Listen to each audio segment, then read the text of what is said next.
Good morning, colleagues, again.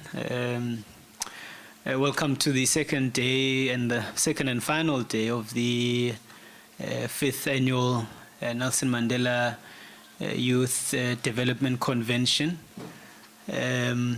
Special greetings this morning to the Dean of Students in the Nelson Mandela University, who's here with us, Mr. Lutando Jack. Special acknowledgement to Sarah Mokwebo, who's here from the Deputy Minister's Office, the Deputy Minister of Finance in the Republic, as well as colleagues within the Student Governance and Development Division of the University, student leaders from other universities in the region, Rhodes University leadership who's here this morning, as well as the entire student leadership. Good morning, everyone. And also acknowledge panelists who are going to join the conversation a bit later on in the day, and other speakers as well who are involved in the program. So we'll get on to it. Maybe as a way of starting, maybe I would maybe reflect on just yesterday, which was day one of the convention, which was facilitated by Dr. Pedro Mzileni, and had quite an interesting, dynamic and robust conversation. It was a conversation, Sarah, that was mainly talking about, it was an intergenerational conversation between the fees must fall or the must fall generation of student leaders with the cohort, the current cohort of student leadership. So it was that intergenerational conversation. And in the conversation yesterday, we reflected on the need to have these intergenerational conversation as former student leaders, if we can call ourselves that, with the current cohort of student leadership. So that was one of the things that came out, so that there's a need for that intergenerational conversation. And the conversation raised questions about where we are now in terms of the issues and the struggle that was raised, or the struggle issues that were highlighted by the mass fall movement 6-7 years ago. So it was sort of a reflective conversation to say where are we now, how far are we with some of the issues. And some of the reflections, they criticized us as a generation, but they also complimented us quite a bit for the work that we have done in our era and our time as student leaders. And I think the conversation was posing later on the question of what the current cohort of leadership are doing and what is their generational mission. In essence, that's what the conversation was about. And some of the themes that came out yesterday, I'll just maybe pick 2 or 3. And one of them is that, of course, youth agency, which is going to be the focus of today's conversation. Youth agency was displayed in the mass fall movement. We saw the youth of our country in the form of students in universities do something that this country hadn't seen in the post-democratic era. And that agency was displayed, and of course it became an intersectional struggle as well. That theme also came out yesterday.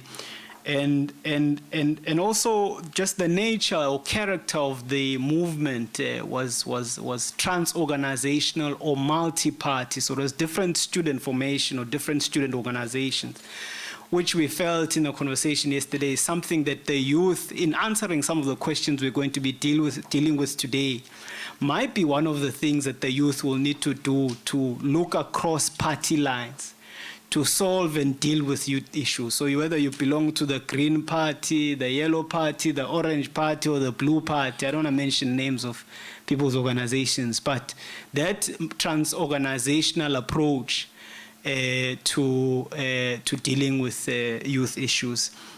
And of course, raise critical questions for national discourse. So today we're going to focus more, because yesterday's conversation, I'd say, was more inward looking in the sense that we are speaking within the context of the university space.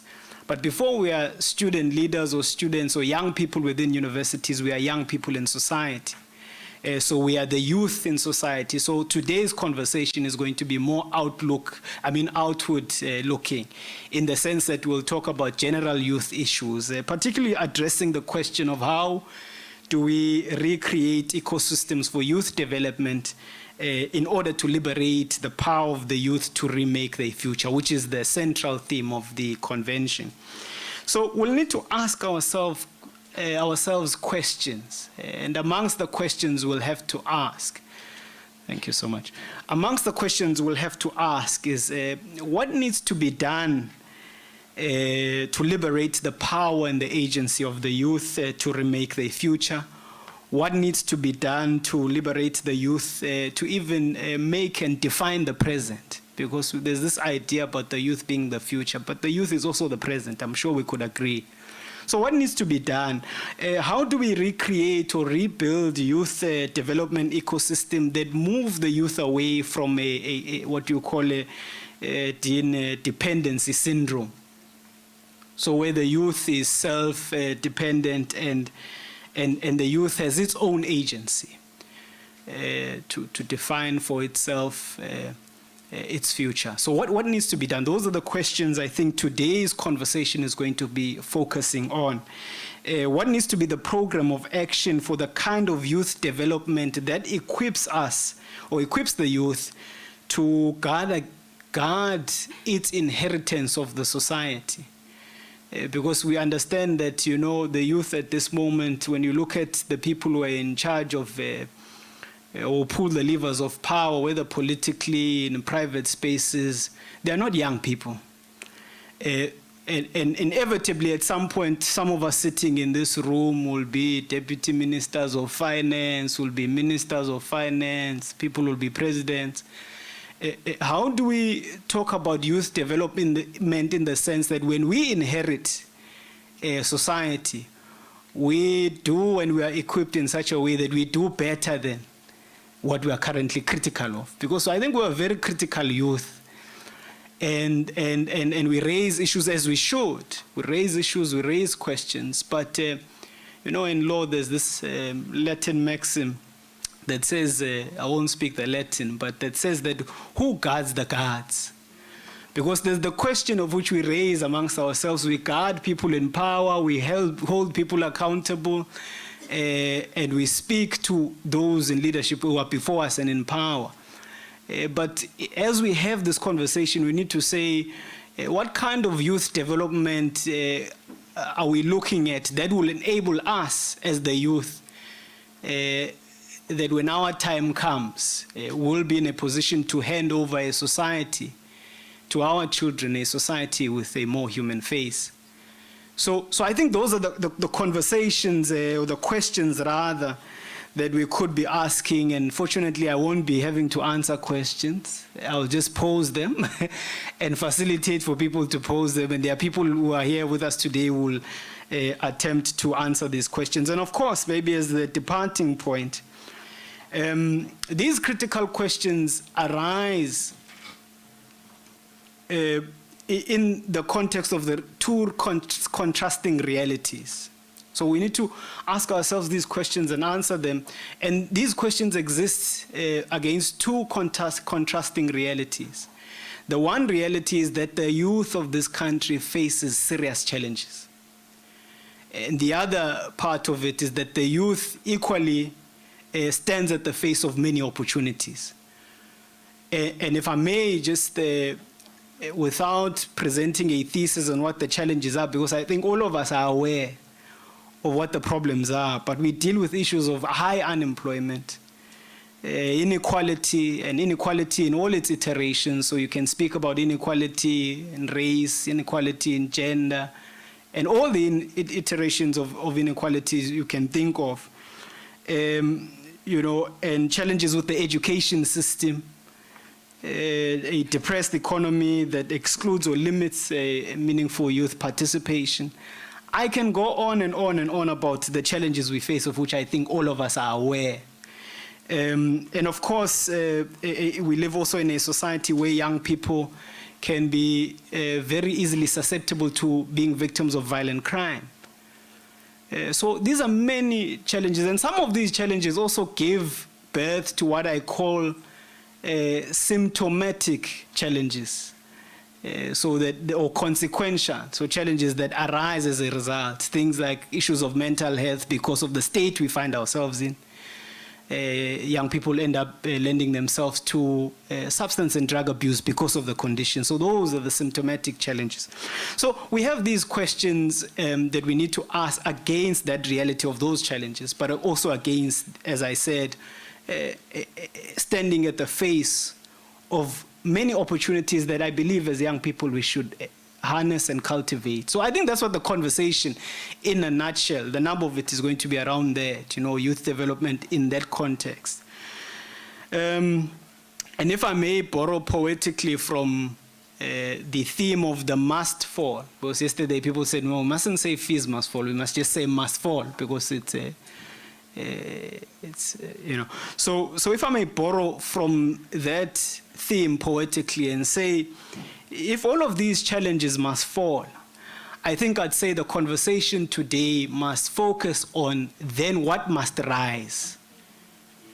So I would say the gathering here today must focus on the question of, in the challenges we face, what must rise for those challenges to fall. So I will then leave yourselves to the capable hands of our speakers, which you will have an opportunity later on to engage, and to be wary of time as well, because we are already quite a bit behind schedule.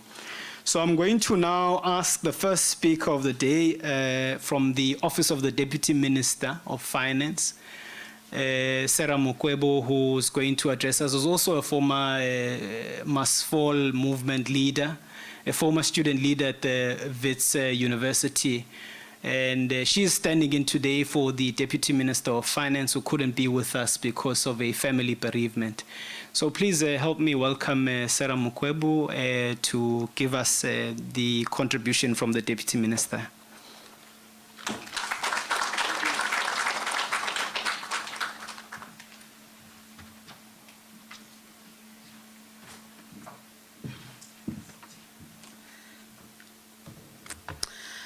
Good morning, everyone. As I've been introduced, my name is Sarah Mukwebo. I'm here in my capacity as an employee of government, particularly from National Treasury, the Office of the Deputy Minister of Finance. So as I walked in and I saw the DM's picture there, I found it quite amusing that someone else is going to be delivering the address on his behalf. But then again, in my head, I was like, well, I'm going to be speaking to young people, and I can easily say to you, such things are possible where you've known a person having or of being of a particular gender and perhaps sexual orientation, and the next time you see them, they look differently. It's not even it's a possibility, and it's a possibility that you need to open yourselves up to, more especially as young people that I'm pretty sure have been exposed to this. Whereas if I was addressing people my parents' age, it would not make sense to them that we have people that identify and also present as transgender, whether it's in our country or the world. So I'm also not sure if I should be reading out my own bio because I'm not the person that was supposed to speak here, but the Deputy Minister. And also I don't know if it's his bio then that I need to read out because he's the person that was supposed to speak.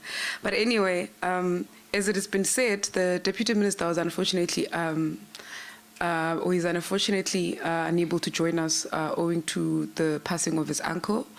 But we felt that it'd be necessary that everything that he wanted to say to you still be passed on to yourselves.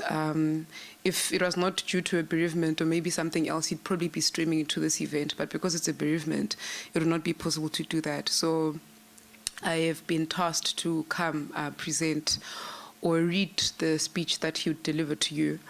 So the Deputy Minister is he's very invested in youth development, and it might not be an explicit thing owing to the current position that he holds in government, because the National Treasury is what we call a front-facing department, unlike maybe, say, for instance, the Department of Health or the Department of Human Settlements, where you interface a lot with people. So National Treasury is a regulatory environment where for most time they have to deal with regulatory instruments or tools in order to govern, in particular, finances of this country. But in carrying out that work, he still considers how, for instance, not even our monetary, but our macroeconomic policy as a country needs to factor in or be inclusive of youth. And also in his political life as well, he does a lot of work with young people, with the youth of this country.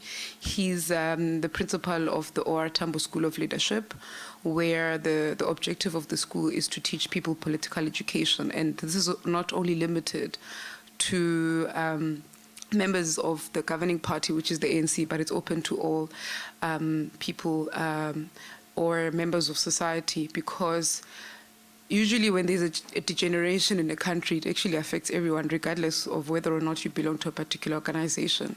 And in some instances, we see this with the quality of work that is produced, whether by scholars, yourselves in this room, or by journalists, for instance, especially the people that get to report on the day-to-day of things that happen in our country, as well as by civic organization. So he likes saying that in order for us to know how to fix what is wrong, we need to understand what it is that is wrong. And when you don't understand what it is that is wrong, then you're not going to be able to fix it. So I'm now going to get started with the speech. I was joking with the Dean earlier on to say that I am in a very conflicted position, because I would not ordinarily say these things if I'm the person that had to come speak here. But anyway, each job. So I have to speak on his behalf. So Program Director, the Dean of Students, Mr. Lutando Jack, the Director of Student Governance and Development, Dr. Bernard. I've not yet met Dr. Bernard, and University Management present here, as well as those in absentia, staff and colleagues responsible for the portfolio of student life and development, student leaders present here. I hear that we have student leaders from Rose University, as well as NMU. It's good that you are here.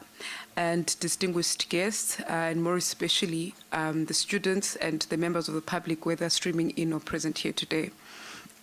Good morning.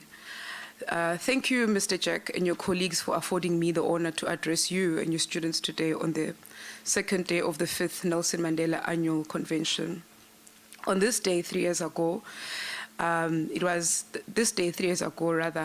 the ending of the September 2019 climate strikes, which were also known as the Global Week for Future. Millions of people participated in the strikes across the world to protest against climate change, which took place from the 20th to the 27th of September 2019. And the strikes are reported to have taken place across 4,500 locations in 150 countries across the world. The world in totality saw about 6 million people, ranging from trade unionists to school children, as well as university students, take part in these protests in thousands of towns and cities. The protests were inspired by a 16-year-old young activist by the name of Greta Thunberg, who is an environmentalist activist from Stockholm in Sweden. Greta sailed across the Atlantic in an emission-free sailboat to attend the landmark September 23 United Nations Climate Summit in New York in that year, which is 2019. These protests also took place across Africa, our continent, from Nairobi to Cape Town, Kampala to Lagos, and even here in Gqeberha, where the protesters were gathered outside the city hall. Although our continent has contributed very little to climate change, it has unfortunately been disproportionately affected and been vulnerable to its impact. The floods that took place in this province, which is the Eastern Cape, KZN, and the Northwest are proof of that. So I am giving this narration about what happened on this day 3 years ago because it is the youth of this world that once again stood up and took actions against something that has great bearing on their lives and their livelihoods. And it is the character of young people to organize themselves to foster change. And we have witnessed this with many generations, particularly in our country, from the 1976 Soweto uprisings to the 2015 FISMA's Fall protest, and many other protests and campaigns that took place in between those years. I have been requested to come speak on recreating ecosystems for youth development. This is in order to enable or to liberate the power of the youth to remake their futures, which is your futures, everyone here. Although systemic in nature, and often due to large-scale prevailing conditions in society, challenges experienced by young people change over time. However, they still are rooted in history. The lack of access to quality and affordable education, employment and economic opportunities, as well as healthy environments, has created an unenviable future excuse me, for many young people around the world and in our country as well. By creating ecosystems and empowering the youth to be agents of change for their own development through support, whether from individuals, the government, or organization, we can create transformative spaces for children and youth to thrive. Developing meaningful linkages between government institutions, communities, and the private sector to foster the development of a holistic ecosystem for youth development can be challenging, but it is not entirely impossible. Various key policy interventions and programs aimed at creating an ecosystem for youth development and to explore how we can support young people to build the skills and resources they need to create a better future for themselves and their community are needed. I would like to also emphasize that when we talk about youth, we must talk about all youth, and this includes young women, members of the LGBTQIA+ community, and young people living with various disabilities. These policy interventions need to be applicable to both the public and private sector, as well as civic society and education institutions such as universities and TVETs. These policy interventions need not only to be legislated, but they should also be monitored as well to ensure that they're effective and efficient, and that all these organizations that are either signatories to them or are legislated to comply are actually compliant. And most importantly, these interventions need not to be too prescriptive or rigid, because they can potentially stifle innovation and creativity and thus result in the opposite of what we seek to achieve. These interventions also need to recognize the fact that youth is not homogeneous. For the longest time, there's been an understanding that youth or young people are the same, and they're not. And this can be witnessed in the many interests and the skills and the capabilities that young people have in this country. Young people are creative, innovative, and entrepreneurial in nature, and they come up with new ideas and solutions to problems in their communities every day. Unfortunately, because of the lack of the right resources to turn their ideas into a reality, these ideas end up just being ideas. A lack of resources and opportunities leaves many young people unable to reach their full potential as leaders in their communities as well as entrepreneurs. And this is why it's critical that we provide youth with the support and mentorship that they need to transform their ideas into action. One way we can empower young people to develop these innovative ideas is to create opportunities for them to engage in peer-to-peer learning. And this shouldn't be confined or made available for young people in institutions of higher learning only. So one of the things that, this is now me off tracking from the speech, one of the things that I was taught during my student activism days is that we first are members of society before we're students. So when we bring up this point that this peer-to-peer learning, for instance, should not only be confined in institutions of higher learning, we need to know that we also have peers in communities that do not have access to these institutions that we have access to. And some of them might have access, but they've chosen not to pursue their higher education. So when we talk about peer-to-peer learning and linkages, we need to also be able to tap into or to collaborate with young people that are not often in the same spaces that we're in.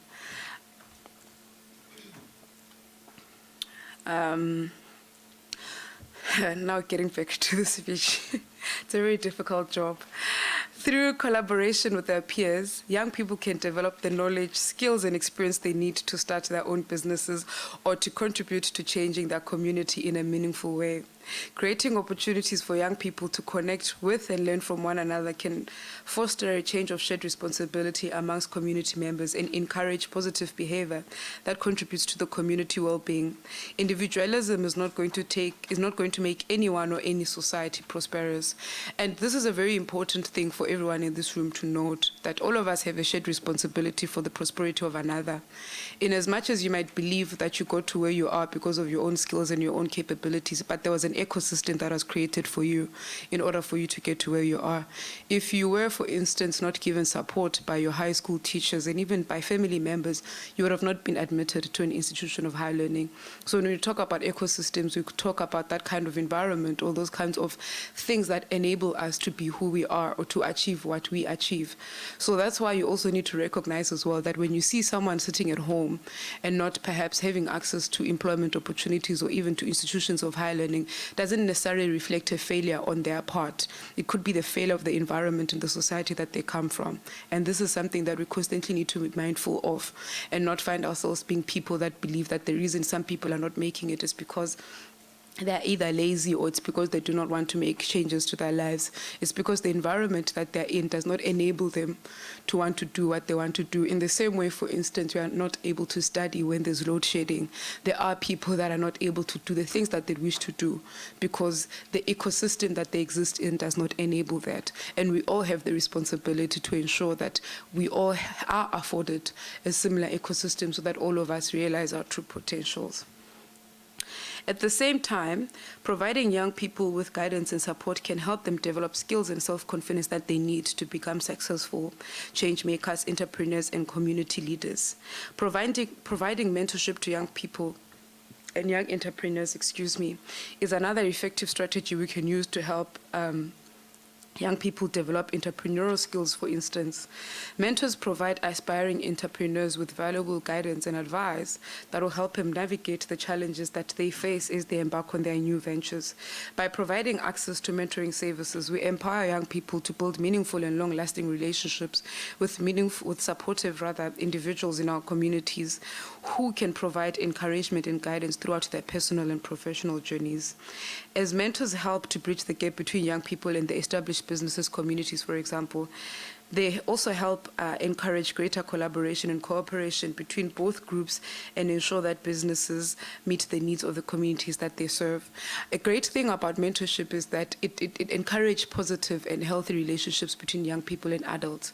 And this applies more especially to African students, or rather Black students, who come from households where the relationship between young people and adults is not often one that is considered to be equal. It's quite a hierarchical relationship where sometimes you don't find it easy to express yourself. But we still need guidance from older people, and we need, in order for us also to be honest and seek guidance that is going to benefit us, we need to find ourselves in a relationship that is healthy, where you either disagree with what the other person is saying, or so you're comfortable enough to say, I prefer taking this route. So this is why mentorship is important, and this is why it needs to be encouraged.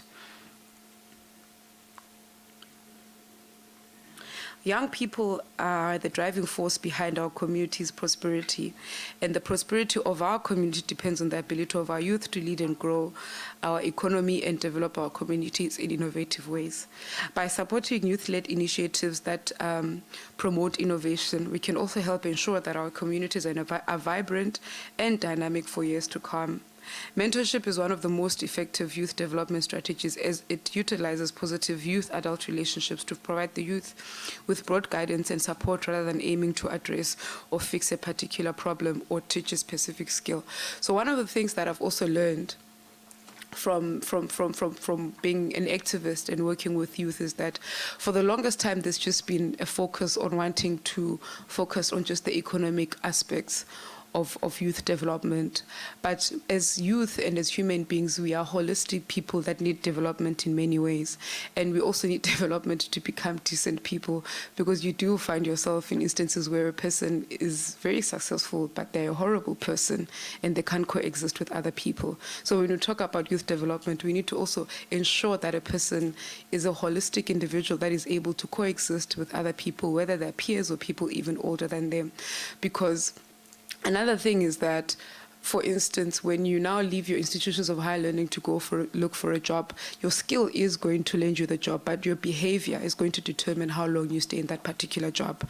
And the same also goes for the relationships that you're going to have with your classmates, even beyond the classroom. If you're a horrible person, I don't think anyone is going to invite you to a reunion after a few years. So as I continue with the speech, Dean, this is a very difficult job. It's very difficult because I keep on moving away from it, because also this is a topic very, very close to my heart. So as National Treasury, one of our entities, which is the Development Bank of South Africa, is responsible for stimulating progress in many government initiatives aimed at a significant developmental impact. The Development Bank of South Africa is always researching and strategizing new opportunities for young people to have a voice and participate in the development of our country and in the economy as well. It centers the needs of young people and involves them in shaping solutions that will elevate them.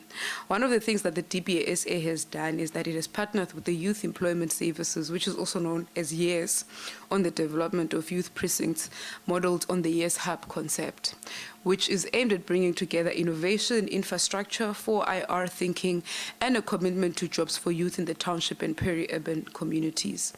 The hubs aim to foster new centers of economic activity and growth within disadvantaged communities through developing economic value chains and market access to attract, create, and retain economic value within the communities themselves.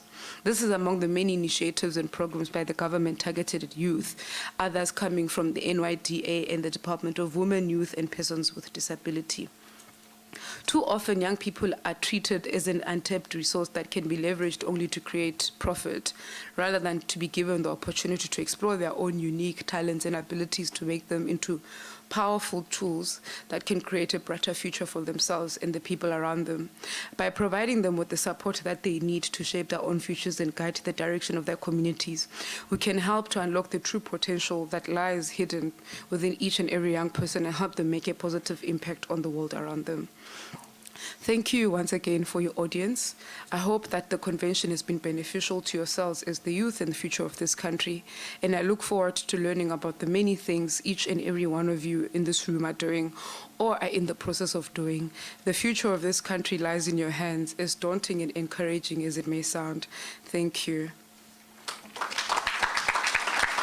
Before I step off, I just want to say something to the Dean in particular. This is a very great initiative that NMU has started, because for the longest time, there's a tendency to want to relegate youth development and generally the development of society to government. And perhaps that might be, and not necessarily to blame the people, but that might be because of the kind of history that we've had and the relationship our people have had with government, that the government has to be the one that has to constantly initiate programs and all those kinds of things and invest in what would be considered public goods. But every institution has a responsibility, or all organizations actually have a responsibility, because the truth of the matter is that everyone then gets to benefit from this ecosystem. If the public or if institutions of higher learning or the private sector does not invest, for instance, in the development of youth, they're not going to have a workforce that they're then going to absorb into other companies and increase their profits, which is their main objective at the end of the day. So all of us need to recognize the fact that there is this shared responsibility that we all have. And we must never be a people that said it should be the responsibility of government. Of course, there are things that are the responsibility of government, and we also need to hold the government to account. And one of the things that I also love about the generation that is also known as my 2000 is that that generation is able to speak power to authority. And that's what this country needs. This country needs young people that are able to hold everyone to account. Because for the longest time, the relationship people of our country have had with people in powerful position has been a passive one, where we are scared to voice our dissatisfactions, we are scared to voice things that we're unhappy with, and we're even sometimes scared to make recommendations because we think what we say might not matter. But I want all of you to know that whatever it is that you have to say is very important and it matters, no matter how little you think it may be. Because now the kind of setup that we have in the world is that you don't have to come up with an idea that is going to change the world in a day.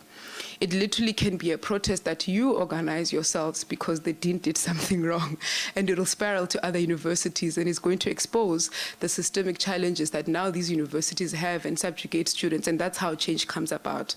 You would remember even with Fees Must Fall that for the longest time our universities have been having challenges with tuition fees, for instance. But when the protest started because of tuition fees, a whole lot of conversations that built up and came and actually got to expose how currently our institutions of higher learning are organized and how they actually are not inclusive for everyone, because access to higher education is not only an issue of fees. There's a whole lot of other things. There's even things of like safety, for instance, for women students. There's issues of language barriers for people that would have not taken English as a first language and all those kinds of things. So there's no idea that is small enough for wanting to change society. It can be something that is only beneficial to yourself and like 5 other people in your class, but it's important. And it's important because it can also grow and actually be something that many people identify with. And in that way, that's how then changes are going to come.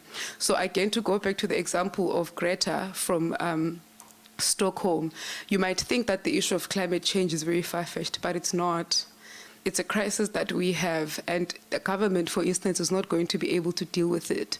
And the little that we do in our homes and all those kinds of things can contribute to how we now become not necessarily resilient, because it's not going to be possible to be resilient against climate change, but we need to also think about the actions that we do and how they contribute to the bigger problems that we have. And this is also a conversation that you need to think about with issues of corruption. You know, when you drive drunk or you drive without your driver's license and then you give the traffic officer 50 rand, that's how it starts. That's how we end up with issues like your state capture commission. That's how we end up with corrupt governments. That's how we end up with bankrupt governments. It starts as a very little thing that you wanted to do for your own beneficial individual benefits, just to get away with having done something wrong. So we need to also own up to the mistakes that we make. It happens to everyone to forget their license at home. But also when you go out drinking, and there's nothing wrong with drinking, by the way, you just need to have a very healthy relationship with alcohol, is that you need to have self-control and tell yourself that tonight when I go out, I'm not going to drive. We are going to carpool with my friends and we're going to take an Uber. Or we are going to have the person that is going to sacrifice, for instance, and not drink tonight so all of us get home. Because another thing is that if you decide to drive, let's say it happens that you don't bump into police, you might get involved in an accident and God forbid another person passes away, not you. So we need to constantly recognize how whatever little actions that we do in our own spaces actually have an impact on the society that we exist in and how that disrupts the ecosystem that we are trying to create for the development of all young people. Thank you once again, Dean, and thank you everyone for your audience. And I wish you all the best for the rest of the convention. And I hope next year it continues for many years to come. And I hope that also other institutions actually start participating in this and not leave it to just being the responsibility of government or the responsibility of parents or the responsibility of NGOs to develop the youth. You are not the future of this country. You are the current. Yeah, no, you definitely are the current. And thank you once again for your audience.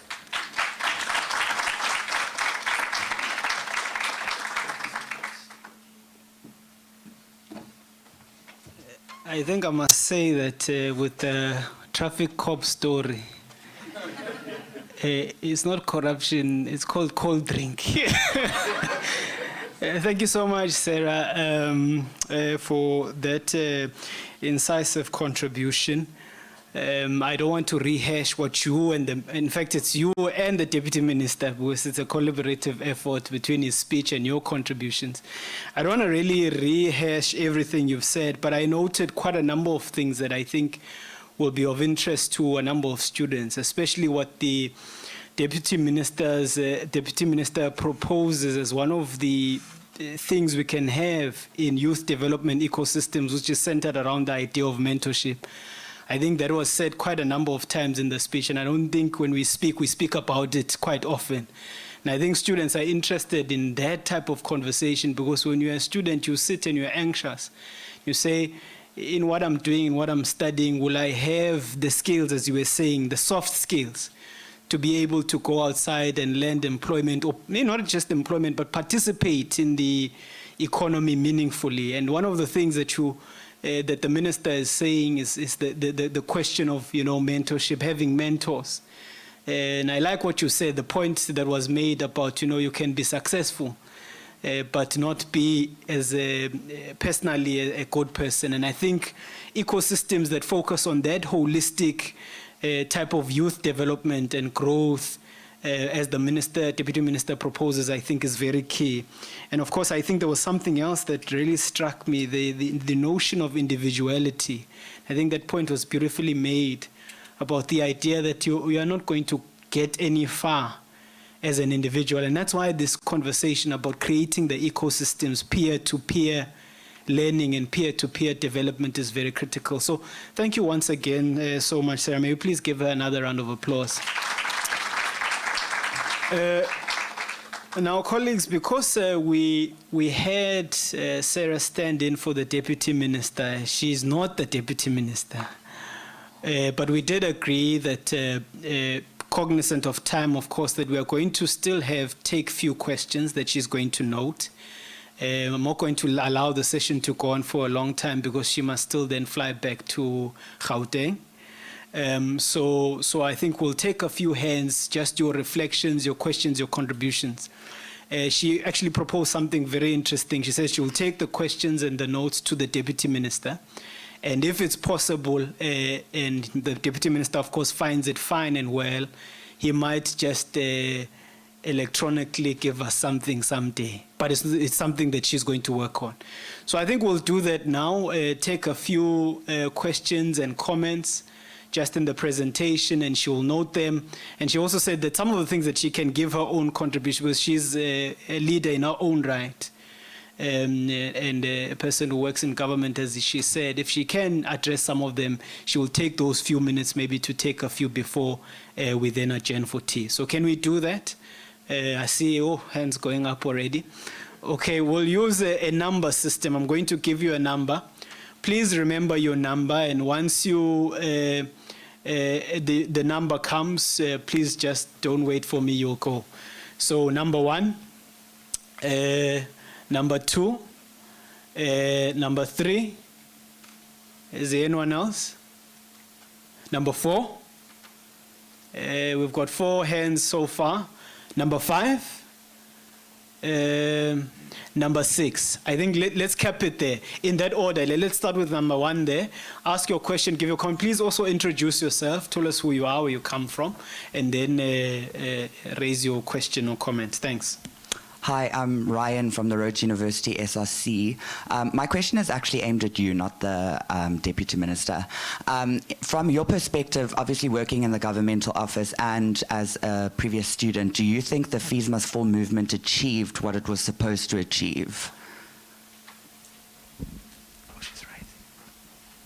She's right. Number 2.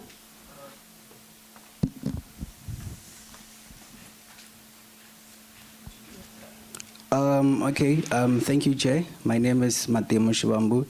I'm the chairperson of the SRC Societies Council at Rhodes University. I would like to thank the representative from the Office of the Deputy Minister. Please do tell the Deputy Minister that the speech was okay for me. It was good.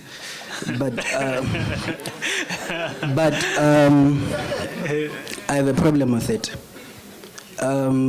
Unfortunately, as the youth, we cannot detach you and the Deputy Minister from the government of the ANC. You guys represent the government of the ANC. You are in this position just because of political deployment of the ANC.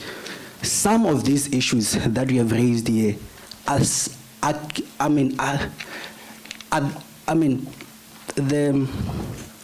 ANC government, together with the deputy minister, have failed to address them. I'll give you 3 issues. Hence, I said I have a problem with this speech in the sense that as much as it's good, but it seems as if the deputy minister has some sudden amnesia of some sense. I don't know why. One, the issue of TVET colleges. We know for a fact that the government has failed to pump money into TVET colleges. The same way the universities are resourced, TVET colleges are not getting anything. And the very same government of the ANC, led by some of these comrades such as David Masondo, have neglected TVET colleges that were built by the apartheid government. There's a lot of colleges in Limpopo, for an example. One in Venda, one in Guyana, and I believe there's a lot in other provinces in the government of the ANC. Countries such as Germany have done extremely well in education using TVET colleges. Some of us in South Africa today, we don't even have plumbers just because we are not even investing in the so-called TVET colleges. I'll come to the issue of businesses. It's a good idea that as the youth, we should be encouraged to start our own businesses, and the government should help us to start those businesses. And one thing that you should know as the youth is that the future of the South African economy is entrepreneurship. But the problem about the funding that the government gives to these small businesses or to the youth, it only goes to their families. So nepotism has killed the potential of youth in this country. Your families as politicians and people working for the government are well connected and are starting these businesses. I'll go back to the third point is the issue of the environment contributing to the failures of the youth. It's because of the lack of service delivery in these communities. The youth is failing. In the rural villages of Limpopo, the government was not delivering books. Textbooks were delayed. How do you expect a grade 12 learner to pass their matric when the government is failing to give the basics to? So these are some of the issues that contribute, to the failures of the youth. So there will never be these ecosystems that we sit here today and talk about them. Yeah. As long as you continue to, as long as the government of the ANC continues to be in power. Yeah. The last point is the issue of mentorship. Okay. The influential black people, I want to talk about black people that are successful, have money, that don't want to mentor the youth. They are unavailable in their communities. I get successful today, I live in Malamulele. The moment I'm rich, I go back and live in Sandton. Who's going to mentor the youth in my village? Thank you, my brother. Number 3.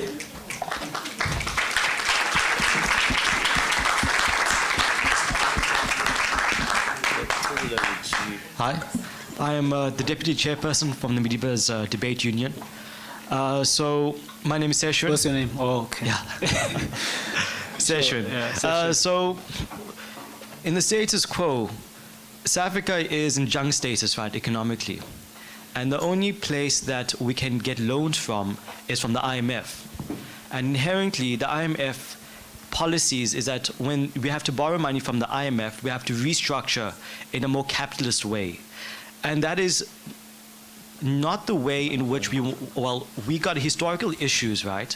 That we need involvement in government. We need, in terms of microeconomics, we need social welfare programs.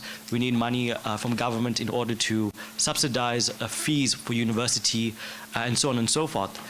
So when we borrow money from the IMF, right, every single year, right, and money that is apparently goes missing because there's prioritization towards like a 200 million rand flag.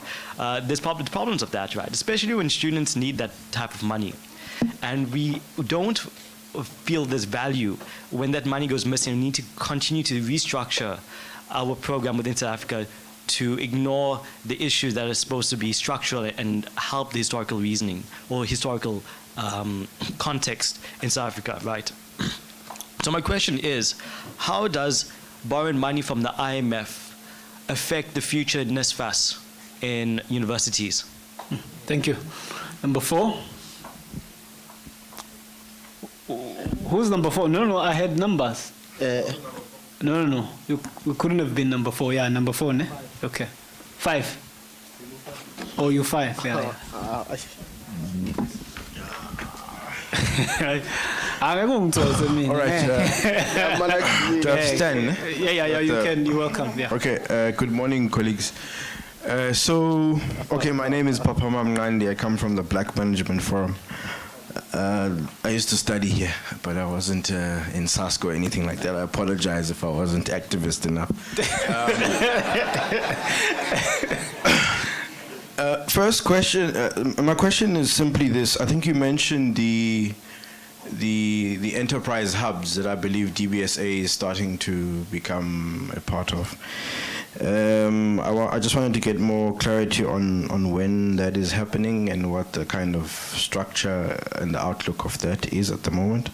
Ironically, as we speak, there is the South African Innovation Summit that is taking place, which is sponsored by the Technology Innovation Agency. And I'd be curious. I mean, I think one of the greater interventions that did come out of the Treasury during the COVID period was the public employment schemes. And I'm quite interested in what the thinking is around transposing that into an entrepreneurial agenda rather than a social relief program. Thanks. Thanks. Number 5. Good day. I've got a comment and a question. As good as these initiatives are, like the annual Nelson Mandela Youth Development Convention, the masses are in the townships and rural areas. Ma'am, you talk about mentoring, right? And how do you plan to mentor those people? Because this only caters for a select few, like us who are fortunate enough to come to university. Whereas the masses that we're trying to impact, who is the main youth of South Africa, are not in these spaces. And then my question is money is everything. It's a pity the Deputy Minister of Finance was not here. I mean, we're all here to get the skills to get money. Let's not act like we're not here to make money or we want money and that we care about changing the whole world. And honestly, no, seriously, like we like to talk like we're all philanthropists and, like you talking, I mean, how can you be a philanthropist when you have not taken care of your own stomach and your mother and your sisters and you know what I mean? You got to take care of yourself first before you can become a philanthropist. And that's what's happening in South Africa. And a comment, how about a proposed solution, right? Since money is everything, right? Everything you do is filtered through money. You want water, you need money. You want to eat, you need money. You want to go somewhere, you need money. How about we start educating the youth, right, on financial literacy, teaching them how money actually works, the things that rich people learn that we do not learn at universities. Because you find like how many white boys do you see? Sorry, man. Sorry, bro. Like, how many white boys do you see at universities? Very few, right? Very few. Because all they have is like matric, and then they go and work for daddy's empire. And we here, right, doing I'm doing BCom accounting. That's 7 years to be a chartered accountant, by the way. And then I go work for that boy with just matric. Right? But by that time, that boy he's done serious deals. He knows how money works. He's made serious deals globally, and I'm just stepping into the industry. How about we start teaching us practical skills that we can actually use out there, like how money works, and getting these things part of the curriculum from a young age, so that these things become in our subconscious, where we do it consciously, like almost like automatically. Like from like sub A. Or do you get sub A now? No, grade 1. Sorry, like from grade 1, where it's compulsory. Money. But what's your name? Oh. Kalani. Sorry, I'm studying here. I think become accounting. Okay, thanks. Okay, the last person was number 6. Number 6.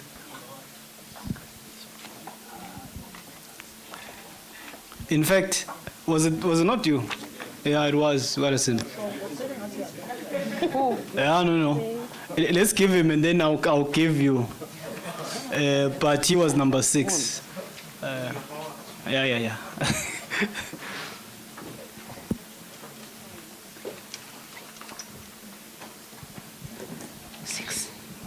6. Oh, good morning, Chair. My name is Mfanisen Kogola. I'm a third-year student in development studies here in Nelson Mandela University.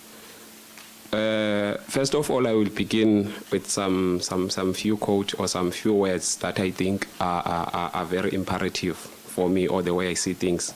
I think as South Africa, we need to begin with an end in mind, because more especially like when I reference, I noticed that as we have the developing countries and the developed, there is a huge segregation.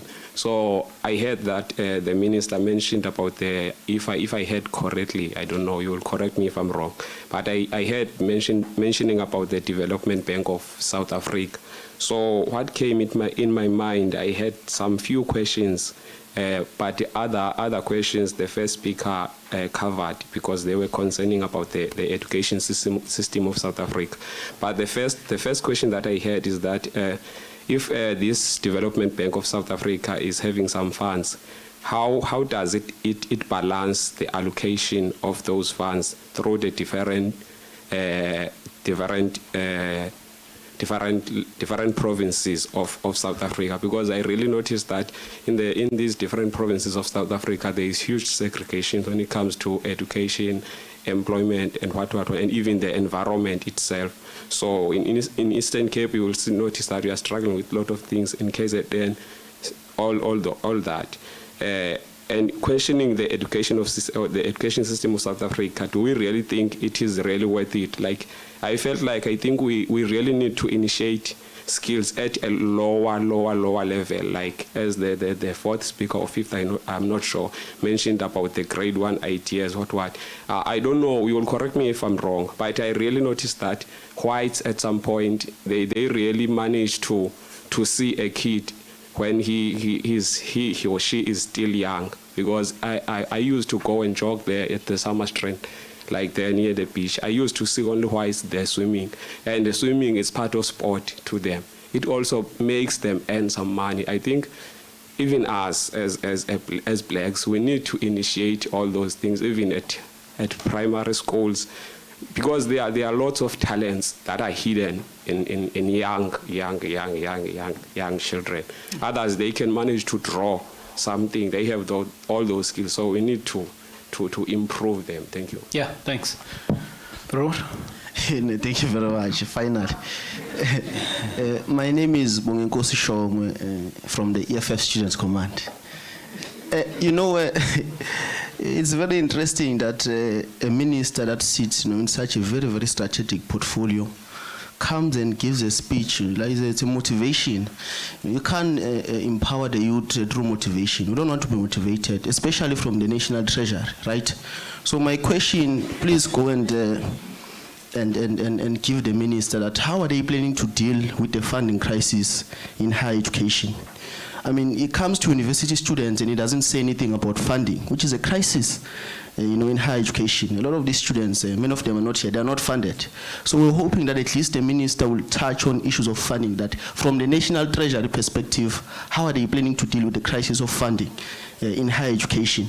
Right, because NSFAS alone is very ineffectual. A lot of the small budget that is given, there's a lot of corruption there, so we need some other funding agencies, right? So how are they planning to intervene in that perspective? Not motivation. We don't want to be motivated by the minister. Thank you. Okay, I think that's it for that round, Sarah. Do you wanna sit there or? Okay, sure.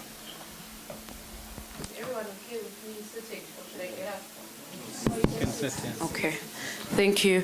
I would like to start with a disclaimer. The responses are from me and not the Deputy Minister. So the only thing I heard of the Deputy Minister was the speech.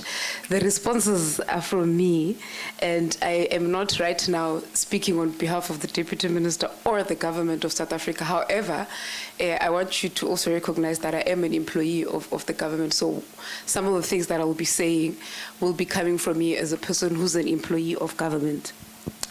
Another thing that I want to note, and I'm actually very heartbroken by it and very disappointed that there's no young woman here that raised their hand to ask a question. That's very disappointing. And when I'm done answering these questions, the next round must come from young women only, or women only in this room. Yes. It can't be. No. The issue is not the chair of the session. The issue is the people that decided to not raise their hands. You need to raise your hands. Whatever that you have to say is very important. And we're often told this during induction by the Dean of Students of saying there's no such thing as a stupid question. And that's very true. There is no such thing. And another thing that I've learned is that there's no one that's born knowing everything that they know. So in order to learn and to know, you need to ask questions. And you need to also not care about how people are going to feel about the question you're going to ask. So I go back again to that thing of saying that there's no such thing as a stupid question. But I also want to also recognize the fact that there are people that are shy. So if you feel that you want to ask a question but you're not comfortable enough to be vocal about it, you can write a note and pass it down here. I don't have a problem with that, and then I can read it out and then have the DM respond, especially if it needs his response. So the first one was from Ryan from Rhodes University, and his question was, do I think the FMF achieved what it was supposed to achieve? I'm going to speak as a former student activist, but also as a fallist. I'm still a fallist in as much as we are done with that, the protest in particular, not necessarily activism. I think FMF did a great lot of things, both tangible and intangible things. So for instance, and I'm just going to once in a while use WITS because that's where I was studying as a point of reference. One of the things that FMF fought for was the insourcing of workers. So Wits University had outsourced workers in the 2000s. That was even before we thought we were going to be in university. And at Wits we had an organization that was called the Worker Solidarity Committee. So they continued with the work of having workers be insourced, and the Fees Must Fall protest actually became a catalyst to then have the university commit to insourcing workers, and that thing happened. So and usually when people are outsourced, they're also very mistreated. So for instance, at WITS, the workers were not allowed to eat. We had what we called the matrix, which you can also call like the student cafeteria of sorts. So the workers were not allowed to sit there at lunchtime with us as students when we're eating. They had to go sit in their quarters, if I should call it that, and the space was exclusively for students. The workers could not make use of the university facilities, the library in particular, whether they want to watch a YouTube video or log on to Facebook, which is something that we did as students. So why couldn't the workers do? So those things they were actually not allowed to. They did not have access to the computers or even to lending out a book at a library in the university that they're working. Can you imagine every day you dust the book and you dust the keyboard of a computer, but you're not allowed to use it? So when we now were fighting for insourcing and the rights of workers, those privileges then came in. So one, the workers were insourced by Wits University, and one of the insourcing benefits was that the children of the workers, when they work at Wits University, they will study for free. So the only thing that they'll have to pay for will be things like textbook and those kinds of things, but tuition would be free. And the workers themselves would also be able to study at Wits because, for instance, there are people that work as workers, not because they want to, but it's because they had no other avenues. So if you now find yourself working for a company that says they'll pay for your fees, you are obviously going to pursue your studies. So we had a lot of workers now also enroll to further their education because of the insourcing benefit. And even things that you can consider little. The fact that a worker during lunchtime can go into a library and log onto a computer and watch YouTube or listen to music or log on to Facebook and all those kinds of things, that was now there. And we had workers as well that would also hang out with us during lunchtime, eat when we were eating, and also their rights as workers were protected now because they now had the same rights as all the other university workers, such as academics and administrative staff and all those kinds of things. So these are some of the achievements that Fees Must Fall achieved. And I know that even UCT, if I'm not mistaken, also did insource their workers. I'm not sure about another university. And another thing is that because when these things also happen in these universities, they also influence what happens in society. We had a lot of municipality now start insourcing the workers because workers and security guards general workers and security guards in these municipalities were also outsourced, and they were very, very exploited. So we had a number of these municipalities now actually jump on that thing of saying that the students have achieved this, because they were also trying to be politically correct, and in some instances they were posturing. So they did insource their workers. So there's a lot of benefits that Fees Must Fall came with. Another thing that I also just want to mention was that for the longest time, the process or the systems of applying for NSFAS were quite humiliating. Especially when you have to apply in university, because it was as though you had to prove and perform how poor you are in order to be considered eligible for funding. So the application process as well had to change in also to sort of like protect the dignity of the people that have to apply for this loan and whatever it is, because they'd also not be treated as general members of the university or as students, where they'd probably have to spend 2-3 days queuing in order to sign the loan agreement, for instance. And this is also like in front of everyone that is watching. And you know, also that thing where you constantly had to prove where your father is and where your mother is and all those kinds of things, you know. So those are some of the things that we can talk about the achievements of Fees Must Fall. Another thing that Fees Must Fall actually exposed was safety of students in universities, whether it be lecturers asking for sexual favors from students, or even student leaders themselves asking for sexual favors from students, more especially students that would be academically and financially excluded. So there was also a lot of like avenues now that were created for students to speak out against those things, to ensure that when we're now in these institutions of higher learning, we fully exist. Because like I said before, that the issues of access, not only the issue of tuition, is also how you are treated when you're part of that establishment. So these are some of the things that Fees Must Fall achieved. And there's a whole lot more, and there's a whole lot of books as well that a lot of Fees Must Fall leaders, including myself, wrote. So if you have the time, you can also just go and look at that, and even watch a whole lot of YouTube videos and all those kinds of things. But there's a lot that was achieved. The second question from, I'm not sure if it's Matimu or Matimba. Matimo, okay, I got it correct. Matimo is also from Rhodes. So Matimo said that they have a problem with the speech, and you can't detach the deputy minister from the failure of the ANC government. I agree. I absolutely agree that the executive of our government is there because they were voted in through the ANC. And when we hold the ANC to account, we also need to hold them to account. I absolutely agree, and this is what all of us need to do. We need to constantly hold these leaders to account, because they are there on the basis of our votes. They're not there because maybe someone else is being done a favor, or they're doing the society a favor.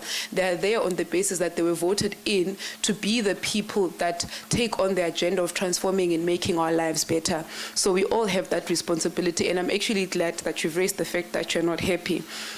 And then you spoke about the issue of TVET funding and TVETs not being resourced in the same way as universities. Germany having more successful TVETs in comparison to South Africa. I don't want to dwell much on this, because this would need me to give a much more comprehensive response that also has to do with the policy directions that this country has decided to adopt. You would remember that when I think it was around the administration of President Thabo Mbeki, when they did away with the colleges, whether it was like nursing colleges and all those kinds of things. So the funding models of institutions of higher learning obviously changed. But then now there's also this thing of wanting to get back to it, but there's a bit of challenges. But like I said, that the deputy minister is also going to be the person that responds comprehensively on this, because he's a person that is also in a privileged position where he sits in cabinet committees, and he would know what the live plans or live discussions are actually taking place, which I only probably get to learn about 2 weeks later or something like that. So I will definitely make sure that the DM responds to this. You also put a point on the fact that the SA economy is an entrepreneurship. That is highly, highly, highly true. So future jobs are not going to come from the big companies that are dominating, whether it's the capital markets or in all those sorts of things. Future jobs are going to come from small businesses. And our country and our government in particular has the responsibility of ensuring that these businesses are going to thrive. There's many interventions that are being done to ensure that this happens.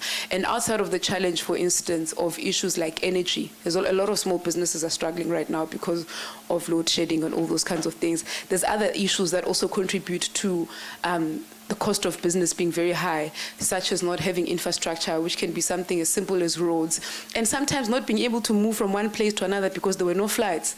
There were no flights, I think, last week, more especially the route of Cape Town and Johannesburg, because we don't have a lot of airlines right now in the sky, and that is the responsibility of government one way or another to ensure that there's modes of transport that are available, whether to transport goods or to transport people. But one of the things that government is also doing, there's this I'm not sure what to call it, but it's called Operation Vulindlela, where they're looking at what we call network industries to ensure that whatever blockages that exist there are done away with, to ensure that our country the business environment in our country is actually going to make things easy for businesses. And one of the things that they've decided to deal with is to open access to rails. So I don't know how aware you guys are of this, but rail access in South Africa initially was only for Transnet. Only Transnet trails, for instance, would make use of rail, whether it's to transport goods or to transport people. But now the government is now trying to have private users on the rail so that, one, we reduce the traffic on our national roads through trucks and all those kinds of things. And it's also issues of safety.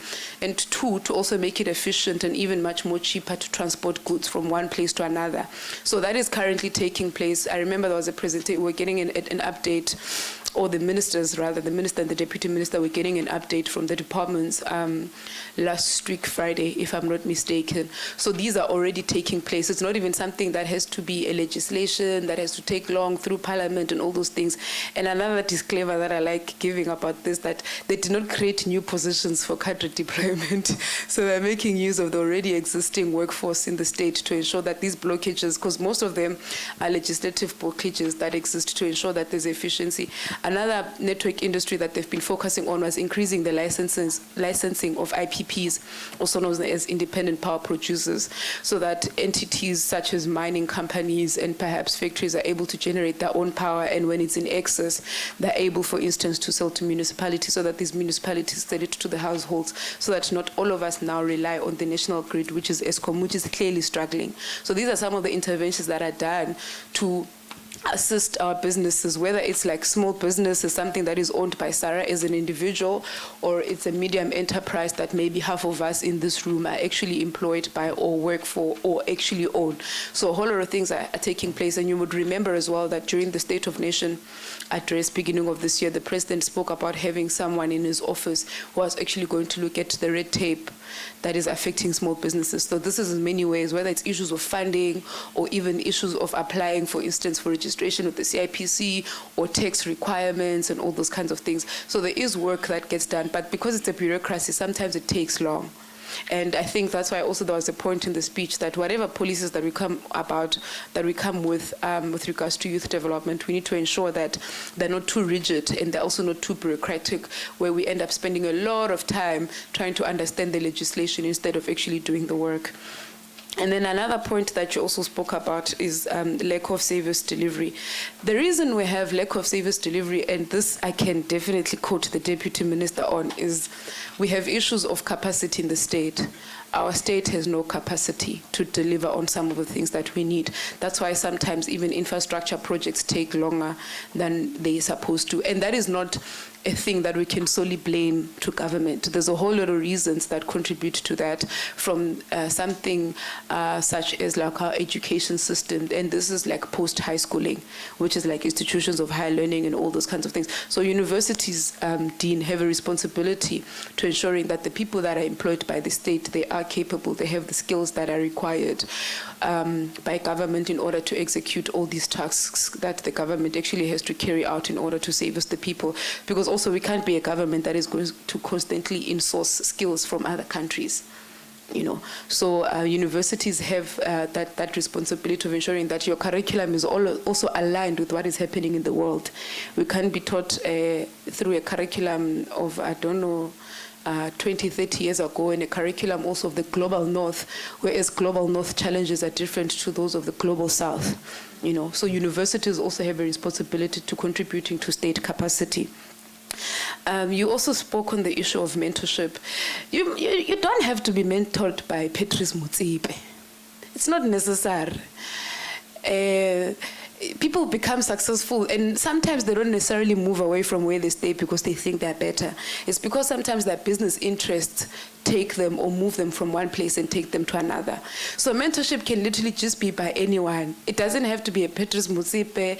It doesn't have to be a Theo Baloyi of Batu and all those kinds of things. And I know that these people also sometimes organize events such as these ones where they come and speak and impart their knowledge. That is also one form of mentorship. So mentorship isn't always having direct access to someone. Sometimes following the work that they do, there's a whole lot of things that you learn from them. And sometimes you can even be mentored, let's say, for instance, you're a grade 10 student, you can be mentored by someone who's in matric, because they're a person that has been ahead of you and they have better experience in terms of whatever it is that the both of you might be going through during that period. I'm going to just try rush as well so that I don't spend a lot of time answering the questions point for point. Session was talking about issues of IMF and how does borrowed money from the IMF affect funding of NSFAS and the institutions of higher learning. So this point on the IMF funding actually came up upstairs before the program started. And then when I responded, they said I'm responding like a government employee. I've crossed over. The system has captured me. I've been co-opted. But when government borrows money, it borrows for different reasons, and we also, that's what we need to interrogate. We need to look at what is it that they are borrowing money for. So we must not be excited or even what's the word? I don't know how to put it, but then we must not find ourselves being a people that are being mobilized by sloganeering that is done by newspapers and journalists, where they say South African government has borrowed money from the IMF, but then they actually don't report on what is it that the money is being borrowed for. So there's this concept of good debt and bad debt. So for instance, what we'd consider bad debt as a government is if we have to borrow money to pay workers' salaries. That is bad debt. That is not a good thing to do. Because in the same way, a business, if you're a business and you go for a loan from FNB or Standard Bank to pay your workers, it means that your business is not going to survive beyond that month. But if you're borrowing money to buy a new asset, whether you want to expand your factory or you want to build new infrastructure in the instances of government and all those kind of things, then that is good debt because you're also going to be able to pay it back. And another point that I then also raised was that even when we talk about how we are then going to pay back the debt, we need to not find ourselves, this is in my personal capacity so that I don't lose my job. We must not find ourselves in instances where we have another crisis as we did with the e-tolls, where now we are actually sort of like increasing the cost of living to the citizens because of agreements that we would have entered into for infrastructure expanding. Yes, the expanding of infrastructure has been beneficial to all of us, but also now the repayment of the funding or the loans and all sorts of things must not be a burden to members of society, and in particular a certain class or a cohort or whatever of people, and it's not something that is shared responsibility amongst everyone. And in terms of institutions of higher learning, like I said, it depends on what the loan is for. If, say, for instance, I know that the Minister of Science and Technology and Higher Education made pronouncements about a month ago on a few new universities that are going to be built. If then the government feels they need to borrow money to build the infrastructure of those universities, then that's not a bad thing, because the universities are going to be a lifetime asset for that country, and they're going to directly and indirectly contribute to growing the economy, and that is going to enable us to pay back the money. So that is my response as a government employee. As I was criticized earlier on that I'm responding as a government employee. And then Papama asked the question on the enterprise hubs by the DBSA. I am going to ask for your contact details so that I link you up with the colleagues at the DBSA responsible in particular for these projects and how they work. And then at the back there, I've now lost, because I've been noting people's names. You were asking how the DBSA works in terms of allocation of funds and all those things. So the DBSA works with departments, municipalities, and state-owned entities.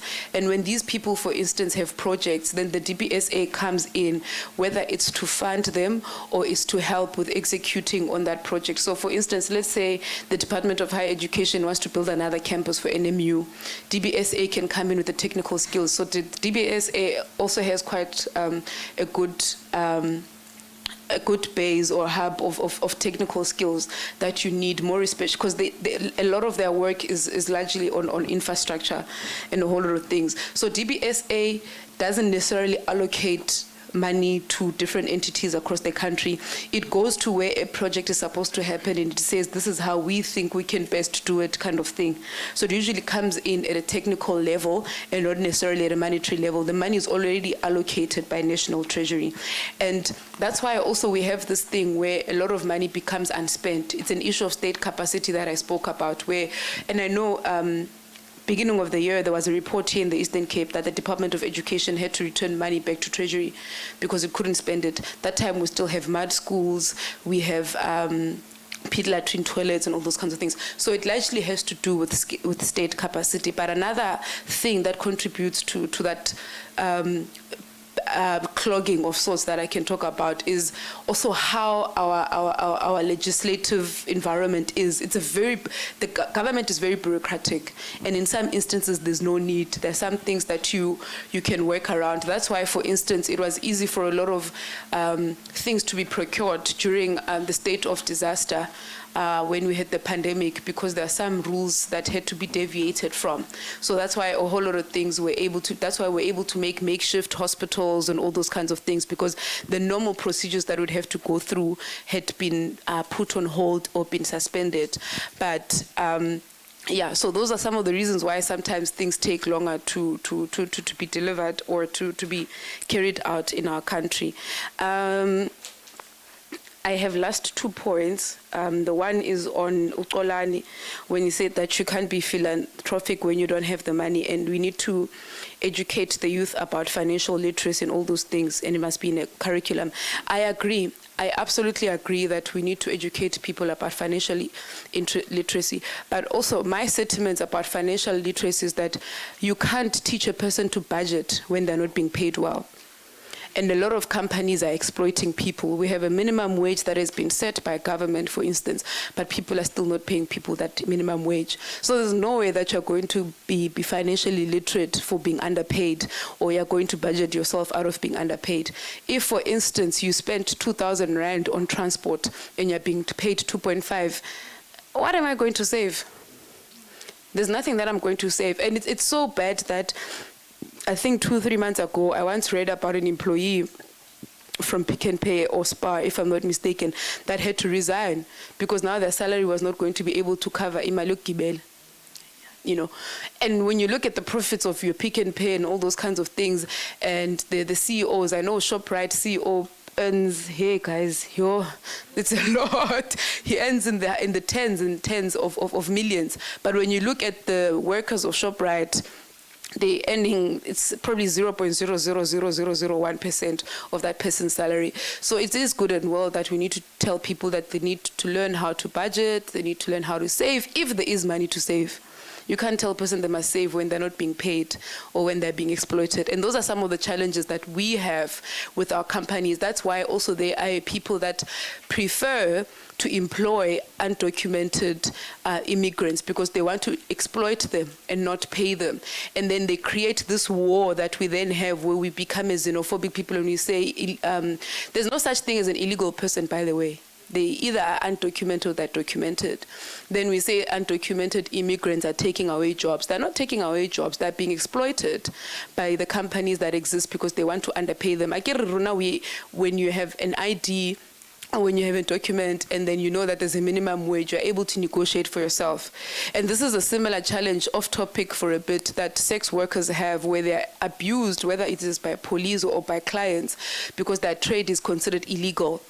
So it means that if they're raped, for instance, they can't go to the police because they're going to be arrested for their trade and not necessarily have the police go arrest the person that has abused them. So it's in the same thing as well when you talk about exploitation and these companies employing undocumented immigrants and all those things. They're trying to push up their profit by exploiting laborers. And that is also because of the history that we have, and that's why we need trade unions in our country, because for the longest time our economy has been built on slave wages and we need to do away with that. So if any of you own companies here or you want to own companies, you must pay people their money. You must pay people their money. You must not exploit people because you want to buy yourself an X5 or a 5 million Rand mansion in 2 days. You need to pay people their money because they are contributing to the empire or to the company that you are trying to build. And then I think the last point that I need to just talk about is from Ubongosi, saying that you can't empower the youth through motivation. And how do you deal with the funding of higher education? Because NSFAS alone is not effective and we need more funding agencies. The issue of NSFAS is not necessarily an issue of money, it's an issue of maladministration. And we need to deal with that. And there's been, for instance, the longest time where even institutions of higher learning have been contributing to the maladministration of NSFAS money, and the money now doesn't get to the students, but government or the agency, NSFAS, would have dispersed the money to these institutions of higher learning, but the money doesn't get to the students. Creating another agency is not going to deal with the ineffectiveness of how the things are being done right now. Instead, and in some instances, because of our experience with corruption in this country, you might find people actually having more money to steal. So, and I also agree that you can't motivate the youth.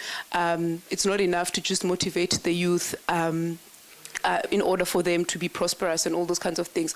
But it is important. It is very important to tell people that they're important. It is important to hear the voices of the youth. It is very important to have young people hear from a person of authority that whatever it is that they're interested in is valid and it's important and it contributes into making them better people and better contributors of society. So in our wanting things to change as young people, we must not be a people that are too prescriptive, or we want to be people that operate on extremes where you say, yeah, no, we don't want you to motivate us. We just want land now, or we just want whatever. It doesn't always work. You need to balance things out. And right now, in order for us to know what kind of ecosystem we need to create in order for all young people to achieve that potential, we need to have a conversation that also includes hearing people out, that includes motivating them, and I'm going to end it there for now. And I want the women in this room to raise their hands. It can be like 2 or 3 hands before I get off and rush to catch my flight. You see, if there was only one flight, I'd stay here until the end of the day. But unfortunately, that issue that I spoke to say that right now, because we don't have a lot of airlines in the sky, therefore there's a shortage of flights, it's even affecting this convention that we are now having today. Do you see how these things are connected with each other? Yeah, okay, thanks. Thank you so much, Sarah. Let's do that quickly, the last and final round. My brother, unfortunately, the gender question will deal with you. I'll start here, number 1, number 2, number 3, number 4. In that order, please. And also, let's be mindful of time. Okay, 5. Mindful of time, your name, what your comment or question is, and don't avoid the history and the context. Okay, number 1. Hi everyone, my name is Lisa Kanya Daniels. So I actually did have my hand up during the first round, but gave patriarchy. Anyways. So basically what I wanted to ask, right, is I've come to learn that there are actually quite a number of programs and policies that government has put in place for youth development and programs. But I think one of government's shortfalls is the fact that this information is not like readily available or accessible. Like even the programs that I've had to learn of, I've had to like deeply search for. So basically what I wanted to ask is there any specific place where if you were looking for funding or any youth development programs or skills programs, you could go, maybe even if it's under the Department of Finances section, like any specific place as a young person looking for these programs? Thank you. Thank you. Number 2. Hello, my name is Precious Demela, and I'm currently doing my master's in IsiXhosa here at NMU. And my question, since you were speaking about government wanting us to have skills as young people, is that what are you doing with the skilled youth that does not have a qualification? Let me talk about myself. Yes, I am in business, but it is not with what I've studied, and I do not have a qualification for that, but I have been skilled for this. I've been doing it for 6 years. And fortunate enough, you'll find that it's only one person from the government who will notice you and we'll work with you and stuff on that because we are in graphic designing and stuff. So what are you doing? I am skilled, but I cannot even apply for a job to boost my business because I do not have the qualification. Thank you. Thank you. Number 3. Hello, everyone. My name is Kutrano Mateve, and I work with Enactus. So my question basically was on the NSFAS problem. They say that you have said that there's problems with the maladministration. So what are the plans to move forward with that? And not only within the problems of the university structure, because the youth also starts at, people who are in grade 1, people who are in grade 12. Those are the problems we also need to focus on. So what I've heard is a problem that happened recently of the implementation of bogus schools. So there is money in the communities to pay for these people to be in school. However, there are no schools that are being built. There are no schools that are being approved of by the government. So what is the government doing to increase that rate and the bureaucracy and to remove the red tape? Because you say that there is red tape being removed, but how so? Thank you. Number 4. Sanbona. I am Zandile Zondi.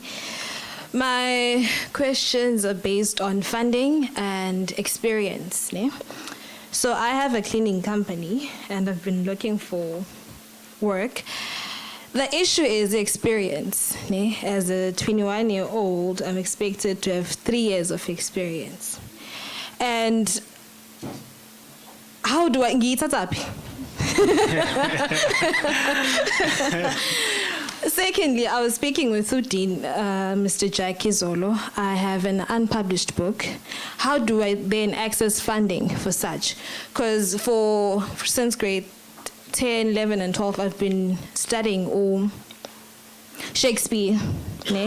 And it's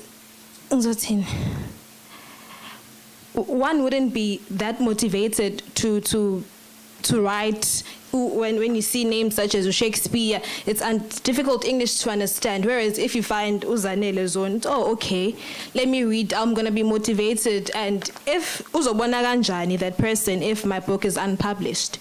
So how can we then have a sort of integration between, last time I checked, there was Angel Motekane, the basic education, and Mr. Enoch Kotongwanu. How do we then have sort of a relation between them, but funding with for us writers would see to be motivated to write again. But manje, I want to write my second book and I can't because I'm demotivated. I'm sitting with an unpublished book. Which doors do I knock? The last one, the issue of funding.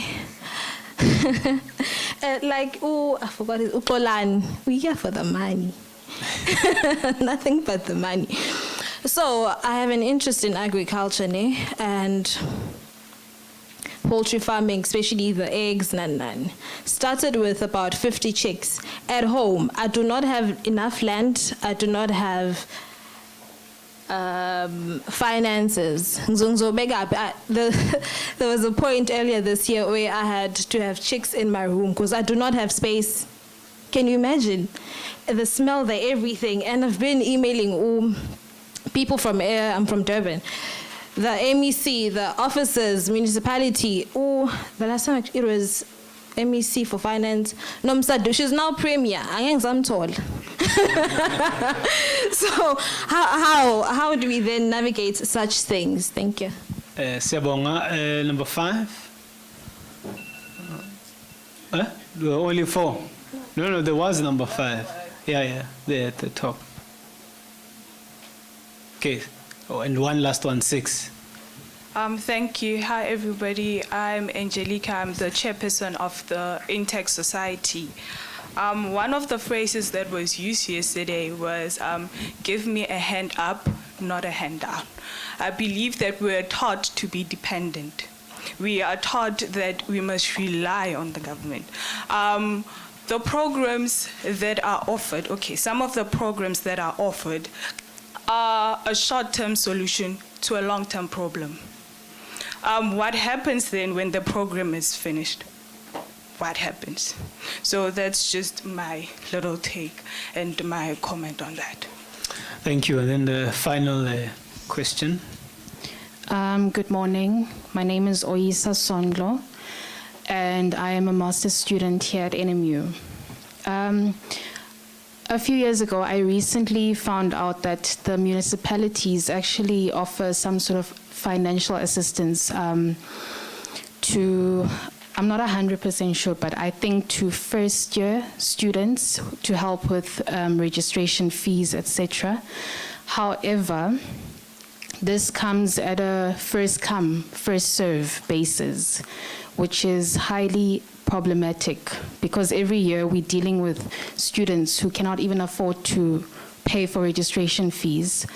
And how is it that this is coming at a first-come, first-serve basis when we are dealing with financial exclusion every single year from different students from different backgrounds? And I come from a small town called Komani, where it is popularly known for having the most corrupt local municipality. We've been exposed multiple times. So I know for a fact if I were to go to the municipality and ask for this kind of assistance, I know that there wouldn't be any kind of assistance. So yeah, that's my question. All right, thank you so much, Sarah. Thank you very much to everyone, especially the second round of hands. I'm very glad that you actually took me up on my challenge to have you speak. You need to speak all the time, even if you have nothing to say. Sometimes you must just raise your hand and say covered. Yeah, people must know that there are women in the room, and people must know that women know how to speak and all those kinds of things. So sometimes, even when you have nothing to say, you must just raise your hand and say covered, and then let the program continue. I am going to start with Lisa Kanya. Lisa Kanya said that there's a number of programs that she's learned about that exist in government, but they've not been available. They've not been made available, and that is highly true. It is very true that government often struggles to communicate the programs that it does as well as its achievements and sometimes even challenges. And that's due to a whole lot of reasons, which I'm not necessarily going to speak about. But then one of the best places where you can get assistance in terms of information, even if something as simple as information, is the NYDA. It's unfortunate that the deputy chair couldn't make it here. She's on the program, Mukarabo. But it's unfortunate that you couldn't make it here. But the NYDA has a portal on their website where they usually just have information about what other departments could be doing for young people in particular. So the NYDA and the Department of Women, Youth and People or Persons with Disability is a great starting point in terms of finding out what it is that government has lined up for young people. And sometimes in the instances where maybe you are interested in a particular department, to use your example, you can just go to the Department of Rural Development and find out what I know that there's provincial governments. I know Eastern Cape has the Department of Agriculture, and find out what it is that they have for young people. Sometimes it will be a costly exercise for you, which is very unfortunate, where you're going to have to make a call a number of times or send endless emails, like she said, in order to then eventually get a response. But I think the Dean, you need to have facilities where students, for instance, are able to make calls to these public entities for free. In the same way you're providing Wi-Fi for us to send emails and write assignments and all those things, I think you need to have some sort of like call center where students are able to make calls to these public entities for free, whether it's for information searching purposes or for whatever. Because this is also another, I know when we're talking about barriers for young people to access work, is because the exercise of looking for work is very expensive. It's very costly. So if you're a university student, universities need to help with the process of ensuring Guti applying for a job it comes at no cost to you, whether it's making copies of your CV and all those kinds of things, to actually calling and following up and something like that. And even now with traveling for interview, there needs to be some sort of initiatives, more especially in student development, where there must be a budget of sorts that is created for students to be able to get to interviews, because sometimes people are not able to get to interviews because abana imalo gibel. And then number 2, Precious says, government says it wants skills, but what happens in the instances where you have no qualifications, but you have the skill? And I'm glad that you've put it in this way, because there is a difference between a skill and a qualification. So you can have a skill, but then you don't have a formal qualification for it. And this is something that actually a majority of our people in our country actually have, where people have a skill, but they don't have a qualification. But that does not become the basis of exclusion. So you have the responsibility of showing the people that you do have the skill and you've been able to do what you've done. So for instance, you're saying that you're doing graphic design work. So you need to ensure, for instance, that you always have a portfolio of the work that you've done from previous people, so that when you either pitch to the Dean of Students for next year's convention to design their program, as well as the banner that we have here, you are able to show them the portfolio of work that you would have done. Because the great thing is that as you do that, your references become your qualification. So this is something, we must not downplay these things of saying that you design posters and all those things. It's a skill that must go on your CV. It must be on your CV. You must not downplay it. Even if you worked shop Gababum Tembo on your streets and you were doing whatever, it is a skill that you've acquired and it needs to be on your CV. So we must not be too fixated or too obsessed about having formal qualifications, but the skills also matter. So what I would like to recommend is that just have a portfolio of sorts, where you put together all the work that you've done with other people, so that when you now look for a new project, you're able to show that this is the skill that I have and this is what I've been able to achieve. And then with time, and if it necessitates it, then you can perhaps do a short course of sorts in either creative design or graphic design or whatever it is. But it's not something that you must just be hell-bent on wanting to acquire a qualification now, because already you have the work to prove for it. So just put together that portfolio, and then that'll become what you go around using to market yourself. And another thing that I think you need to also look at, you are doing your master's in isiXhosa, and that's very good. So you can perhaps even add to your portfolio of graphic design that you maybe do copywriting, to translate or to sell products in a language that a whole lot of people identify with. So you see, you're now using your qualification to supplement your business activities. So you can look into that as well. Ukutlwano spoke about the problems with maladministration and how this is being addressed. So when I was still studying, I know that students had to apply for NSFAS through universities, and then NSFAS changed that because there'd be inefficiencies. There'd be some universities that are more efficient than others. So NSFAS changed that system and centralized application to NSFAS. But I know that NSFAS is still experiencing challenges in terms of volume. But then this just gets to show that there's initiative that is taken, because I don't think you can ever come up with a system that is foolproof all time. So you constantly learn from the shortcomings that you experience and you improve it better. So I would like to assume that the application process, for instance, for next year is going to be much better than what was experienced this year. But there is work being done in terms of addressing maladministration.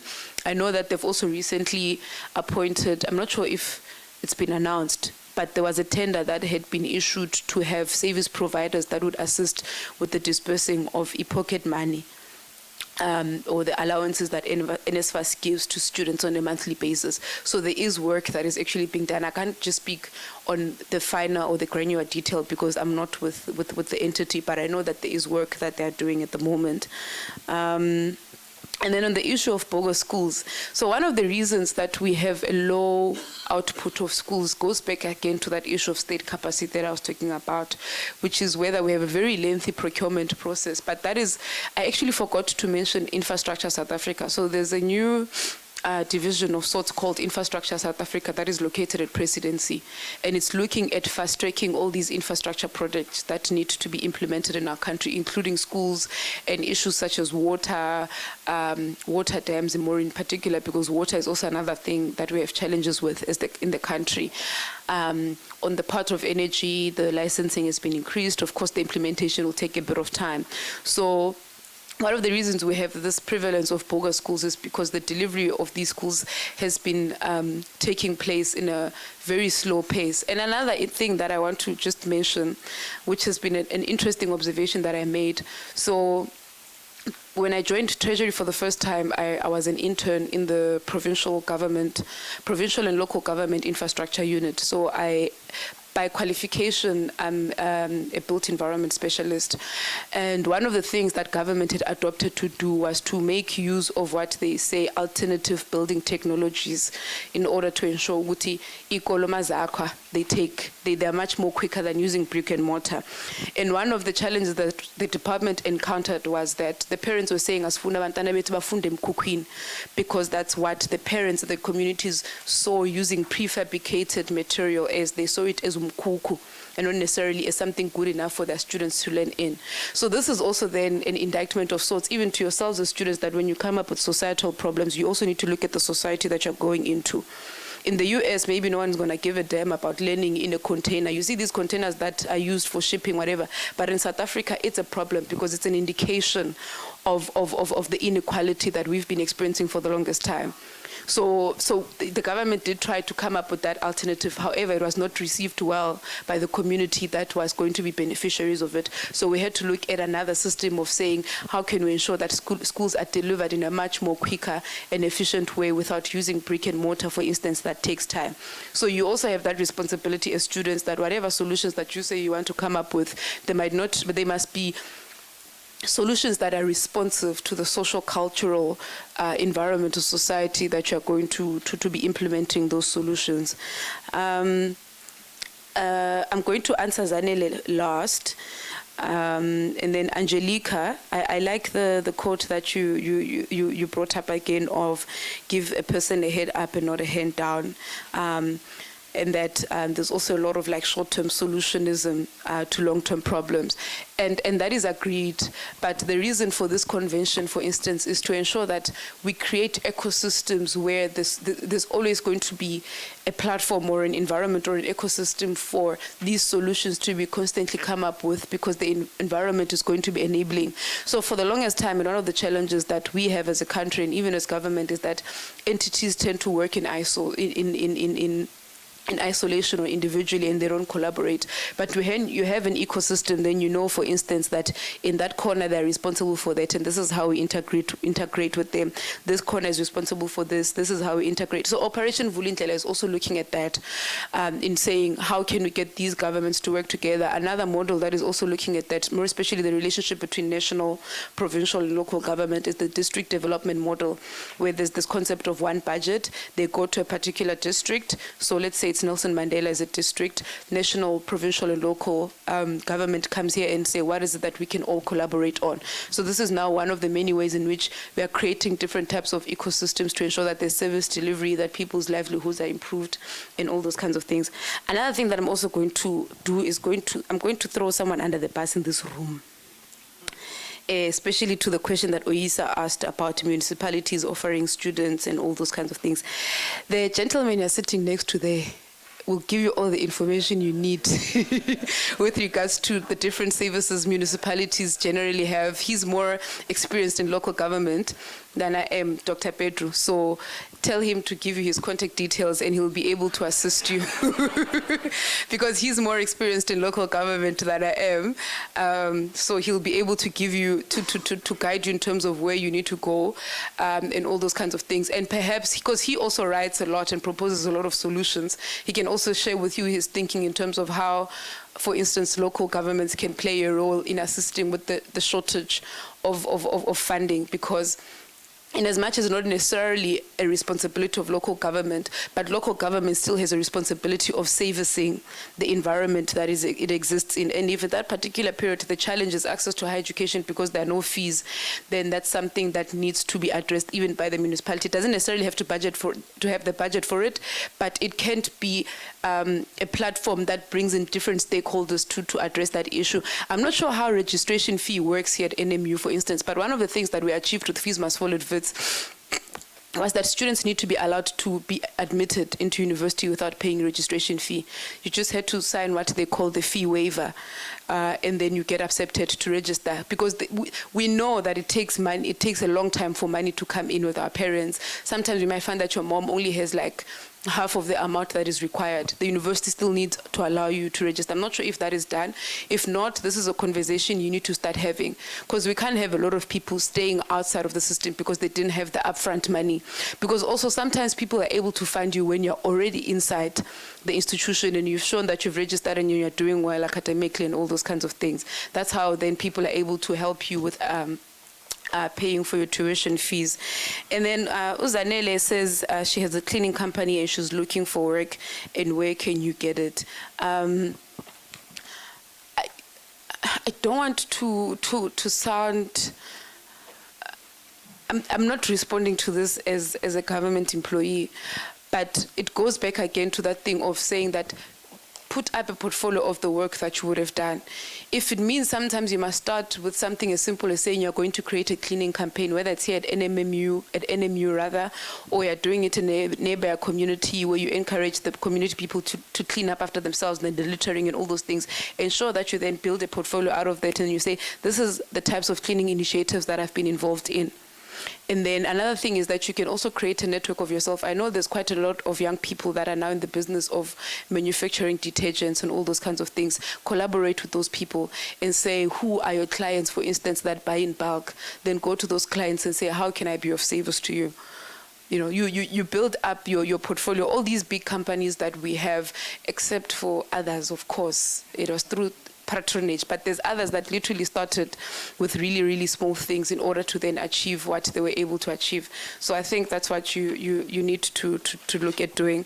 And then you also spoke about that you have an unpublished book. I'm not sure, Dean, does NMU have a publishing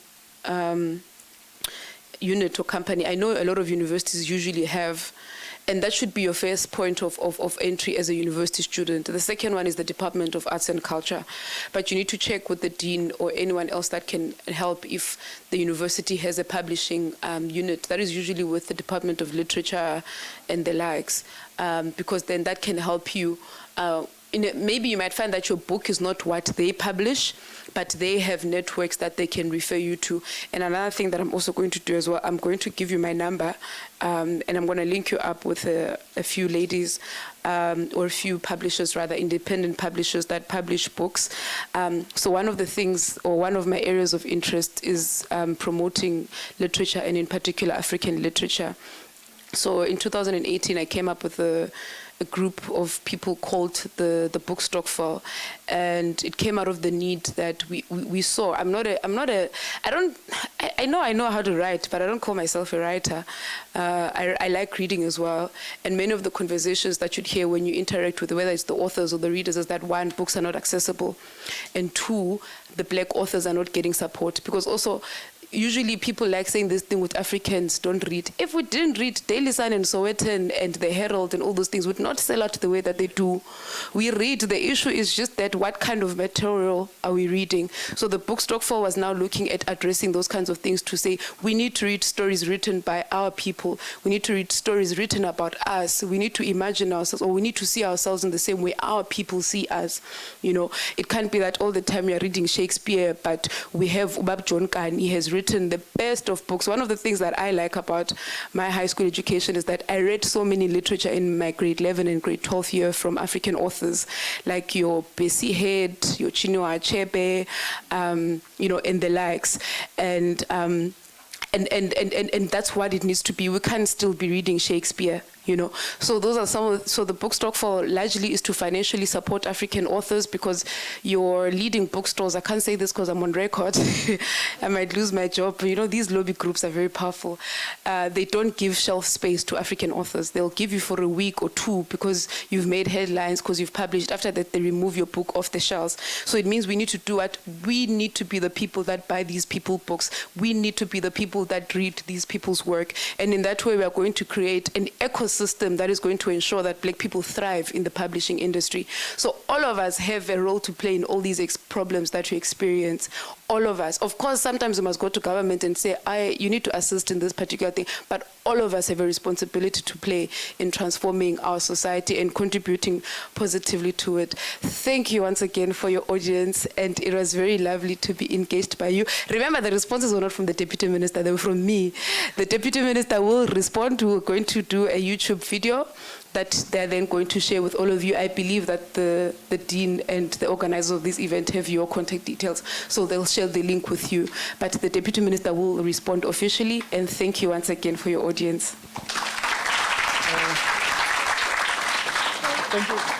Thank you so much, Sarah, for your time and your contribution.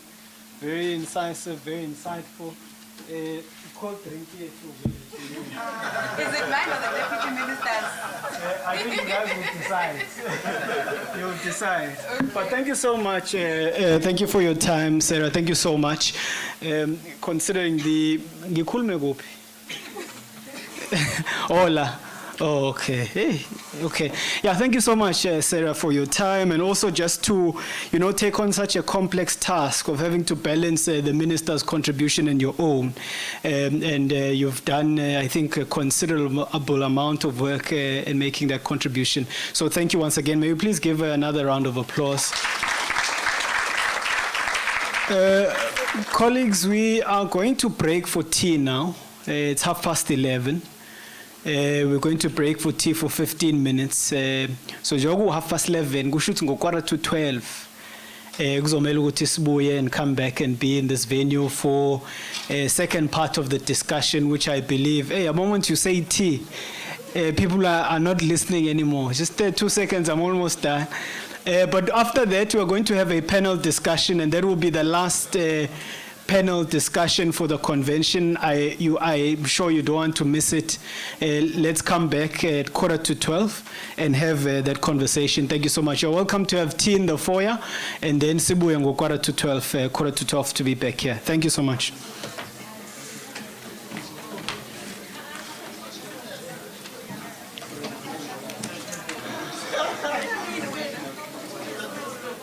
Chief?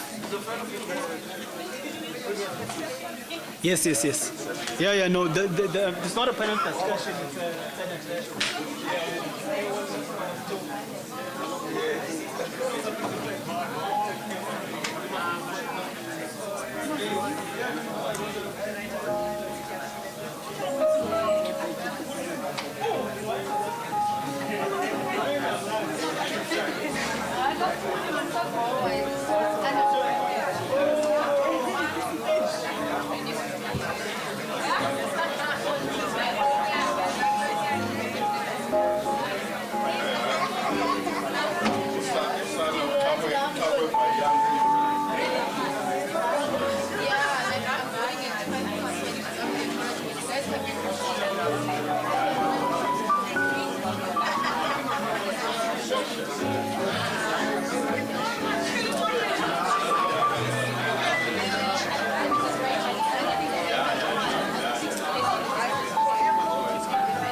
I will share.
Colleagues, can we just assist each other to just get the people inside and to settle down so that we can start in the next 5 minutes or so.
All right, colleagues, welcome back to the second segment of today's session. We're going to continue the program, as I said earlier, to go into the panel discussion for today. And the panel discussion, as you would see from your program, is centered around the topic of co-creating innovative pathways for youth development. So the question really of how do we collectively respond to the existential crisis of youth exclusion. And to have a take and a discussion on that, I'm going to invite on stage our three panelists.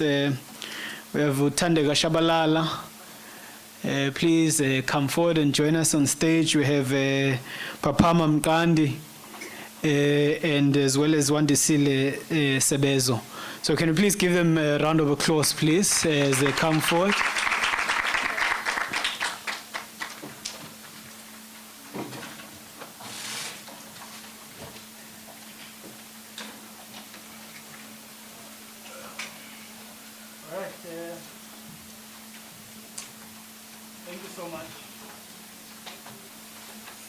We're being managed here. Okay, thank you so much.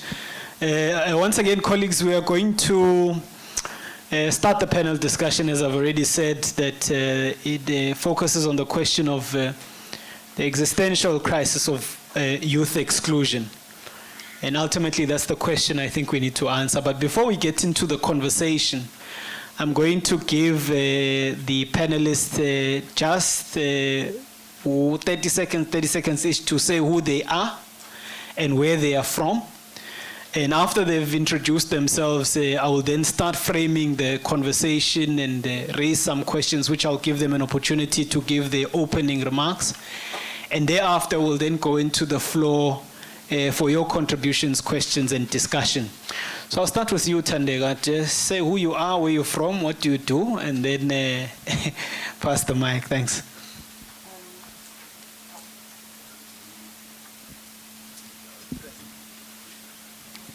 Am I audible? Yes. Still the morning, so good morning, everyone. My name is Thandeka Shabalala, as introduced. I am a student, firstly, in this university, and I'm pursuing my postgraduate diploma in financial planning. I am currently employed as the youth coordinator in Nelson Mandela Metropolitan Municipality. And yeah, also I was hijacked to do this, so just bear with me. Thanks, okay. No, thanks. My name is Wandisile Africa Sebezo. I work for a municipality in the Western Cape. We like to call ourselves the Republic, because we think we're different from the rest of you people. But I'm at the economic development section of the municipality, and my portfolio is tourism. And previously, but I joined the municipality last year, August. Previously, I worked as a writer and a public relations officer for Bled Tourism, which is an agency of the municipality back there that promotes destination marketing, tourism development and so on. So I'm in that space. But I'm always glad to receive the call, Dean, from Dr. Bernard there to come and engage the students. It's always good to be part of the solution, in trying to map out and rebuild this beautiful country of ours. So I'm very honored, and I think that you guys should continue on this endeavor. It is one of the snowball, as Mandela would have called it himself. Thanks. Thanks, Wandisile. Molweni, good morning, colleagues and all leadership here, all protocol observed. Ningandikoti. Igama lam nguPapa Mamnqandi. I am the national chairperson of the BMF's Young Professionals. The BMF is the Black Management Forum, for those people who don't know. But Genam Dikleshi, we're like other people. I work for a black-owned firm known as NN Architects down the road in East London or Buffalo City. I studied here too. I was in the Beyond the Classroom program with D. I led the Jazz Society at NMMU. That was the NMMU. Ingatinai chisamos NMMU ngokusheke NMU. I think the last time I had a SASCO membership card was soon after Shandon Shanek passed in a car crash. No one quite inspired me after that. So,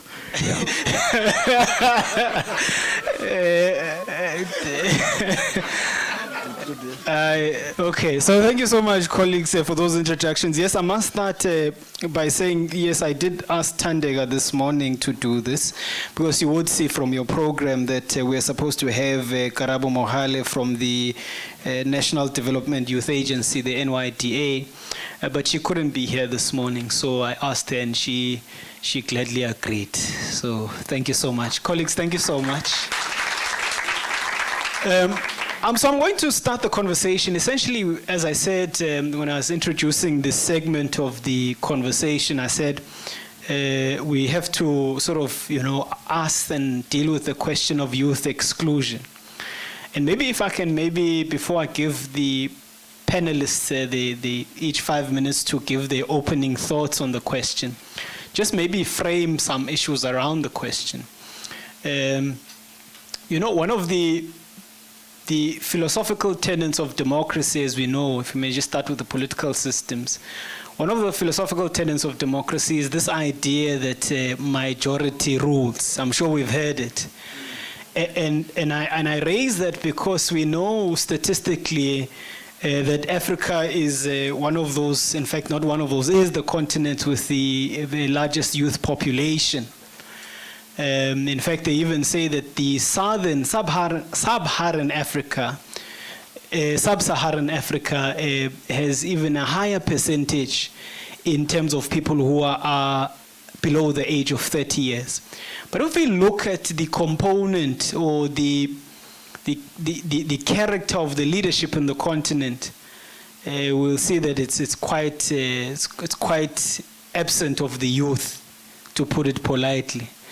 They're not really young people. In fact, we have heads of states in this continent who are 80, 70, some even 90, wanting to contest for office in the continent. But that's on the political front. But in almost every other space, whether it be in private sector or business, even here in academia and universities, you don't have really young people being part of leadership and spaces. And so essentially, when the framers of the convention framed this question to say it's a crisis, I'd like to think I agree that it is a crisis of youth exclusion. But if we've established that it's a crisis, or if we agree that it's a crisis, the critical question then becomes, what do we do about it? All right, so I'm going to give our panelists to then just give their thoughts on the question. and then after that we'll then take it to the floor. I started this side when I was doing introductions. I'll start that side now. Papa, I'm over to you. Okay, thanks, Chair. No, once again, colleagues, I'm quite honored to have received this invite. This is a special place in my heart. Okay, let's talk about exclusion. So the topic is about pathways. And I think yesterday, the sentiments as the session was rounding up towards the end were that you guys had discussed the problems extensively and you wanted today to focus more on development. So I'm going to shoot to the development aspect because I think we are fully appraised of the challenges that face our society. So I'm not going to dwell on those today, right? So the irony about exclusion is that as we sit here today, concurrently the South African Innovation Summit kicked off this morning. It's taking place in Cape Town. I think you can log on virtually from tomorrow onwards to catch on to the continuing sessions. And in the spirit of exclusion, I wrote a pitch to the South African Innovation Summit wanting to present, ironically, on the very same topic that I found this panel to be discussing. So I think the universe works in mysterious ways. I was quite delighted to discover this, and I'm not joking when I say it's exactly this whole thing about pathways, and because I think it's really where the prospects for intervention lie for us, right? And for those of us who want to focus on the solutions. And I don't say that to negate the problems that exist. But also I must foreground this by saying, so we gather here in an institution that is named after one of the most iconic humans to ever walk this earth, right? And we call him a sellout, we call him all sorts of things. We do ourselves a disservice of someone who struggled so much for us and who suffered so much. And when he has built the rapport that no one can match globally, we are the first ones to shoot back at him and say, our inheritance is a farce. So we sometimes shoot ourselves in the foot because instead of focusing on how we take this country forward from where his mere mortal flaws have left it, we are also continuing the bickering. So I think that's challenge number one. We need to reflect on ourselves and our ability to go beyond the moment. And I think the university is an environment for equipping us with the ability to reimagine, for the tools to look at and reflect on our society and our challenges, and come up with the tools. And obviously I don't overlook the seriousness of the resource challenges and setbacks that befall all of us that led to the Fees Must Fall movement. But maybe to shoot right through it. So we are at the Nelson Mandela University on the southern tip or southeastern tip of the globe, right? In a post-COVID world, when Putin is guns blazing in the Ukraine, and when Eastern trade and the BRICS are probably some of the good friends that we have. So what does this mean contextually for us? It means that if the next wave of economic growth, perhaps even for South Africa as a country, is likely to come from our coastal cities, it means that we might be at the right place almost at the right time. Because we are that generation that should be formulating the ideas and the experiments that will drive the unlocking of value in what is seen as emerging sectors of the economy. And so I'm talking about oceans economy, I'm talking about green economy, I'm talking about tourism, I'm talking about agriculture that places Eastern Cape as the breadbasket of our country. I'm talking about decentralized work, remote work, they call it, the digital revolution that creates the conditions such that our English rating globally puts us in a situation whereby if Taiwan wants to be bilingual by 2030, we should be the ones supplying them with the English teacher capacity that they need, virtually and otherwise. And so the student movement that is here, while it grapples with protest, while it tries to initiate change on the ground, has got an unfinished job of going beyond the fight and actually competing for the future by actually pivoting and pioneering South Africa's entrance into these new untapped sectors. And I can tell you for free, even if the minister is not here, you are the people who are supposed to make sense of what that future is going to look like. So if we're not reading sufficiently after protesting, we're going to lose as much as we think we will gain through the protesting. And so the great revolutionaries of our time, your Che Guevaras, your Steve Bikos, were scholars, and they never put down their books. They never betrayed that mission. And so the real task of a revolutionary is to remain disciplined to the task of scholarship, because that's where your empowerment will come. I mean, I don't take lightly this thing of President Nelson Mandela. We visited Cuba the other day, and I found a book in one of the cafes with Castro. He dubbed him the other bronze titan. You can go and do some research around what that means to be dubbed the bronze titan in global geopolitics. And if you listen to Simon Sinek speak about President Nelson Mandela, you will realize that we are. And so if it's not just about respecting the intrinsic value of being a human being, an African, who we should look up to in Nelson Mandela, we should optimize his commercial value as well. Right? So I think that's where I'll start from now. Okay. Okay, thank you. No, thanks. I just want to declare that I agree with everything that he says, Papa. So if I didn't say it, it's because he said it.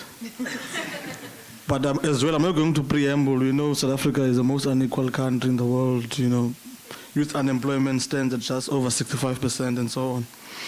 But what is to be done as we are challenged by Lenin?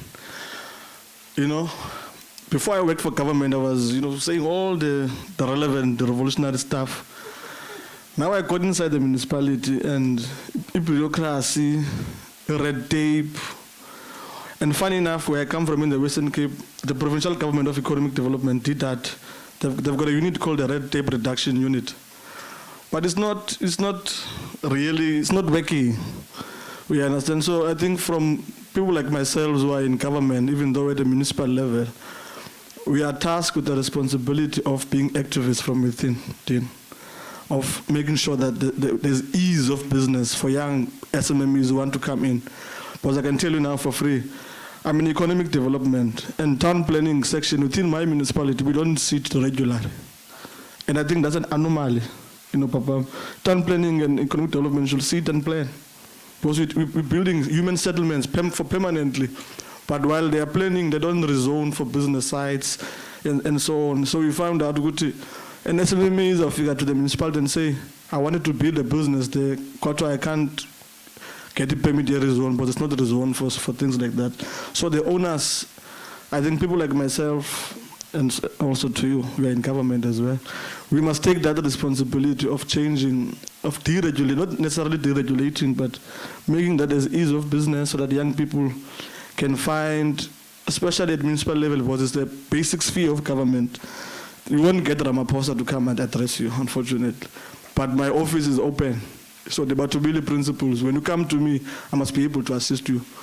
You understand? And funny enough, and I hope I'm not going to be fired for this thing, I organized a township tourism workshop that meant to take place last week. So I invited CETA, I invited NYDA, all these agencies of government to come and address small business people who are operating in the townships, in terms of access to funding and all the regular stuff. And last minute, an instruction came, cancel that, can't focus that on now, and so on. So I had to go back, and all the speakers I've invited, like the grading council to me, was very important. We got PNBs in the townships. that are not graded or they don't meet certain criteria. So I was very interested to hear what they were going to say. They agreed to come. But then I was told him, Chana, cancel that thing. We'll do it later on. And I was very disappointed, obviously. So what is to be done? I think people like myself, again, advocate is that let's be change agents from within government and make business ease so that people can be able to relate properly. Right now, there's a lot of dissatisfaction. If I open Facebook or I go to a pub somewhere, because I'm a young person, I do go to pubs. They will say, nyapangela sabezo nina, you know, you're working for government, get paid on the paid day, stay in nice, you know, suburbs and so forth. Nislibele, you know. So people like me who are really for development, you know, not just a paycheck. It goes to my heart, you know, that we seem to have been far-fetched from the people on the ground. So I'm going to put it like that when I advocate. Thanks. Thanks, Hondisile. Tandega? Okay, thanks, Tando. I think the two previous speakers made my job a bit easier because they touched mainly on what needs to happen. And I think at the center of everything, which was Karl Marx, capitalism in its nature is exclusionary. And because of that, there needs to be a focused campaign from young people. We need to be intentional. We need to be intentional with the education that we are receiving. We need to be intentional with the businesses that we are going into. We need to be intentional with how we handle money. And at the center of opportunities is money. I think it must be something that we talk about often, that young people need to interact with money. Whether it's money, hard cash, whether it's money through business opportunities, whether it's money in education, but young people need to see that if I have a business idea and it's feasible, I should be able to access finance for it. And if it fails, there should be someone who is willing to pick me up and say, this and this and this is where you went wrong, now let's try again. Now, the same goes into education. The face of unemployment now is no longer unskilled.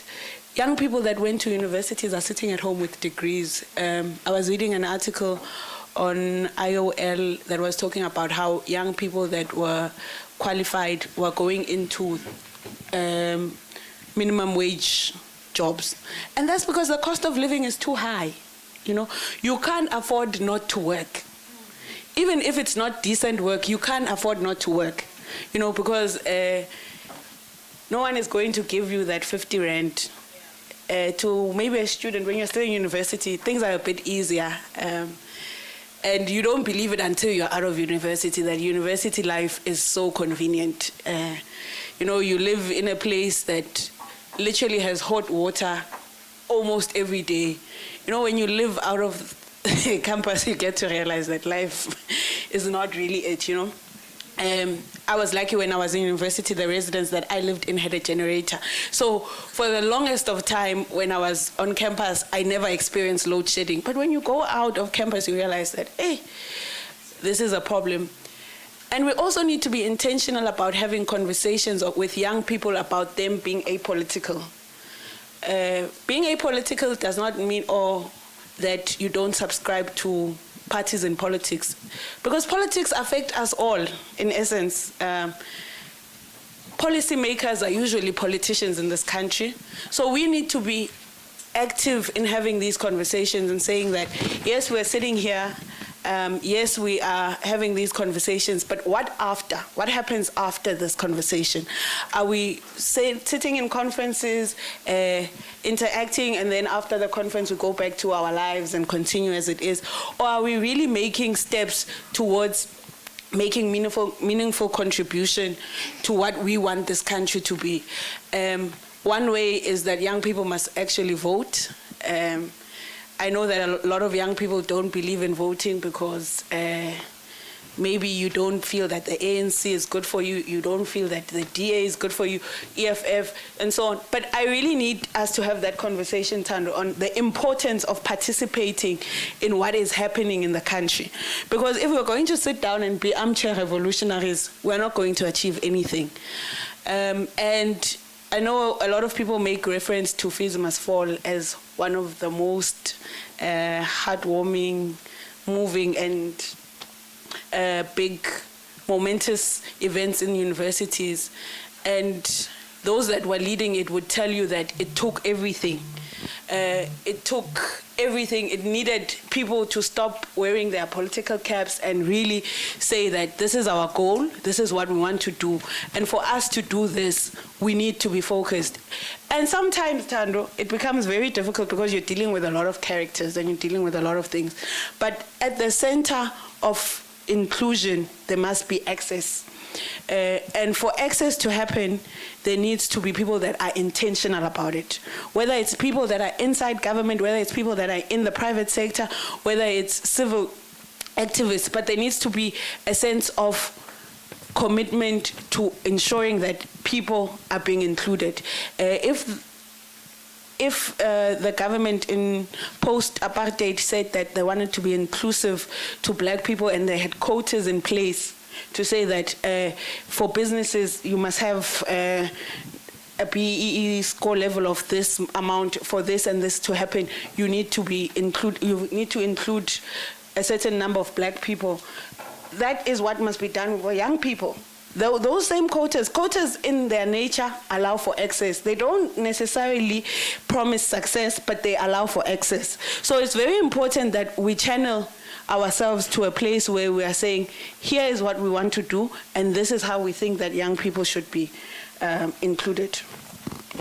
Yeah, thank you. Thank you to our panelists for those opening remarks, three of you. I'm going to throw you now to the, to the floor for questions, comments, and contributions and reflections. I'm going to take hands. We'll start with first round. And then we'll see from there. So I'm going to note hands. Okay, one there at the top. Please remember your number 1. 2, is your hand still up? Yes. 2, yeah. 3, 4.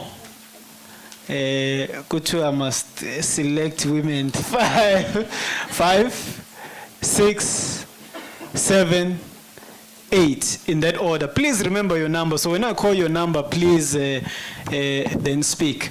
Please also state your name and preferably who the question is directed to, or maybe if it's directed to the entire panel.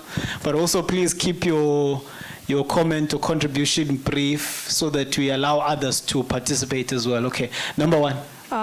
As I said, my name is Angelica Agu, and I'm the chairperson of Intact. So my question is directed to Mr. Sebezu. I said it right?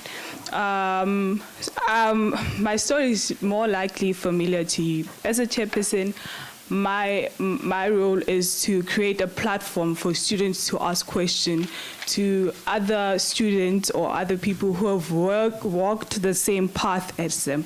So we wanted to have an event where students who are doing advanced diploma or diploma in accountancy were able to speak to former students who walk the same path as them. But long story short, we got an email that said we must not do that. Now my question to you is that how do you deal with that? How do you then stand up and just get motivated again? Because getting an email saying you can't do that, that's demotivating you inside. Now that's my question. Thank you. Number 2.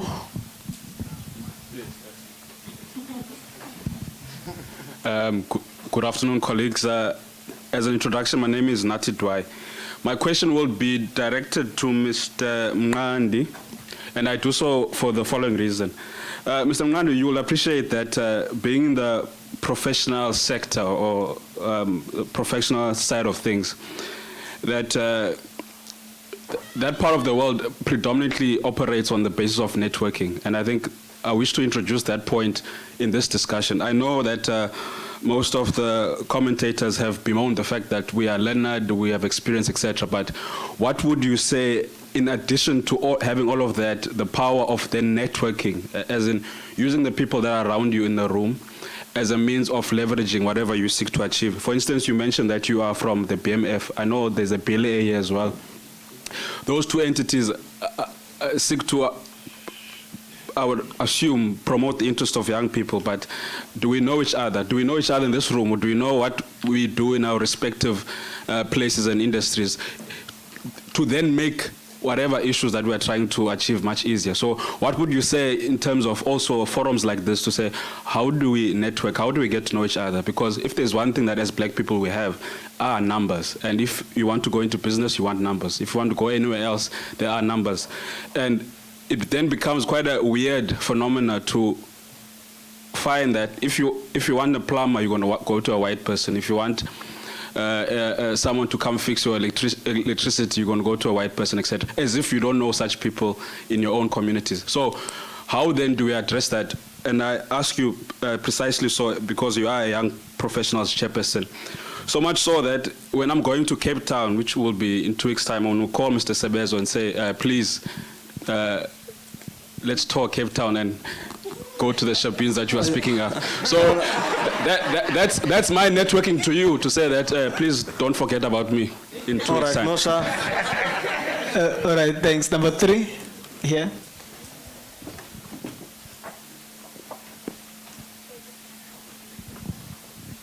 Thank you. My name is Wongaletu Simaile from the Black Lawyers Association Student Chapter. As a comment, first, I don't think Nelson Mandela is a sellout. I think people who perpetuate that are misguided and do not appreciate history. I think we know who the sellout is. But on what Tandeka, right, was saying about being apolitical and how, I think this was raised even yesterday in yesterday's discussion. How can student leaders or leaders of young people organize all young people under one banner, under one goal? Because young people are divided on political lines.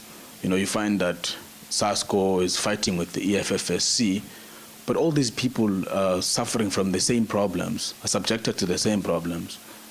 You know, you find that even if they can fight amongst themselves and maybe the FFSC will win, but then at the end of the day, all of them will be unemployed, all of them will suffer the things that young people suffer. So how can young people organize themselves under one banner?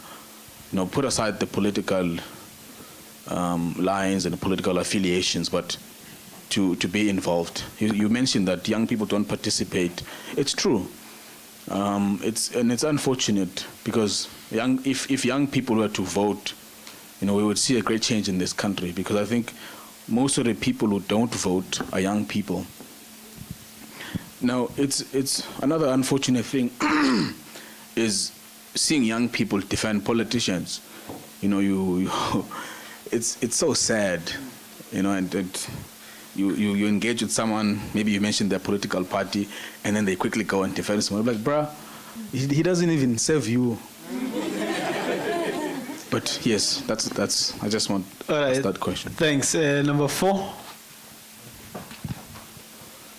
Yeah.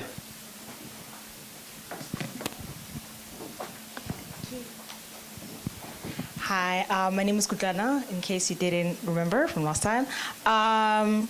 So I just wanted to reiterate what he was asking as to like, how do we mobilize ourselves? And you said, as you said, this is our goal, and we must like make sure that this is what we want, and like, let's focus, vele. Like, how do we mobilize ourselves to do that? Because, you know, it's not just EFF who can come up and be like, no, guys, let's do this. Because sometimes the ANC or the DA could look at it like, no, we're not focusing on that. So how do we put an emphasis in change? How do we tell each other that, hey, this is what we should be doing, this is what we should be focusing on? And another question, it was focused on Sir Papama.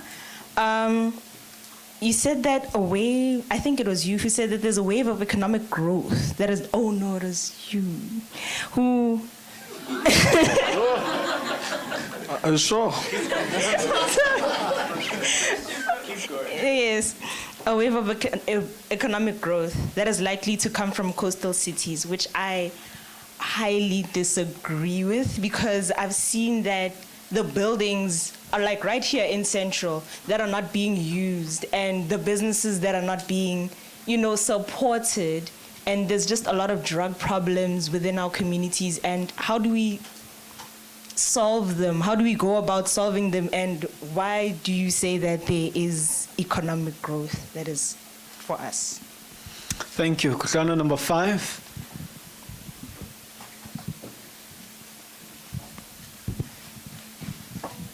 Mulwini, my name is Avushani Gyala, and I'm the incoming SRC president for the year 2023.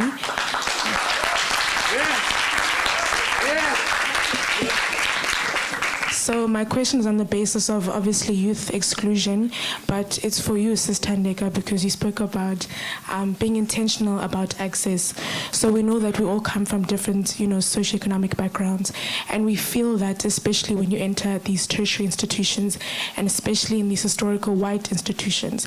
So I think my question to you is, how do we become intentional about bridging that gap and bridging that divide from people who come from schools where they were taught in their mother tongues and do not have access to textbooks, then come into these tertiary institutions where they don't feel like they're even worthy or don't even want to engage with literature because they feel they're not adequately supported enough within these institutions. Thank you.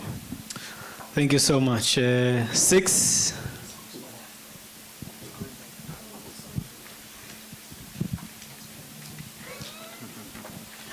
Hello everybody, my name is Winston Letwaba and I'm part of the SEED, which stands for Student Employability and Entrepreneurship Development. We're based here at Nelson Mandela University. My question is regarding a type of society that should be established which stands purely for the view of the average student who is not part of politics, because I have often dwelt upon the idea that perhaps I might join politics and represent views that are of the average person, but the thing is, with the image of politics, it has already been distorted to a point where young people do not want to be part of politics, because we have seen blatantly in the years that have passed all the corruption that has been happening up to the highest level of the president.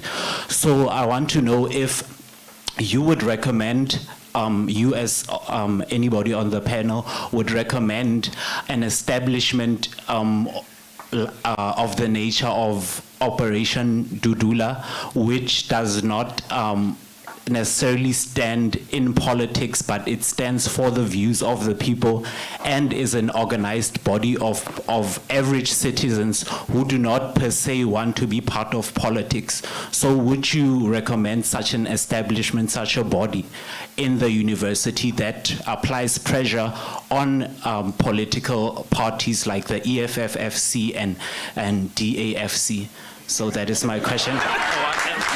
Sorry, not FC, I'm just football now, sorry, SC. Okay, number 7. Thank you. My name is Mate Mushibambu. As I've said, that the chairperson of the Rhodes University SRC Societies Council, and Awusheni is our incoming president. So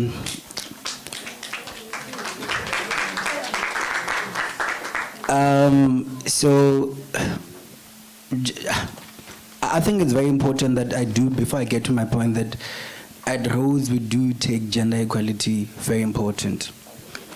Because in the past 5 years, we might have had maybe about 3 female SRC presidents.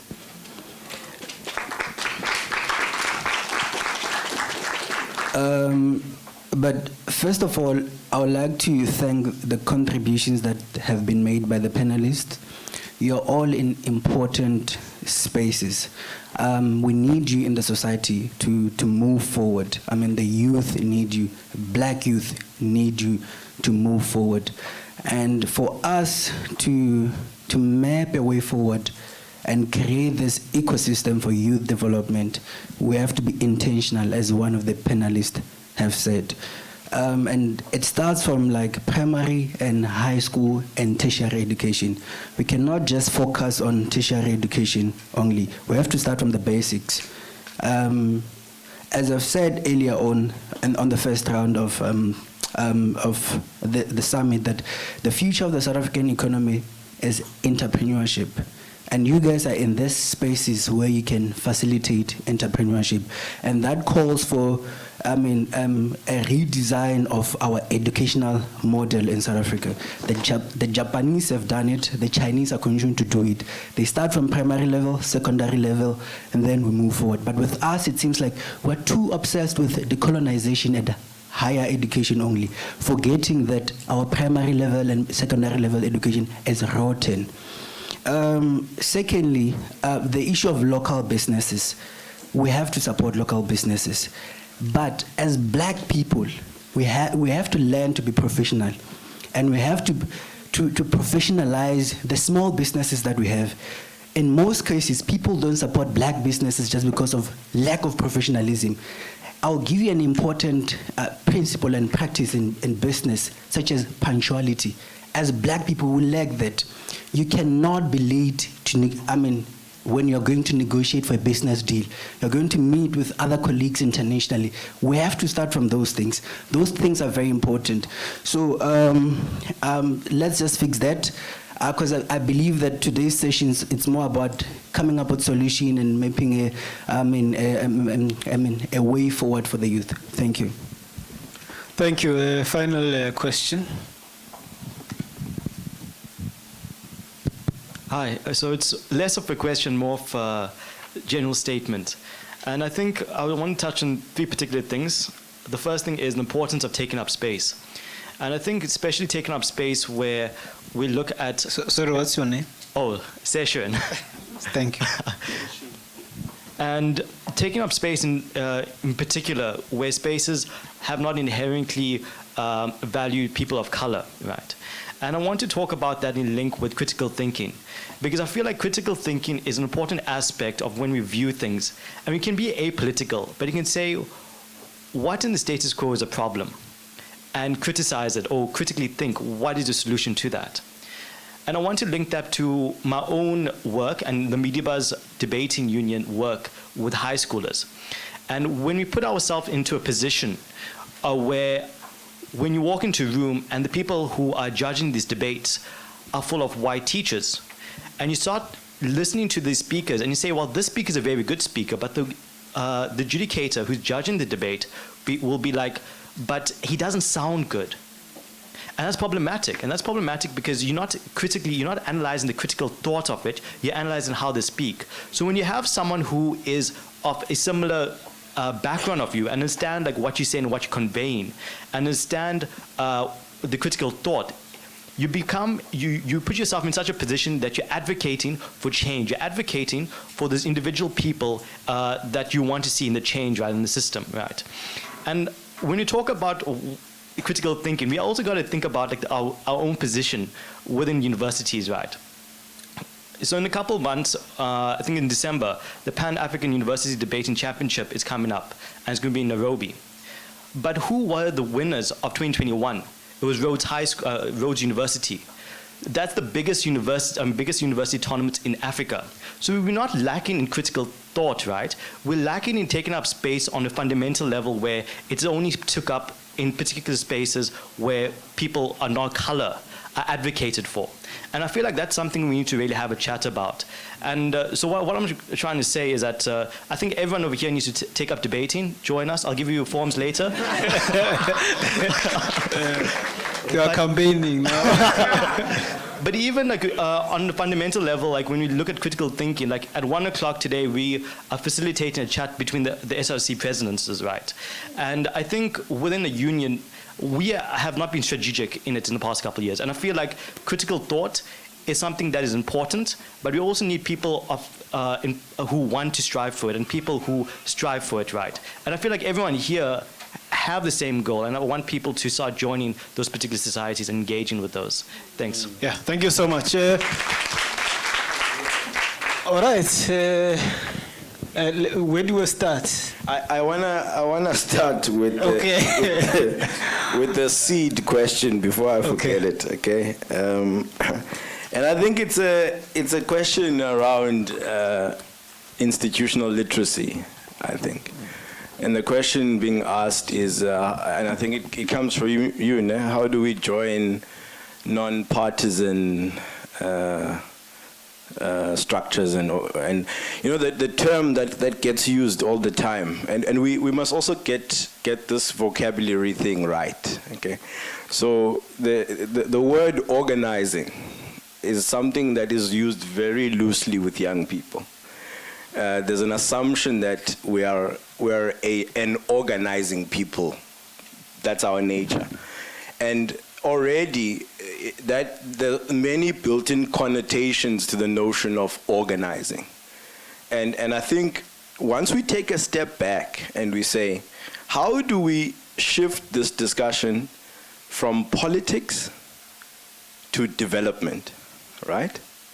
Where the political economy is a subset of development, but is not the entirety of the discourse that we have about development. And I think when I take a stab at my friends from SASCO, I love SASCO, guys. It's not I don't have an issue with anyone. All my friends are in SASCO. But the one thing that I always say to Oluzugo and the guys, I say, the problem is that we need to transform these institutions, we need to transform our society. Now, the diversity of the student organizations, the student structures that you find within the society's landscape of a university can give you an indication of the kind of transformation that you're likely to have there, right? And so, once we make that space overly politicized, right, to the end that we conflate what should be a debating society from a political structure, we're going to alienate a lot of people who can actually provide some good to the overall agenda for transformation of our institutions. So at an institutional literacy level, we must first be able to say, within the society's landscape of our institutions, what are our political formations? So you'll find EFF Student Society, DASO, SASCO, and so on. And then you must be able to say, what are the cultural societies that you find within that landscape? And various other things, debating, whatever, you know, that is available. And that rich bouquet, the diversity of that bouquet of stuff, is what makes student life very vibrant and very transformative, right? And so automatically the question that you are asking about networks for professionals, they are found in those societies. They are found in the bonds and the friendships that are unlocked in putting yourself out there to do debating and to come out of your political lagers, right? So I don't have a problem what stripe you wear politically on Tuesday. But if you come to the debating society, you're going to have to adhere to the protocols of the debating society. Because, well, you're a student who took their liberty to subscribe to the student society, to the debating society. And that is actually an essential part of your holistic educational development within a university. So I think sometimes we do ourselves a huge disservice where we come into these spaces out of fear. And then automatically we join this political bandwagon because it's what dominates our view of what is available in the institutions. And so even the heads of the student societies themselves have to be aggressive to be able to demarcate, to make the political guys understand what is politics and what isn't, so that we don't encroach on each other's spaces in terms of what a university is supposed to be. Because at the end of it, right, is that it starts turning all of us black people into people who are politically involved, whether you are, whether you're not. It is important to be politically literate, right? It is the underbelly of what informs any society, right?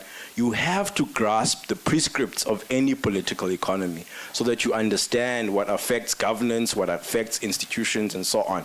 That's what makes you a good student in many ways, or a good human being, or a conscious citizen, or an active citizen.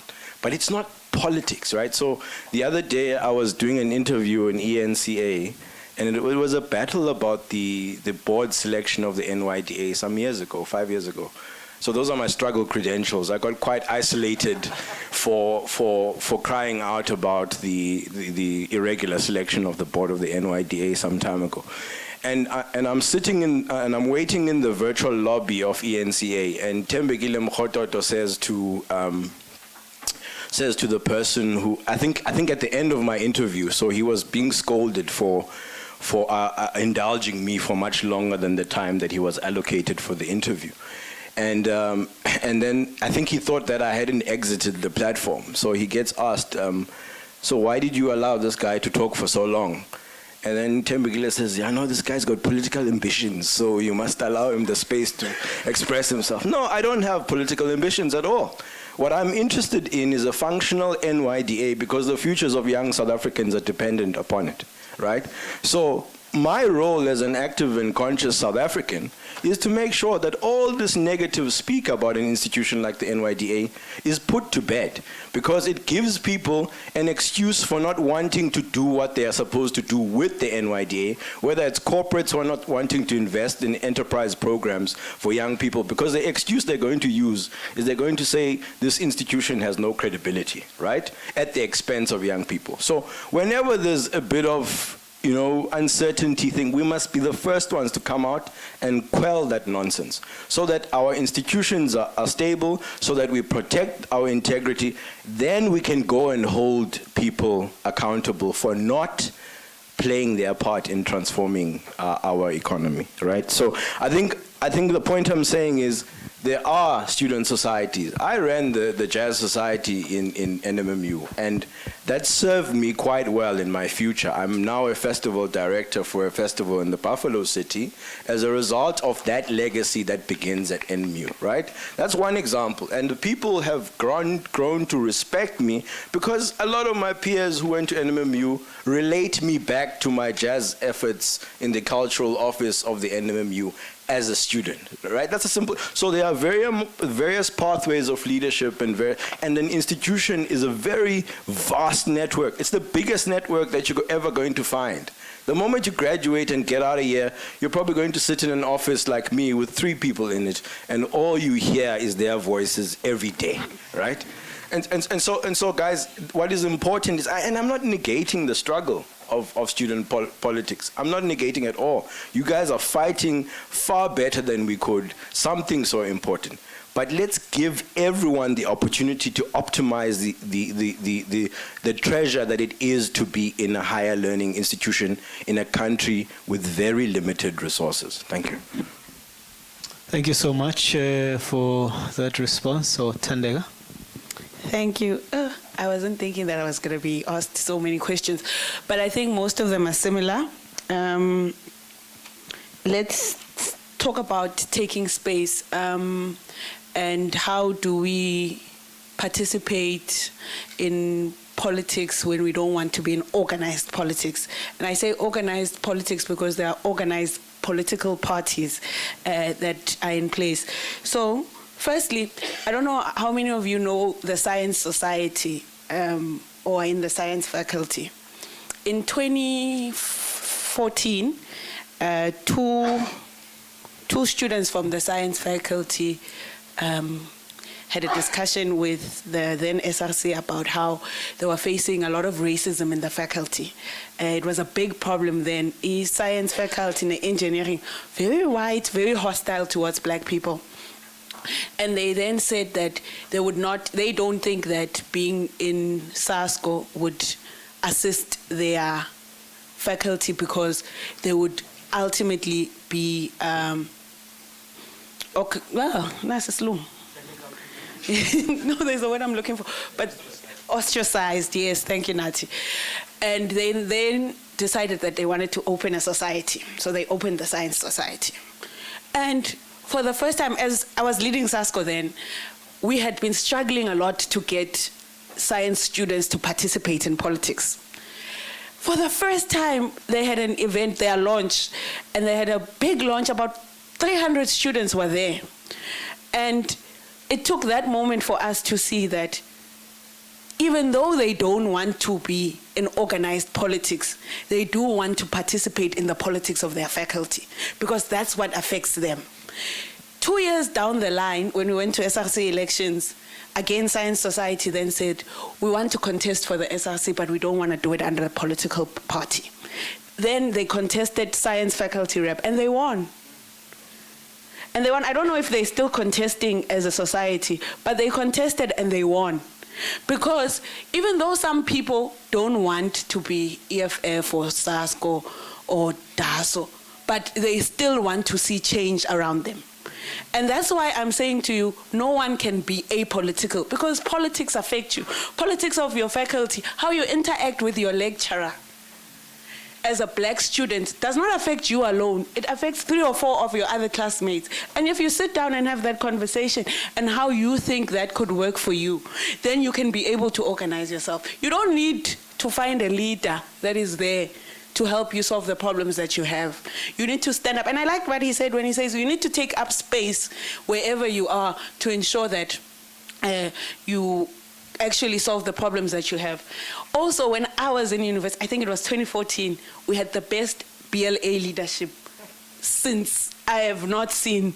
They were able to host Thuli Madonsela, they were able to host, I think, Justice Motsenegene. Who else did you host, Nati? But they had a really organized law faculty that was doing so much work.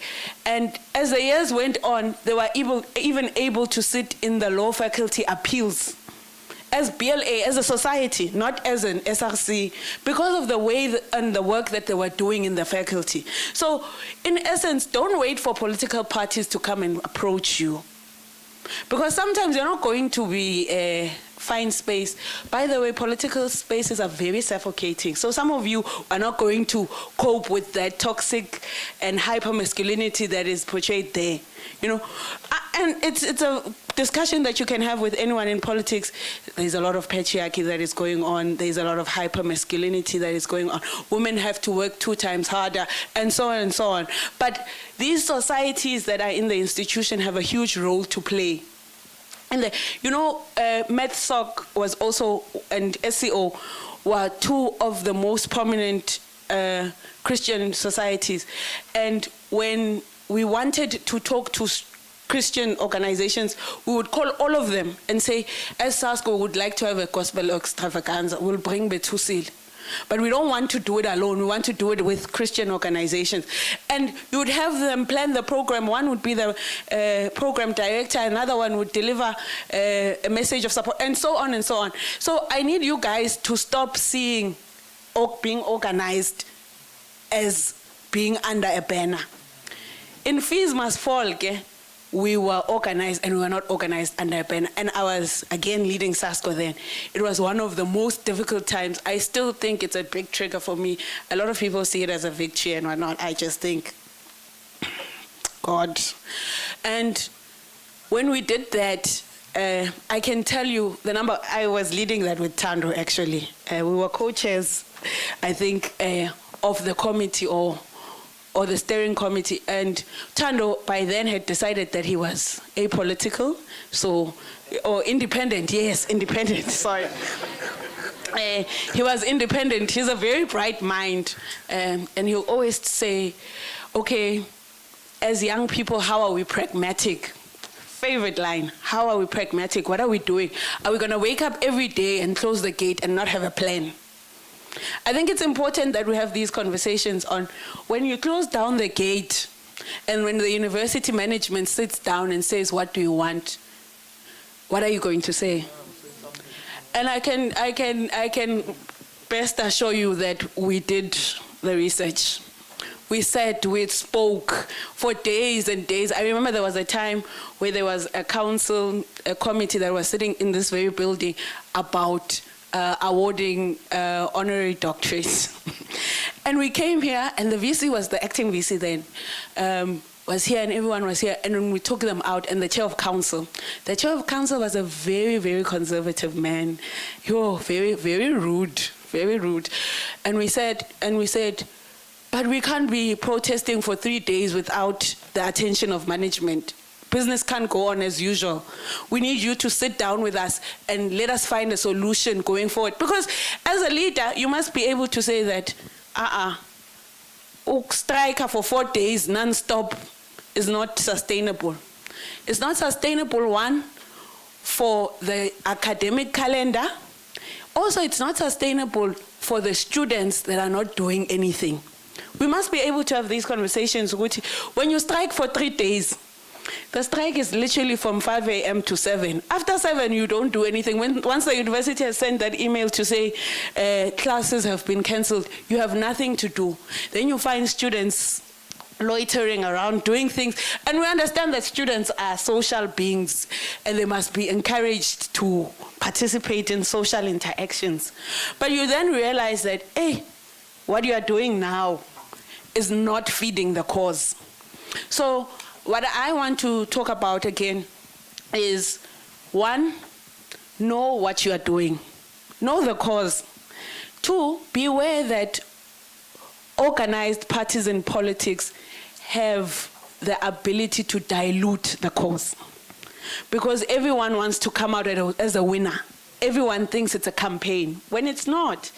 And we had to be really strong, we had to be firm to say that, okay, we are an organized student organization. We have people that rally behind us. We have people that would listen to us because they know us as leaders of SASCO. But we need those people to also listen to Thando because Thando is independent.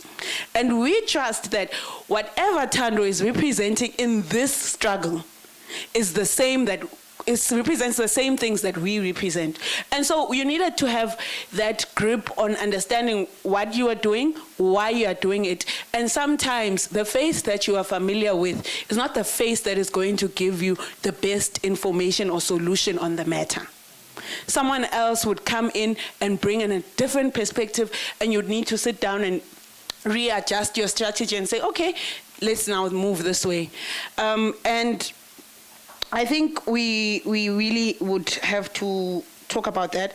But another thing that the incoming president spoke about is, how do we then make sure that umntana ofundiswe imaths ngesiXhosa will understand Dr. Van Niekerk when he teaches in English.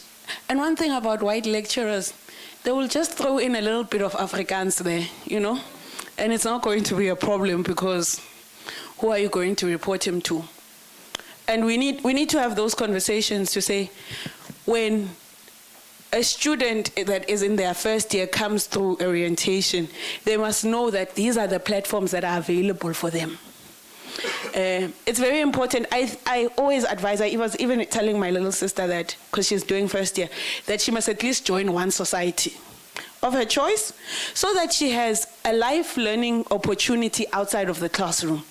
Because what builds character is not necessarily the information that you get in the classroom. It's the interactions with people that you have outside of the classroom. So when you know someone from the debating society, you know that when you have a presentation, you are going to say, okay, Sipho, I have a presentation, please help me. And I know that Toastmasters would do that a lot for students, even those that were not members. Max was in Toastmasters, and he used to train our SRC candidates for debates and interactions. You know that if you have a debate and if you have speech writing, you can interact with someone from the debating society. And that's how networking literally works. Even in residences, the reason you have orientation is so that you can interact with other students. Because once, and we've raised this even with the Living and Learning department, that we, as house committees, we have a high participation rate with first years when they're in orientation. But the moment that lecturers start, they start to pull away from other things. And that's because you get to a lecture room and your lecturer says, look left, look right. Half of the people that you see here, you're not going to see next semester. Only 1 of 3 of you will graduate. And those stats are really not true. They're really not, they don't represent half of what happens. But we need to be in an environment, and I was saying that that you won't win alone. You need collaboration. I, for one, I've always been open to collaborations with other student organizations, even political organizations, to say that can't political organizations come together and do something? By the way, when we had Fees Must Fall, the funniest thing ever, I think the DA had won elections at that time, and they had a sitting SRC. And that SRC said that we are not going to protest. And DASO pulled out. I remember we were marching, and they said that they're not going to be part of it. And because we were united beyond political banners, we were able to stand against them and say we are going to do what we want to do because we understand the problem with this. And also, you don't always necessarily have to come from a poor background to understand the challenges of poor backgrounds. I come from a middle-class family. I went to a former Model C school. I led SASCO throughout. And I was an impeccable leader, I'm sorry to say it. But not once did I say, because I come from this place, I am better than the people that come from the villages of the Eastern Cape. And that is because I was politically literate. I understood that we all have a role to play, and it's very important for us to play that role. So even if when you are in engineering and IT and you think that you can't do much, there are so many people that struggle with WRFC. So many people. If I can promise you, if there were people that would put their minds together and say, I know that with capitalism there's a lot of commercialization, so you'd want to make money from it.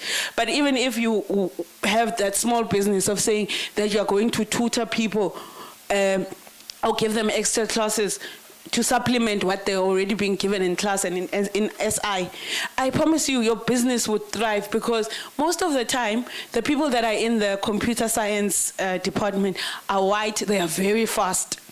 They are very, very fast. And you would struggle. And sometimes you have a question, but you don't have the right English word for it. And the medium of instruction is English. So I think it's very important. And they say that you must go to SI. Sometimes people that are your SI instructors could be someone who is Venda, could be someone who's Sutu, could be someone who's an international student. So it would not be as helpful as you want it to be. But, and lastly, to close off, Wenatando. Yeah, please. Development, I know I can blabber for a while. Our government is very conservative, and that is a conversation that we need to be honest about. I'm a member in good standing of the ANC. I have a lot of problems with the ANC. I try to fight them from within, but we need to have this honest conversation. Oh, and I'm a deployee of the ANC because I work in the municipality because of the ANC. But I really want to put those disclaimers so you know that as much as I see the problems, I'm also part of the problem. And it's not a populist thing to say, by the way. We need a government that is going to be brave enough to say that it's going to invest in a good education that is accessible to everyone, that is able to bridge the mismatch between skills and the education that is being delivered. You will hear about the green economy, about the blue economy, about the fourth industrial revolution, but you'll never understand them because they are not incorporated in your curriculum. Why is it that as a civil engineer that is a graduate in an institution of higher learning, you are unable to deal with the matter of a dam in your village that is not functioning? Those are the type of questions that we need to have. Why is it that in other countries, a child from as young as 6 years old is already taught not to just interact with a laptop, but to code, and we are still sitting and we are saying that the future of this country is the fourth industrial revolution? Now we need young people that are going to be financially literate. We need to understand how the money market works. We need to know how the economy of this country works. You know, other people, macro economy, because they don't interact with it. And it's said to be a concept that is foreign and that deals with people that are in the business faculty. You know, we need to understand these investors, who they are and whatnot, and how do we interact with money as young people. But lastly... lastly. I'm done, I'm But lastly, as we close off and we say that the future of this country and the people that are going to create employment are us as entrepreneurship, how are we making sure that these entrepreneurial opportunities are becoming successful and they're creating fruitful employment? Thank you. Sebezo? I really don't know why I should speak after Tandek. No, but I see the lady from there, she just went out. You know, when you are told not to do something or hold on, you know, it brings down your spirits, but you need to go back to the drawing board and do it again. So I'm going to have that township tourism workshop. I'm going to invite those people again with the same vigor and the same energy and persist that they come. You know, so it's the world that we work in, unfortunately. But on this thing of networks, whether or not it's going to be as if I'm repeating myself from the Imbadu series, because it also came up there. There's this thing of social capital among white communities. If you went to Grey High, you apply for a job at Investec or somewhere. If the CEO or CFO went to Grey High as well, that person is safe. So we need to create our own social capital in terms of, as especially lobbies such as the PMF need to lead in that front so that we as black people can be able to work together in that way. But I want to link the question that was asked, how can we organize from the same banner with that one of Dudula, but I'm not going to go to Dudula. I want to invoke, I always invoke the strategy and tactics document of the ANC through the eye of the needle. And I think the former President Mbeki as well invoked it on his what is the Africa we want. Because that document asks two fundamental questions. I think you, as the generation, must ask yourselves, what kind of society do you want for yourselves? And the follow-up question obviously is what kind of leaders will take us there, or mechanisms will take us there? You see, it's gathering dust somewhere in Lutuli House, but it's a document that really asks us, not besides the ANC as a political party, we can ask the question is from a different angle. What kind of South Africa do we want? We want an unracial society. We want young people living the space, taking up space. What kind of leaders will take us there? So platforms such as the Imbadu must answer those questions. And unfortunately, no panelist is going to tell you that. It's a question, it's a conversation that must be ongoing all the time. Yeah, and also, you know, when I was coming up in the Western Cape, Helen Ziller used to say to us, youth development is an unfunded mandate. This was before NYDA was conceptualized. There were youth commissions, Umsobom Youth Fund. We couldn't organize in the Western Cape, those of us who tried to be active. But the Western Cape government will say, no, it's an unfunded mandate. You understand? But then the government of the national government had an attitude towards the Western Cape government, so they wouldn't really pay much attention to us. So it remains somehow an unfunded mandate in that part of the world. So I agree with you, Papama, that structures such as NYDA need to be redefined, how we constituted the selection process. I know a friend of mine, Lukonam Gune, was very angry.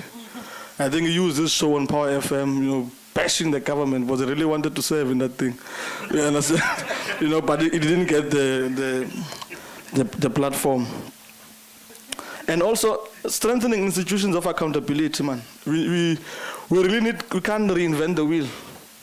Unfortunately, South Africa has been in conversation since 1994.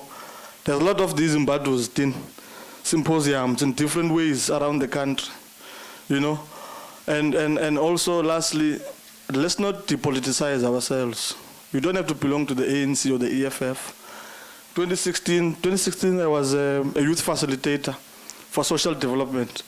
They had, I'm not sure if they still do, they had a youth camp in Kimberley at Trisai in December where they bring young people from across the country. I think 1.5 young people go there. They spend the month of December, the first part of the month, where such engagements are happening. Obviously, social development. At the time, it was led by Batabil. And I did a poll, me and a friend of mine, we did a poll there to say, you young people who are here, how many of you are registered to vote? Very few. From 1.5 people, I'm not sure about the exact figures now, but they were below 500, below 200. How many of you read the news, for example? Because you need to have an interest in the current affairs of your country so that you can be informed and participate, go to ward committee meetings, be a ward committee member. You know, I was a ward committee member in my ward, you know, and people had said, since I'm Dalo Sabes, things is old. He's always attending meetings. We need to, that's organization. It's not necessarily being a member of the ANC or the other. Go to meetings, participate, have a voice and have a space. And I agree with the union, the debate union chap there. Take up spaces, young people. It's very important. Otherwise, people will make decisions about you. And they do make decisions about you. And then you will suffer the consequences. So I think as young people, we need to have a no-nonsense approach on this thing and really demand our seat on the table. I'm glad that we've got young people in parliament, you know, but they still have to navigate institutional bureaucracy and stuff. But it's good that they are there. They are finding space. Some of them are chairpersons of commissions. We need more to follow. Some of them are former fees must fall, you know, the fall. So it's a good thing. Okay. Can I go? No, you went. Answer a question about the economies that are emerging. She asked me about properties in Central that are not. Okay. Yeah. Is that okay? Yeah, sure. Thank you. So one of the things about being a scholar is that you have to study also for imagining what should be and what could be, and not just reacting to what is there. So there was a program under President Zuma called Operation Pakisa, which was supposed to unlock the ocean's economy, right? So I'm not going to give you answers of what's working or not. I'm giving you homework to go and see how it could work, right? So go check out Operation Pakisa and go check out what it was proposing for this part of the world, and go and then ask again how PE and these coastal cities can plug into that. Go and look at the integrated resource plan of our energy mix in South Africa and look at where the renewable energy plants are moving to. Go look at the tourism sector master plan and see what it proposes for regions like the ones we have. And there's various other propositions that are being made. But the point is that these are not ready-made available opportunities and sectors. These are realms that our economy should transition into, and you are being challenged to be the one who understands and grasps that in order to be the one who drives that change. But lastly, the one thing I mustn't forget today before I go, I had hoped that the Minister or Deputy Minister would be here, and I think I want to rest on this point you're saying about this unfunded mandate. And someone raised the question about TVET colleges. You know, I heard someone yesterday saying Mr. Nzimande shouldn't be minister, whatever. I respect your call. I don't have a problem with that. But at the moment, the work that I'm seeing coming out of the Department of Science and Innovation through their Technology Innovation Agency in driving entrepreneurship and unlocking innovation value in South Africa is something that gives me a sense of hope. And what I would even challenge Deputy Minister would be to think about an institutional reconfiguration. Is it not time, perhaps, where we imagined shifting the NYDA away from the Department of Women, Youth, and People with Disabilities? Because it looks like a very bloated mandate for me. So if we're developing the youth, what are we developing them? Are we developing them for innovative futures? Are we developing them for entrepreneurship? Because no one else is going to create the jobs without entrepreneurship. So surely at that nexus, we should be finding TVETs, we should be finding the innovation ecosystem that the country, and especially if the evidence is there that the work is being done, and we must position the NYDA and link it to institutions that are doing that work so that it can crowd in the investments that is needed. And also we as young people must agitate for the NYDA to be fully optimized. It hasn't reached its full potential and capacity as an agency, because an agency must do more than just disperse grants. But maybe the challenge to you, Mfundisi, is that even with I think the hub that you guys are setting up, I was excited about that idea, but maybe thinking of it from the realm of a youth observatory that can augment some of the capacity that the NYDA doesn't have in terms of the research and thinking that must inform its mandate, right? And maybe wrestle with that integrated youth strategy that they've put out there. So I think that's where I would like to take it. Thanks. Yeah, can I pick it back just a general comment? 1 minute, okay. Yeah. I really believe in decentralizing the economy, man. We can't all go to Gauteng. Yeah. So that point of Papa Mamna, I understand from that vantage point that rural areas such as the Eastern Cape, let's re-industrialize them. Patawe, all those places that were once industrial hubs, particularly in this province. So let's decentralize the economy. Not all of us are going to go to Gauteng. Also on the issue of macroeconomic policy, maybe I'm old school, maybe I'm too ideological in my socialist thinking to say that we need to strengthen the manufacturing sector, man. We are exporting our raw materials without value. They come back as finished products because we're talking about fourth industrial revolutions. I'm not really sure we are ready. I'm not really sure that South Africa has a tendency of trying to catch up with the rest of the world. We're trying to be fashionable. The world is going left. Let's go there as well. But the material conditions on the ground said we must go the other way. So I'm a proponent of let's strengthen the manufacturing base in the country, dig up our minerals from our platinum belt and elsewhere, and process them here. Somebody mentioned plumbers, and I think there was a fellow from Rhodes, Matimbo, somewhere. It's not, I'm giving you credit, Mate. Because a plumber in Germany or a boiler, who's processing a resource that is from your country is earning more, And we are sitting on the sideline, we're doing marketing. People want to have laptops, corner offices. We need to really rethink the education output and the economy, because it doesn't really absorb, That's why we're sitting with unemployed graduates to a large extent, because people that did marketing degrees and all these things. And I'm one of those. Thanks. Thank you so much to our panelists. Can we please give them a round of applause? Thank you for those contributions. And I say let's give them a round of applause because I've taken a decision to not go for a second round of questions because of time. But what I will do is that I will give, because remember that the central conversation or the theme was the question of exclusion. Now I'm going to take a risk and put them on the spot for 1 minute each to say, because you've been included in the space you've been included, what are you doing for youth inclusion where you are? 1 minute each. Answer food, man. Okay, quick 60-second jab, right? Yeah, so 1 minute. I'm in the infrastructure and built environment space. I'm also in the creative economy. And thanks God, the South African Cultural Observatory is also part of this institution. So this is the point I'm making about these emerging sectors.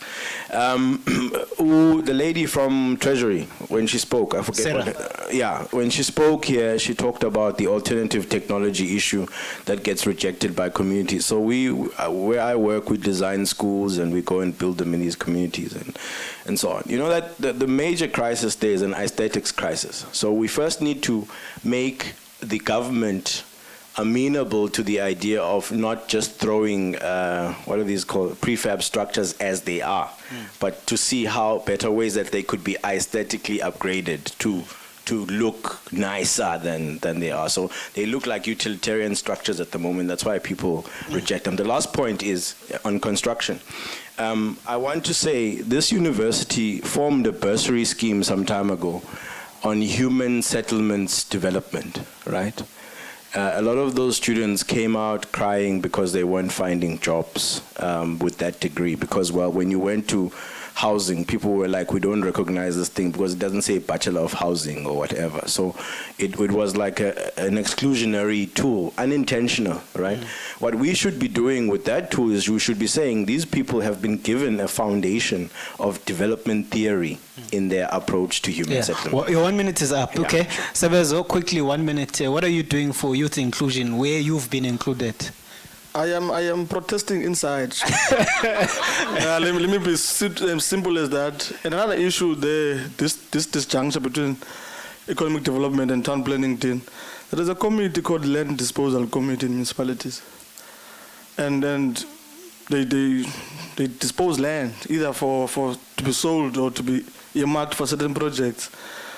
And we found out these town planners were sitting there, and where I come from, you should imagine how would they look like. They don't look like me. So it's those kinds of things that we are fighting from within, that we should take up spaces and make our voices heard in those powerful platforms. When I advocate, I don't want to belong, but let's fight from within, me and Tandek. Okay, thank you. Okay. Tande, what are you doing? Tando nawe. Yeah, you must account. Anyway, two major things that we're doing. We had written a proposal to council to say that the municipality has a lot of furniture that is no longer used and stored, and we would like them through skills development to have a learnership program that would take in 30 young people, train them in artisan planning, in artisan training, and then they would be tasked with the maintenance of the municipality furniture. So that is one. Two, again, we trying so much to help my collaborations no Maspala. Yesterday we were helping, we had a collaboration with Olwam in his book launch with the former MMC Umani. We are helping them gain exposure in my events, entrepreneurial opportunities. We were looking to even have a partnership with the NYDA to say that the provincial office of the Premier, to say that we have so many young people that are in business here that are struggling with funding and they get rejected for their funding programs. So can we get people that are going to assist them to know where their problems are, what they must do to ensure that they get funding next time, and how do they even prosper beyond the funding? Thank you so much, colleagues. Can we give them another round of applause, please? Thank you so much for your time, your contributions, and also what you are doing in your individual spaces. So, colleagues, we are going to have an adjournment now. After the adjournment, when we come back, we have one last conversation or contribution from the Office of the Premier. I think you'll want to be there for that, because then they will speak about opportunities, partnerships for sustainable youth development. And so at 2 o'clock, can we come back for that conversation? So we can go for lunch now. 2 o'clock, we come back in this venue for that conversation on opportunities and partnerships for youth development.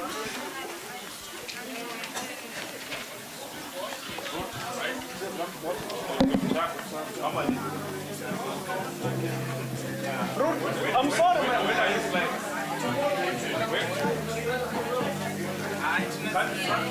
Organize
Good afternoon again, colleagues.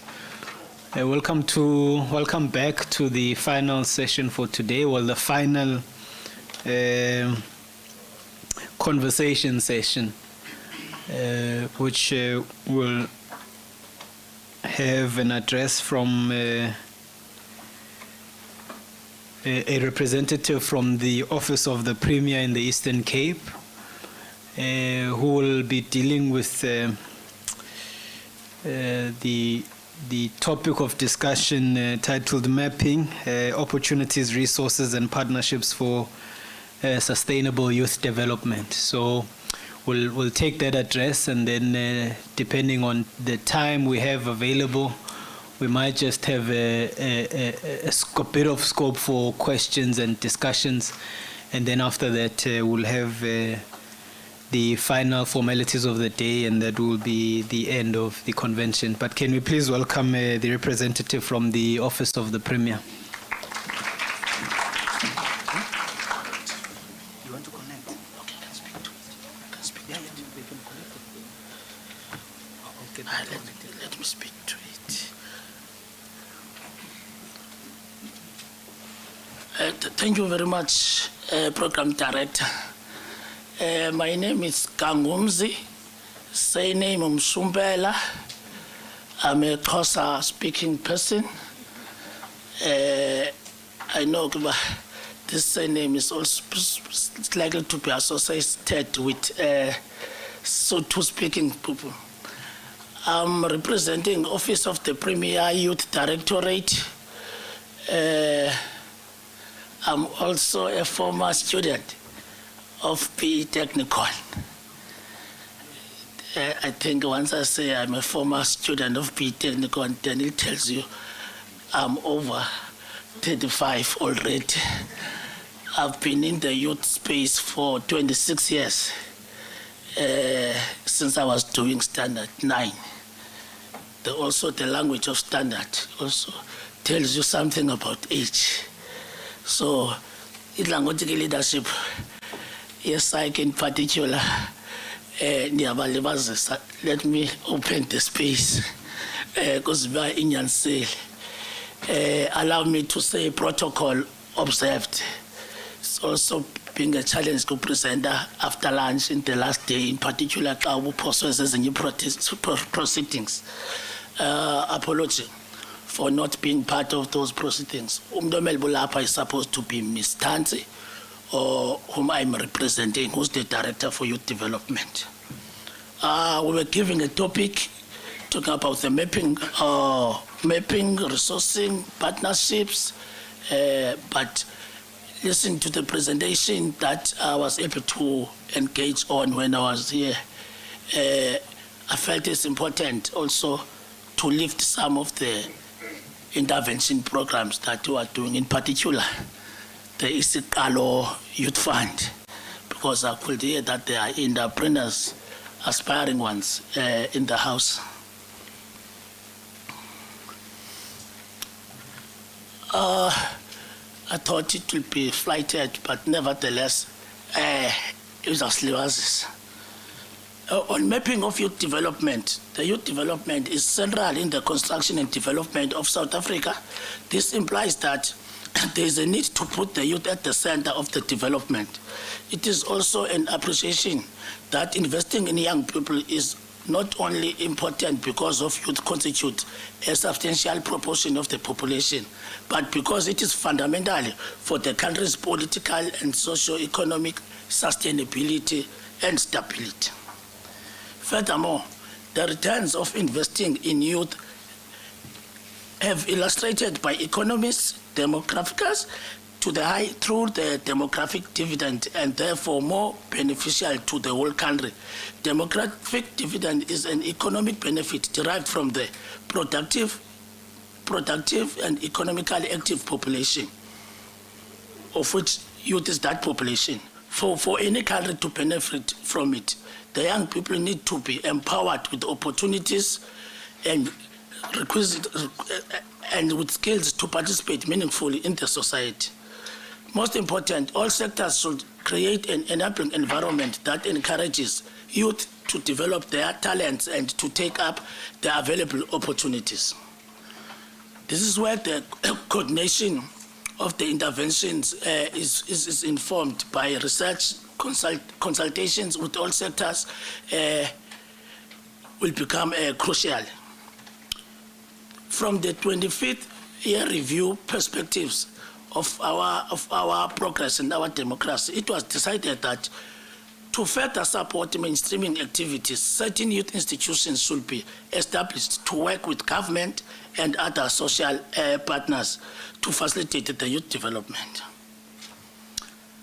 How we coordinate youth development in the province, we are guided by National Youth Policy 2020-2030, the Provincial Youth Development Strategy, which is aligned to that National Youth Policy.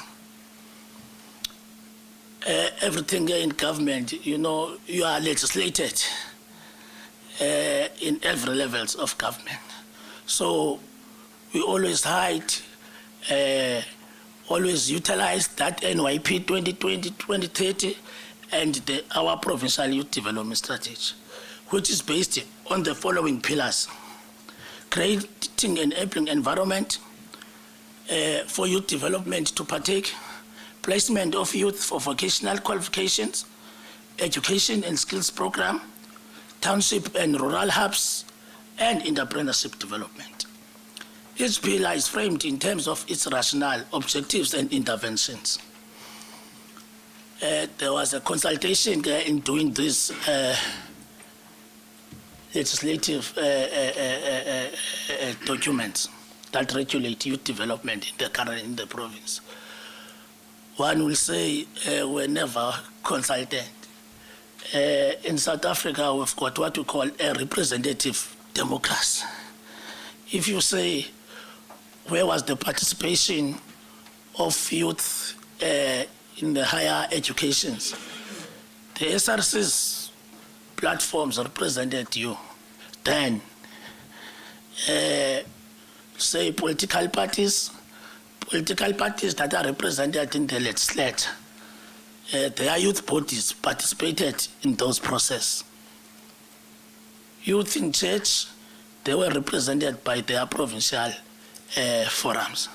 I'm highlighting this because each and every corner, when you talk of these policies, you find there is a less consultation, maybe there is a gap. Those structures are all led by the South African Youth Council in the province. So it's also important to ensure that we participate in those space of engaging through the psych in the province or in our regions. Government and its key stakeholders were recommended for when I say stakeholders, I mainly refer to the youth bodies. But in implementing that strategy, the strategy guides us in terms of the institutional arrangements to say we work with government entities in the space, we work with municipalities, and we work with youth structures as led by South African Youth Council. Others, when you refer them to psych, they become a resistance at times, but we are guided by the institutional arrangements as per the provincial youth strategy. We are noting that young people are already stepping up as entrepreneurs in many sectors. They need support that include access to capital to start and grow businesses, innovative financial and loan instruments which move beyond the current predominantly asset-based requirements which are needed to facilitate access to finance. That's why I thought it would be also important to highlight our Isikalo Youth Fund program. It is important for both the public and the private sectors to also provide other business-related support. We also have what we call the stakeholder management unit. It's where the private sector is participating at the provincial level. in assisting what we call Provincial Interdepartmental Youth Forum. We have also a Provincial Interdepartmental Youth Forum which coordinates these departments and the municipalities. But I must say there is a gap because one will say we need to expand the scope of membership of that forum to institutions of higher learning, in particular those that are within our provincial space. And there's a lack of participation of the private sector in that forum because they've got a forum already, but we do represent the unit in that stakeholders forum.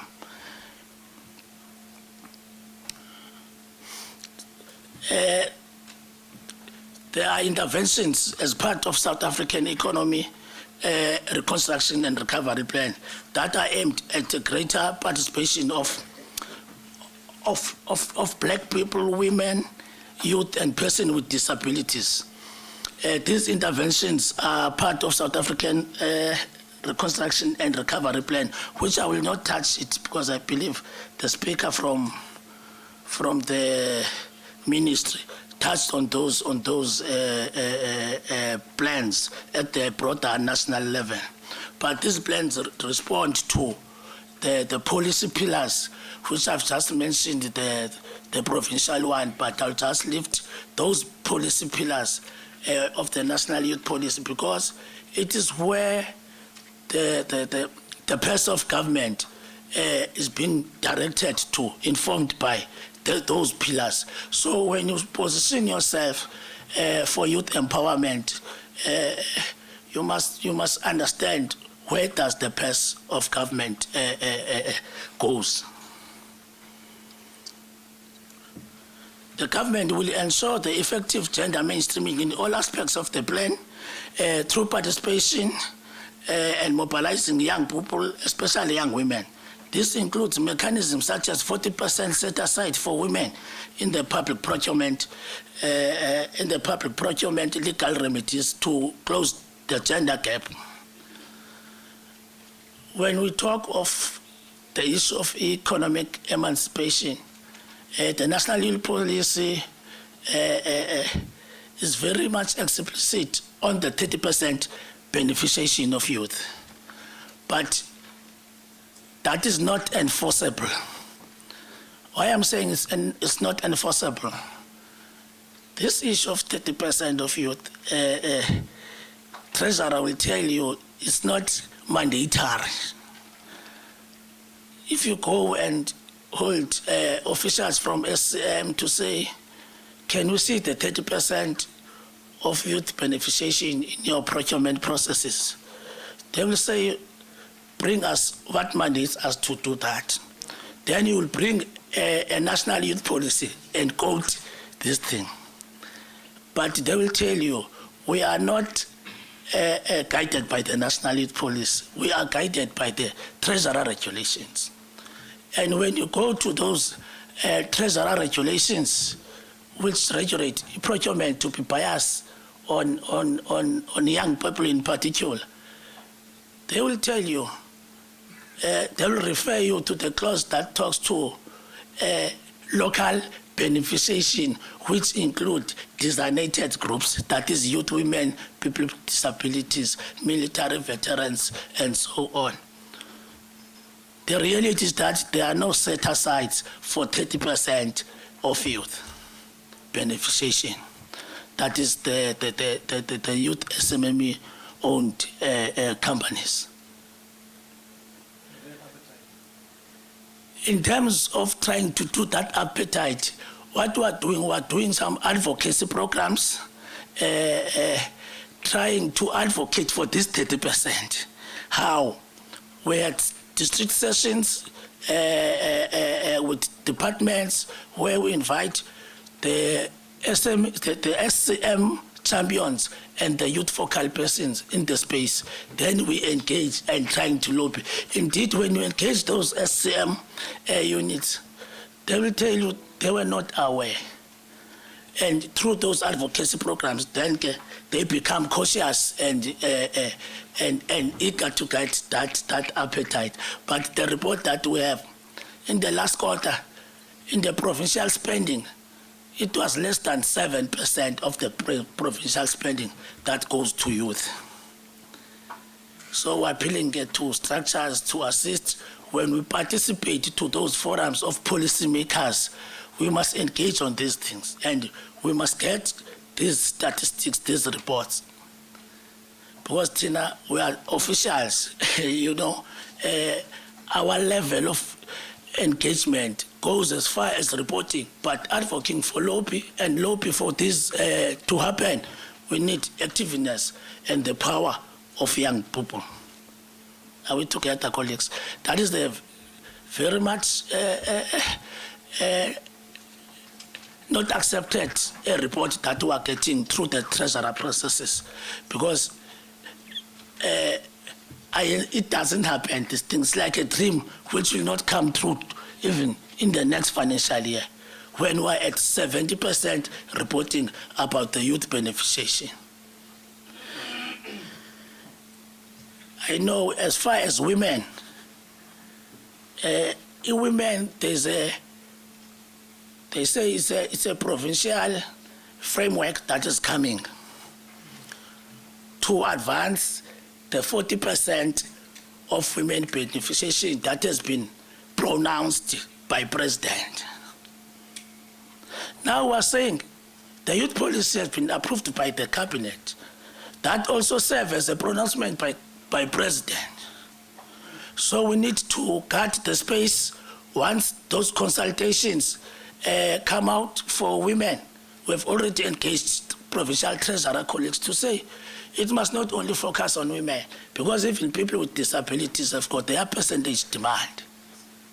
So we cut the space, we engage when those consultations come for youth, because we're empowered by that youth policy clause of 30%. I've mentioned the pillars, but they respond to issues of economic growth, including the capacity of the state to play a developmental role, improve access to health, which talks about issues of pregnancy in women, including nutrition for those rural young women who are pregnant. They need to be supported directly so. Quality education and skills development, you had those discussions in the previous. Economic opportunities for youth and women, I've talked about that. Active citizenship and social cohesion. You see, when you talk of being an active citizen, it doesn't end here at school, because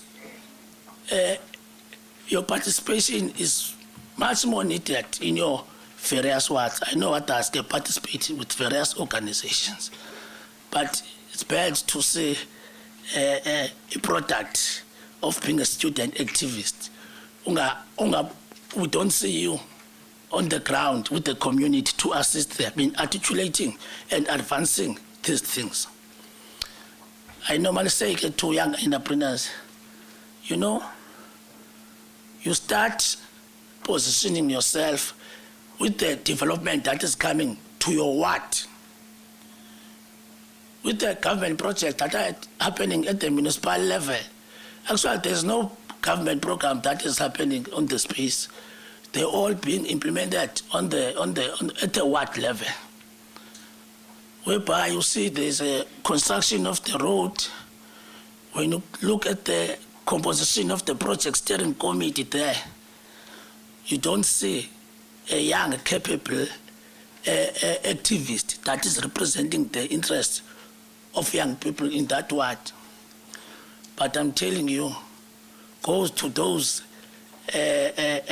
political meetings, you find that in it, but we lose focus. So when we talk of youth activism, we want to see it there. And people must see that this is the product of a BMF, you know. I hear someone says coming from BMF. I'm also a product of BMF. Yeah, so we must be able to align ourselves. Development must not look it there only, but we must close ranks even to contribute to our our municipalities. I've mentioned the provincial youth development strategies. There's a rationale behind these pillars of the youth policy and the provincial youth strategy. Among them is to ensure that youth development is mainstreamed in all policies. I've just made an example of treasurer policies, which are not clear about set aside for youth. So we're saying there must, in all policies, we must safeguard the issue of the youth development. Young people must have access to government services, and there must be tailor-made programs that's focused to youth. We are coming from a background where issue of youth development was the issue of social development. I think by that time it was called Social Welfare Department. If you go to even the provincial government, once you raise the issue of youth development, you were to refer to social development. But also that department has transformed from being a welfare organization to a developmental department. Young people said in the province, they want all departments to have youth directorates. If I can reflect on the report on how far are we in terms of doing those youth directorate, which the strategy was approved in 2015, was still at 10%. About 90% of departments, including municipalities, don't have youth directorates. Because we want youth development to be closer to the decision making. In Abingo, by the way, we used to have what we call special programs coordinator. Those special programs coordinator, if you can look on how that was constituted, you can call them events or bus coordinators, because you will see them in June 16 when they coordinate a rally for June. Then you will see them in August when they coordinate a Women's Day. Then they will coordinate another rally for AIDS Day, for Disability Day. Part of transforming youth development, we said it cannot be compared to SPU. Young people don't want to be special, but they want to claim the space. Young people, they don't want handouts, they want hand up. That is what young people are saying. Us as government officials, we will talk about triple challenges.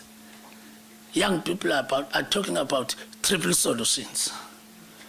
Triple challenges being unemployment, inequalities, and issues of economy. But young people are coming with triple solutions. But those triple solutions, they also need energy of young people to engage the policies that are dragging this process or are hindering this process of economic emancipation in particular. These triple solutions, they call them triple E's. It's education, it's enterprise development support that will lead to employment opportunities, because we don't want job seekers, we want job creators so that young people can be employed. We're saying then, the resources of government, the resources that are brought by investors, must talk to these triple solutions. If the Premier is welcoming investors in the province, we must look jealously, we must look with jealous eye as young people to say what the investment entails for young people. There's a lot of investment that is coming in the province. We see Premier is a champion of youth development as per the statute, and he's exactly doing that. But in terms of engagement with the executive, it's either in there's a lot of challenges getting up in metro. It's either in metro or in provincial government, but in your own space and platforms, you must Well, when we talk about enabling environment, we must really participate and ensure that those spaces are created and you get your demands as young people. So those officials, you won't get them through the officials. So it's important to participate in those cultures and influence their agenda. The provincial government has taken a resolution that in each and every exco that is sitting, youth development is a standard item. That shows the seriousness of the province, with all the challenges, with all the interventions that we are trying to bring, but you find that it's just a drop in the ocean when you look at the statistics about youth employment. We had Isikalo Youth Fund that was pronounced in one of the previous Youth Day provincial celebrations in OR Tambo on the 2019 June. The Isikalo Youth Fund was pronounced, and the department to lead it was Department of Economic Development and Environmental Affairs. The fund seeks to address 3 key challenges facing by young aspiring entrepreneurs: the funding gap, lack of access to suitable mentors and other professional services for SMME development, working capital constraints.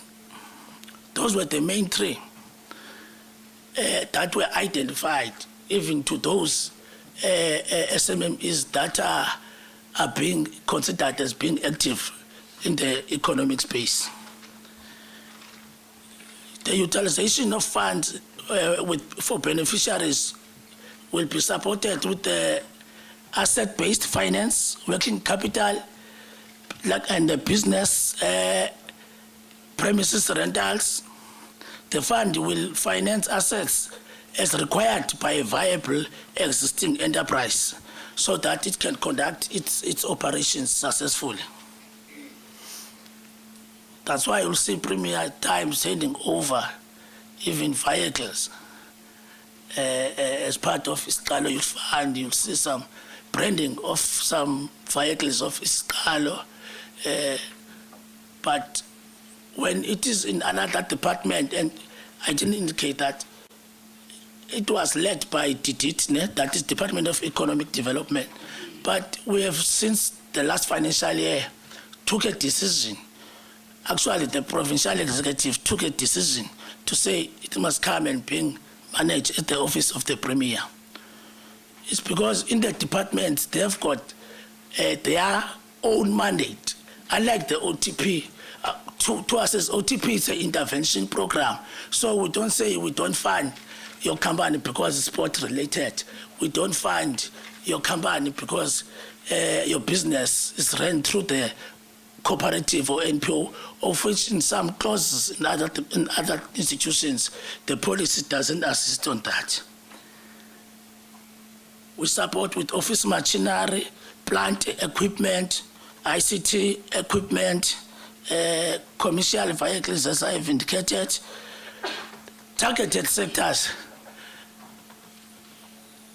It's just I don't want to say all sectors, but let me say the sectors that we don't support are sectors that are the alcohol-related business. We don't support it. I know there's an issue in Anfunuguti. I don't want to say even that there are issues of data limitations in terms of the law is being challenged, even the current law. So we have just stopped in supporting those that have got something to do with DACA until that is being finalized. There's a review of that law. I know it's a space that the province should take, should occupy it jealously, because in Western Cape, it's being processed there. It's being processed there. but we are informed that there'll be a consultation because even the gurus in the industry are not talking same language. Others, they want it for medical purpose, and others want it for other purpose. And you know, the most area that will take advantage of it, it's the western side of the province. No, the eastern side of the province, sorry, the Pondoland. We support agriculture, green economy, franchises, manufacturing, transport, mineral and chemical beneficiation, tourism and hospitality, blue economy, education, arts and culture, construction, other services like catering, financial, legal services, security services. That's why I was saying I didn't want to say all. We've got different levels of funding. We've got level 1, which is a pre-startup from 10,000 to 500,000. Level 1 includes just a conceptualization of your thought idea. Just include issues of feasibility study. We do assist on that. Level 2 talks to early development, that is from 100,000 to million. Level 3, growth and expansion from 1 million to 3 million. Then franchise and co-funding, it's a bracket of 3 million. There are areas of concern when we doing this coordination of the youth work in the province. One, there's a lack of integration among the stakeholders for effective and sustainable youth development programs. Lack of coordination, it also leads to double dipping of funds, where a project will benefit from Iskalo to LRAD, from NYDA, one business. So there is a risk of duplication in that space. But through the forums that we have created to ensure that when we go and support the program, we go together with other economic cluster departments in that space. When I say in that space, in that municipality where the project is. So we're able to close a bit on that one. Also the underreporting and matters of the programs of the youth development. Somebody talks also about the communication issue. The little good work that we are doing is not communicated enough on the media space. And also the civic society participation also need to be strengthened by youth organizations as led by SAIC. We need to strengthen and create these platforms so we're able to talk more. The issue of bureaucracy and bottlenecks is around the policy issues, even before we come to funding. We've got a huge challenge on Iskal. When the applications were opened last year, September, for the support of this financial year, we had about 1,600 applications. And by that time, we were opening applications. We didn't have a dedicated systems to respond on how the business case tells us to implement the Iskalo Youth Fund. We had to create some employment of data capturers whilst the applications were there already in the system, which delayed us. When the education and selection committees accessed those applications, there were gaps in some other forms. They were to be returned back, or the applicant will be required to resubmit. But the most challenging one is that you have about more than 1,000 that are recommended or that meet the criteria for funding. and you can only fund about 50 per financial year. We have made a case to Treasurer. We have made a case to Provincial Treasurer to assist, and we built a case with the report that we have from the Education Committee. In February, March, in the MEC budget speech, a commitment was made around that period for this financial year. Once that commitment has been made, as officials, we need to do our work with Treasurer. The new Treasurer tells about regulations to say we can only redirect funds during the midterm budget adjustment, which is after September. We're in September now. For us to release for more funds, we're still engaging as Treasurer is collecting to the low spending pockets of the province so they can redirect those funds so that we don't talk about saying we are going to fund about 50 for initially. 50 is something about 30 million. It's not something less. In terms of the partnerships and the collaborations, I've already indicated that in implementing this strategy, we are working with various institutions. We are open even to work with youth formations, but through the South African Youth Council, so that we don't get coordinated, so that we are coordinated. There will be a program of a supplier development program that will be implemented here in October at Nelson Mandela, just to confirm some logistics. We would like to get these young aspiring entrepreneurs to be part of that. We'll see how we send through the Dean's office the invitation or the notice.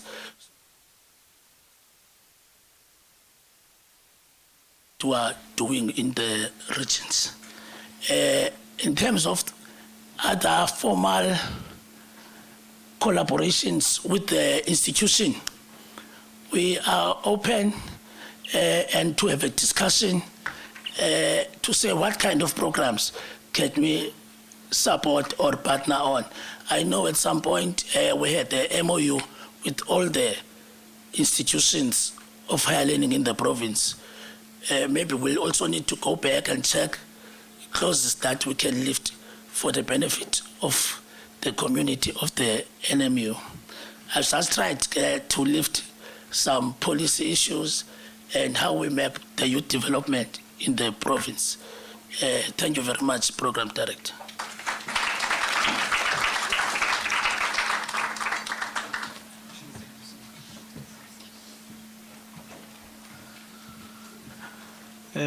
Thank you so much, Leader, for just highlighting what has been done, because I think the past couple of days we've been speaking about what needs to be done and what is not being done. So thank you for that contribution to reflect with us what the province in particular is doing for youth development, but also the policy challenges that you face as well, as you said, because you work under a legislative framework. And we know South Africa, to change policies and laws is quite a process. So thank you for that.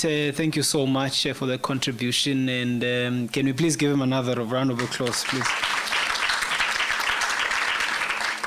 Colleagues, unfortunately, there won't be an engagement because of time.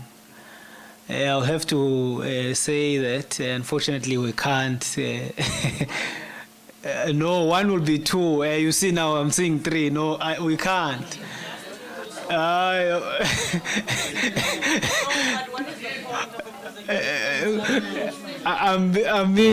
Democracy is prevailing over me. The consensus, the general consensus is that I must allow, but I will take strictly only 3 hands. So you have to decide amongst yourself, okay, there are already 3. strictly these three hands. Nobatembu there at the top. I'll start with you. Number 2, number 3. And then I'll allow the leader to come and, please just give the crux and the nub of your question. Thanks. Nobatem. I think the mic, press, Thank you very much. I think I'm just going to go straight into it. One is the Scalo Youth Fund. I mean, with so many applications and only being limited to 50, of course, I think it's due to budget constraints. But how do you ensure that the 50 people, or just throughout the applications, you're able to cater across the province, and how do you probably determine which ones that you must? Others will accuse Iskalo for just sticking to your probably Krizani or spaces, but how do you as the fund ensure that you're able to spread across? The second one, which I really think is a collaboration that we should somehow work together, either with psych or the institution itself, is on the policy work. I think it's actually a comment, because these issues of 30% and 40% that are not obligatory. How do we enforce that? I think we should work on something that is going to first have us have a whole evaluation of policies and how to somehow force, be it through governance or policy, to ensure that it actually does happen, because youth will have problems and have solutions, but if youth does not form part of the implementation, you're going to have a problem. So I think it's an idea that the OTP should actively work on with institutions of higher learning, because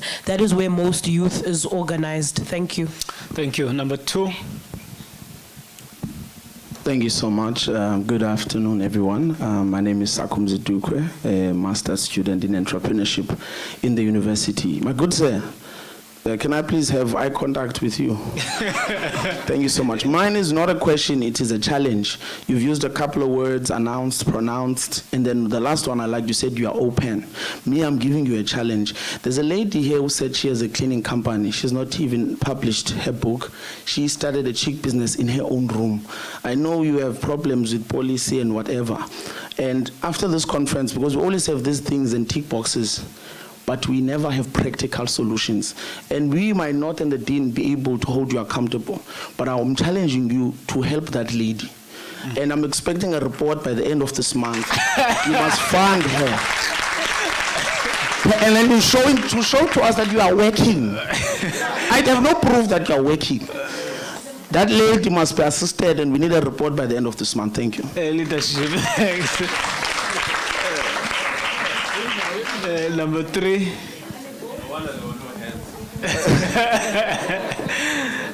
Number 3, let's go. Good day, everyone. My name is Tulumango, a student at NMU, also representing Madiba's Debate Union. Menir, yes. Menir, you mentioned that the budget for youth development is about 7%, and you say that you are advocating that it goes to 30% or somewhat numbers that you mentioned. But for me, I mean, if we can't see the practicality of the 7%, what's the use of taking it to higher grounds? It's like South Africa wanting to move to 4IR when it comes to education development, and yet they still haven't mastered delivering the physical textbook to the schools. So where are the results? How are the 50 being selected, and where are they being selected? Because we do not see you in the rural areas. We only hear about you when we come to such, and yet the vast majority of young people who are very much unemployed, they are in the locations, they do not know even about what is happening at the moment. So, and also, most of your speech, you were in a position as if you are a young person who's telling the government what to do, and yet you are in government. Those things are not being implemented. The people here the people who are in this room, they are the very people who need these fundings, and yet we do not know the criteria of choosing. We do not know those who are selected, and all we know in South Africa that for you to be selected and for you to have funding in any other form, you have to know someone. If you don't know anyone, then you will not be successful in your business ventures. So we need, as the young people, to see the selection process is being done publicly so that we can, tomorrow when we have such, we do not have questions of doubting everything which you say you have done. Thank you. Thanks for those questions, yeah. Yeah, in fact, you can do that. Yeah. Thank you very much for the input. One, on Isikalo, with the recommended 50 that I was talking about, I said it's recommended. I know it's 54, the actual number that has been recommended, which is still under internal audit process just for DG to sign out. Reflections in terms of the provincial numbers. Out of applications of 110 from Alfredo, currently it's 8 recommended. When I say currently, it's within that 54. Ne? There's going to be another batch as the funds come from Treasury. Amatol out of 151, 6. BCM out of 317, 11. Krisani out of 133, 5. Joe Gabi out of 42, 3. Nelson Mandela out of 149, 9. Howard Tambo out of 232, 7. So that is just a first batch of these new applications. So we wanted just to have a spread, but I can tell you the funding that is going to these few ones are more than 30 million, you know. Yeah. The other question, thanks for SAIC raised issue of participation to these policies. Yes, we will safeguard the consultations so that we're able to inform the youth structures to be vigilant in these processes and to make submissions. On number 2, on the commitment, I wish I was a politician. Because I can hear politicians making commitments, but I'm an official. What I can what the least I can do is to ensure I assist her. Then no. I assist her to ensure that he get access to what her business needs. That's what I can do.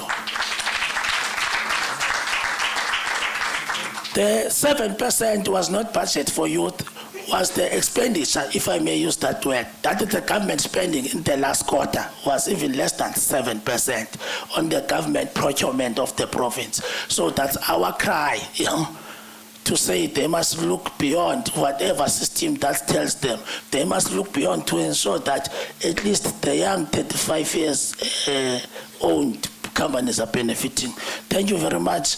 I will get other inputs of the program from the report that will be consolidated here. Thank you very much for inviting us. Thank you so much. Siyabonga, sesifike ekupheleni. We've come to almost the end. What we are going to do now, we're going to see an interesting video here that's going to display. And after that video, we're going to have the Director of Student Governance and Development to come, Dr. Pena, to come and give the vote of thanks. And then what's that song? Although we've come to the end of the road. So that will be the end of the convention. We've come to the end of the road. But let's just watch the video. And then after the video, Dr. Penald will come up. Thank you so much, colleagues, for today. And thank you, I guess, for having and cooperating with me. Thanks.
I think it's quite an exciting moment for Nelson Mandela Annual Youth Convention as we are celebrating the 5th year of existence.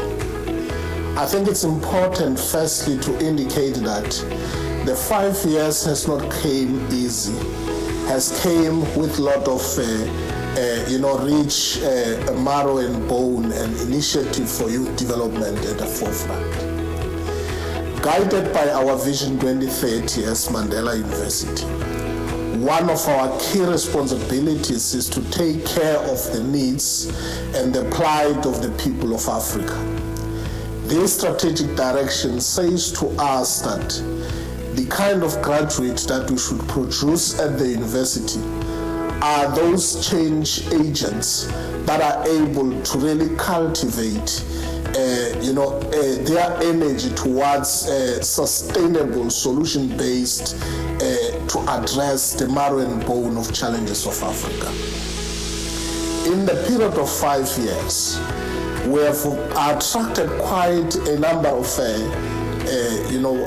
patrons that have really ignited energy of our young people to become those responsive activists that understand their role in society. It is in this context that our 5 years have ignited a number of initiatives that are solution-based. That is why, hence, the establishment of Madiba's Youth Lab as one of the key drivers of change conditions and transforming the society's challenges to the best of our ability. Quite exciting young people have participated in the activities of mapping Madiba's Youth Lab as part of the product of the achievement of the past 5 years. And in this context, celebrate with us. Nelson Mandela Annual Youth Convention is here to try to assist in cultivating that agency to young people. And we wish we grow from strength to strength and attract quite a formidable size of partners that can really take this project as a cardinal or catalytic project in the society. I thank you. So the initiatives of the Youth Lab are inculcated within it being a space that through its principles of learning, co-creating, and to as well as to connect. So through that we've had initiatives such as Imbadu, which encourages dialogue. Now the word Imbadu is derived from Xhoseni, which means to have an environment that allows the sharing of ideas, debating on topical issues that affect members of society, and in this case that affect university students and the broader community. So we've had a series of these dialogues, or what we call Imbadu, across the university and outside the university, as well as in the community. So through that we've had the discussions that focus on ensuring that we create the social agents that speaks into the vision of the university, of ensuring that we become a university that is in service to society, that fulfills not only its inward-looking objectives, but also outward-looking objectives, in order to ensure that we contribute to the development of youth that is actually active and that is participatory within the developments of society, that inculcates and ensures the betterment of a better world, and through that, it is how we change the world. One of our great successes as the Nelson Mandela University has been the development of a successful program which is called the Madiba's Youth Lab. So you'd ask me, what is a youth lab? A youth lab in this case is a platform where students are freely engaging with each other, developing and looking into policies, looking into social injustices and the issues that are taking place in our communities. By so doing, they strategically, critically analyze those past instances and formulate new ways of reshaping their own futures. This space has not just been a particular space for students to engage, but it has created individuals that are more profound, much more confident to face any challenges in the world.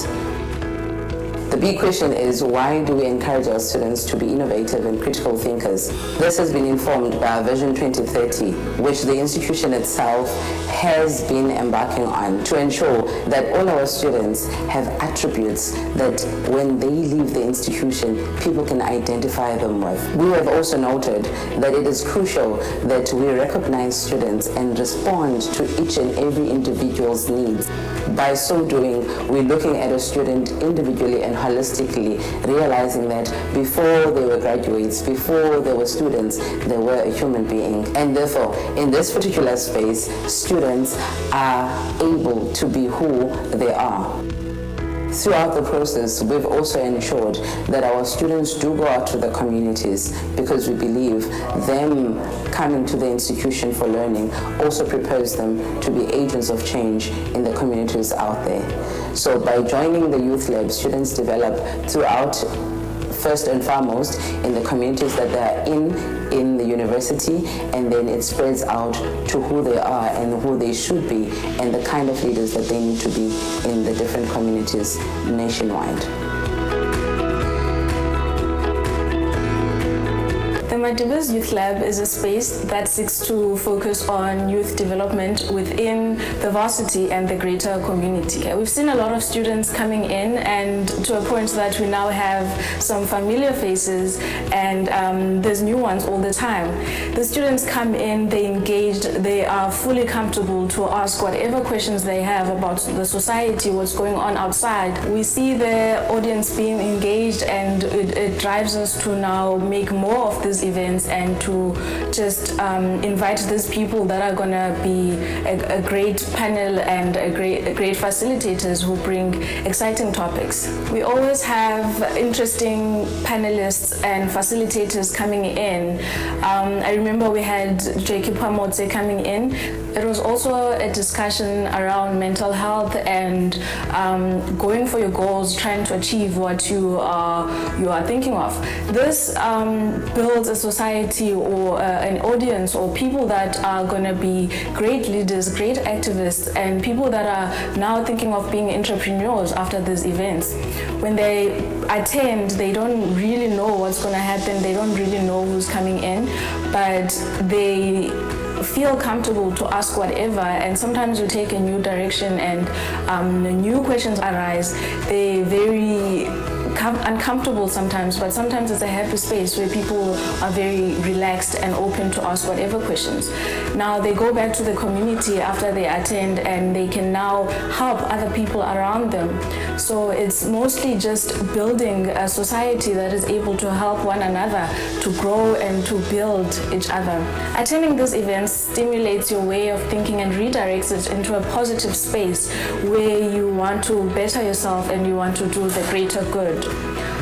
The Youth Lab is focused on the motto of the Nelson Mandela University, which is change the world. And it's doing that through one student and making one change at a time. We've had very interesting events, great panelists, and a great audience, and we very much look forward to the upcoming conventions and the following events to come. Thank you. The youth is said to be the future of society. And that for any society to prosper, young people ought to be the backbone and the ones that are at the forefront of such development. And that is why it is inspiring us, as the Madiba's Youth Lab. As the Madiba's Youth Lab, also believe that one's experiences, can be better accumulated by the person going through them himself. Hence the quote sometimes that life is the greatest teacher. We believe that the experiences that we faced, are supposed to provide us with an opportunity, to learn from our mistakes, take lessons from our victories so that we can be able, to craft, a better tomorrow. That is why, as the Madiba's Youth Lab, our participatory approach is embedded, on two approaches as enshrined by theirs. One being the people-centered approach, and number two being the communitarian approach. The communitarian approach seeks to suggest that, everyone has the ability to self-fulfillment, right? It believes that inherently we all have the ability, to identify our problems, analyze them, and be able to come up with solutions that are better suited for our problems as we face them as a society. And number two, a people-centered approach that seeks to say, for development to take place, people must be at the center of that development. They must have means and access to information, and also have mechanisms that are put in place, to hold those that are in power accountable for the actions that they take as it pertains to their development. We also believe that citizen participation is very much important for development because number one, it gives the community themselves a sense of commitment. Number two, ownership to the problems that they've been able to identify and analyze themselves. Such and such will give us an opportunity also to come up with solutions that are tailor-made for such a society, because as we have said, the people are the ones who can better articulate their problems, and they also have the inherent ability to come up with solutions to the problems that they face. And that is why there's an importance for participatory citizenry, so that we're able to achieve our developmental goals as a society.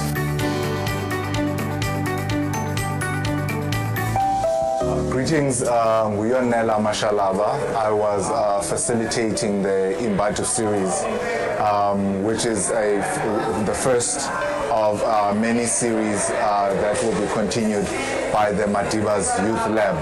I think the core purpose of Imbadu is to create co-creation spaces for our students in order for them to basically have facilities where they can actually co-solve problems of society and the problem that they face today.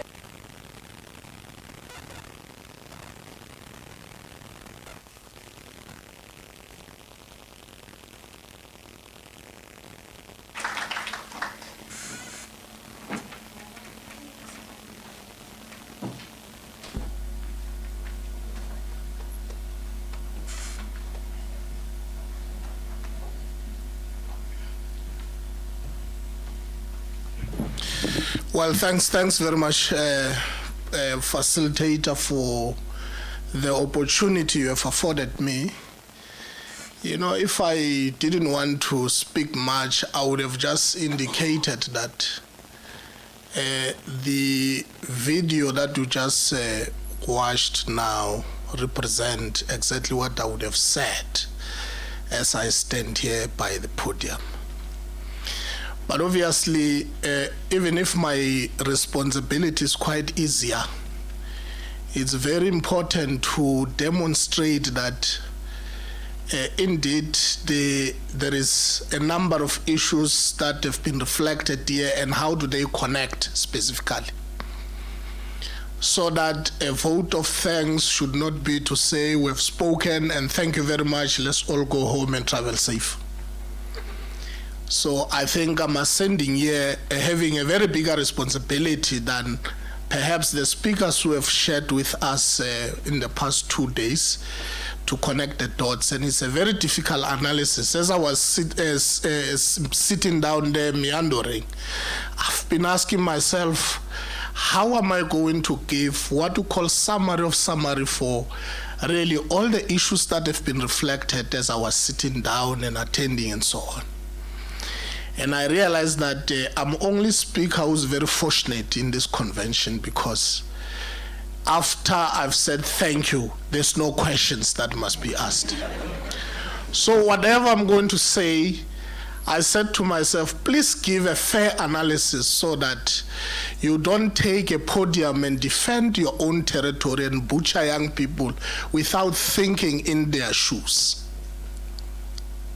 So as a result, I needed to start, and I think the first 5 years have been lighting the torch for all of us in the convention, and for students of Nelson Mandela University, and for the sector as a whole, for the province, for all youth activists around this formidable work that we are doing. And today, having marked this 5 years, the fundamental question is, where exactly are we going from here? In as much as we have been able to voice out our grievances as young people in a way that we are liberating our own power to ensure that we remake our own society.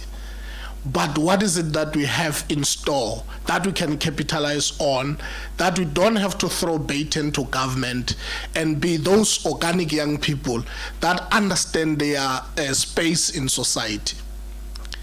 Let me start where we started with the Fees Must Fall generation.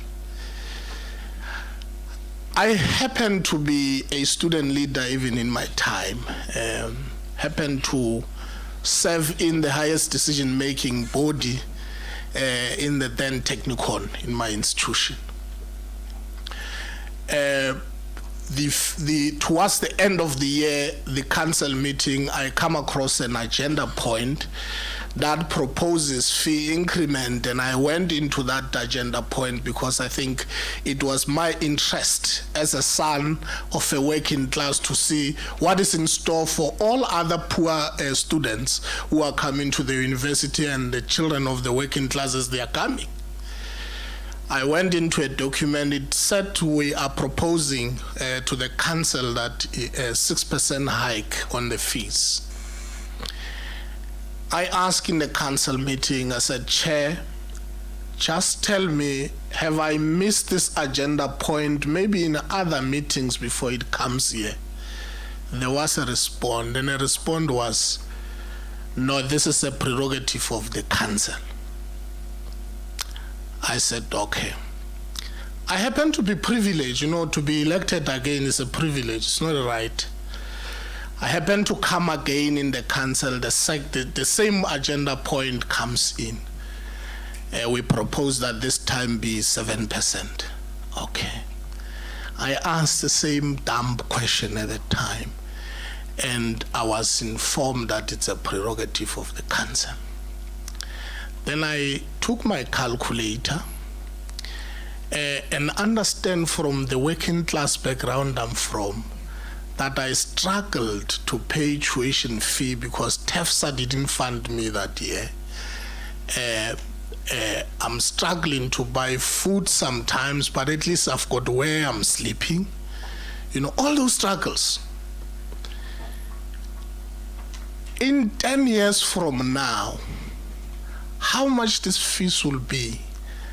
And I requested that the chair of council perhaps calculate as a small dummy exercise. Then I was told, no, don't worry, we're not here for that. If you want to make a point, make a point. This is a prerogative of the council.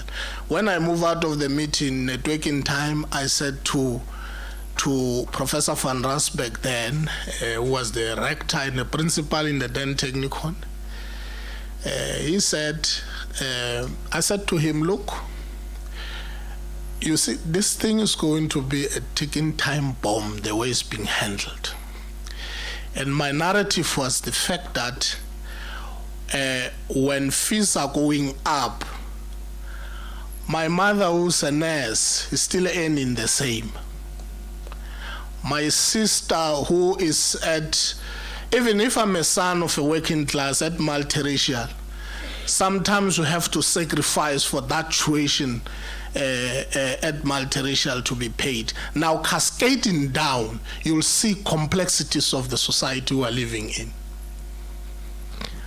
When Fees Must Fall started in 2015, approximately 7 years from where we are, I did say, I said this thing, that it's not going to be sustainable because it continued to widen the gap of living conditions of ordinary people, but fees are becoming so exorbitant, which it required an intervention.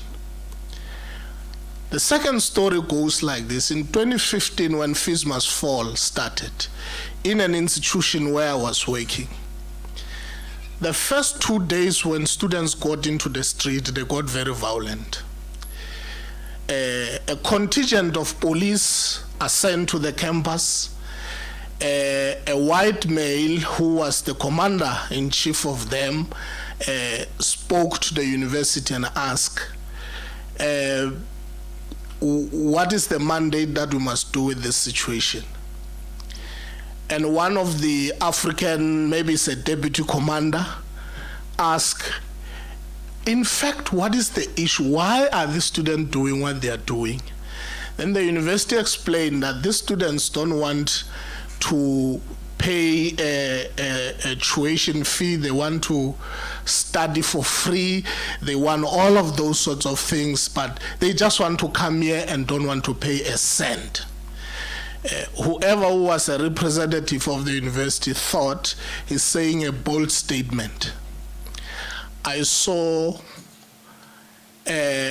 African men and women in uniform retreating to their vans.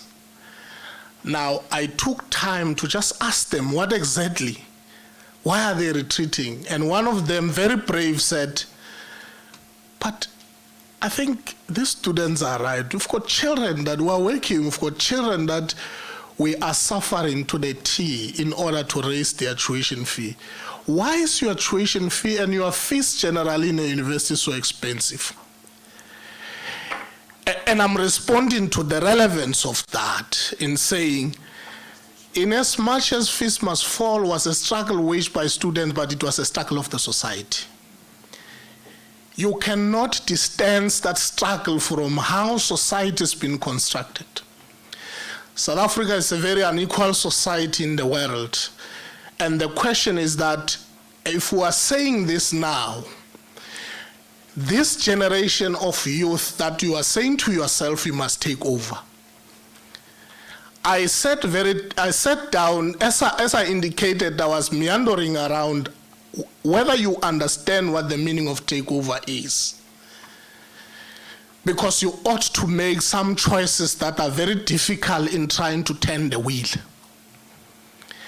Yet at the same time, I listened to the suggestion that we have this oldies, maybe myself and my dean there and others, that are very old, that must probably vacate the space. Now young people must occupy the space.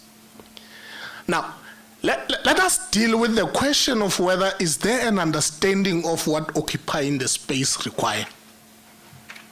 Because you ought to be very critical. Yet at the same time, I'm conflicted because I understand that taking over of a space by young people clearly leave the expectation of a classical explanation of what democracy is.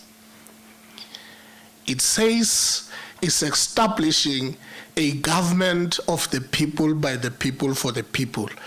By way of looking, myself, Mr. Jag and others, you have complained that we have messed up your own space. But did you internalize the responsibility of turning that wheel? Because turning that wheel says you are an embodiment of building an agenda for a developmental state. Have we then internalized what building a developmental state requires? Therefore, this convention and many other imbizos, the Lekgotlas, and all that you attend, they are an embodiment of competing in the space of ensuring that you understand how to liberate agency. And in liberating that agency, you are simply saying, we are ready to take over, but understanding that takeover is not about self. Because this self, you are blaming that is what myself and Mr. Jag have done, have built a political system in which everyone thrive on, who are in that particular space. Yet alone, if you don't understand the responsibilities of taking over, you will walk and fall into the same trap. So therefore, I'm saying, as we say perhaps these discussions is about tick boxes, but I'm challenging you to say, whatever that you have questioned about what government is not doing, and all of those things, and what are perceived to be, simple essence of pitfalls in our own society as we perceive them, what amount of what you want to invest in that we want to reverse this kind of challenges that we see. That's a responsibility of young people that must take over. I'm inspired by the ancient leaders in the past who believe that there's no two way that you don't live. You live a world that you can philosophize. Hence Plato said, the philosophers must rule. How do you get those set of capabilities that as you take over, you light a torch for a new society that understand that your struggle is my struggle? One of the questions raised here, which inspired me at least, was that the Feast Must Fall was able to carry the masses. It was organized as group of concerned people, or rather, it was apolitical, but it takes a political shape of liberating the same agency and change the system that does not echo the sentiments of the most vulnerable people. Now, the argument was that we do have this, mini strikes. I call them mini strikes because they were demeaned in the way of reflection. The maximum you can have is 50. It is precisely because Feast Must Fall understood the very essence that the struggle of one is a struggle of the society. Now, if I'm worried where I am as a person who's self-funding from a middle class, self-funding, I'm not even part of the missing middle, I'm paying regularly. But there are those students who benefit out of NSFAS and other things that are not really auguring well to the vast majority, or I'm tempted to say majority, because those are vulnerable people that you'll find that are forming that embodiment of 50. Now, it shows very completely that our shift towards self has grown, as opposed to that internal unity, solidarity, and ensure that the struggle of one becomes a struggle for all of us. So I'm raising this thing, facilitator, to deal with the question of really not thanking you, but connect the dots as you move out of this hall. By the end, I'm closing, to ask yourself these pertinent questions. We have spoken sharply about response of the economy. And this is a classic kind of a problem that is not going to be resolved urgently, but it requires sharp minds. I'm saying this because there has been a question, I listened very collectively and attentively, that says, this thing of myself having acquired my qualification, migrate to town, it does not augur well with the fact that now it means you are abandoning your own roots. It's fair enough. But the question is, there's no way in which, that's why these inequalities, they are clearly showing themselves along those lines. A person who comes from the village where I was born, who graduate, might most probably find it difficult to find a job in that village. Now, the National Spatial Development Plan of the past dispensation has actually, flocked into an urban development as opposed to rural development and so on. Now, we are caged in a number of years that we are in the framework of a National Spatial Development Plan, because the town theory, theory of development is the regional theory, the concentration is around cities. Now, if I'm sitting there in my own village, and all of the people are flocking to town, they come back, they look blossoming, now they've got life. The fundamental question will be that I will be left with no choice but to follow them.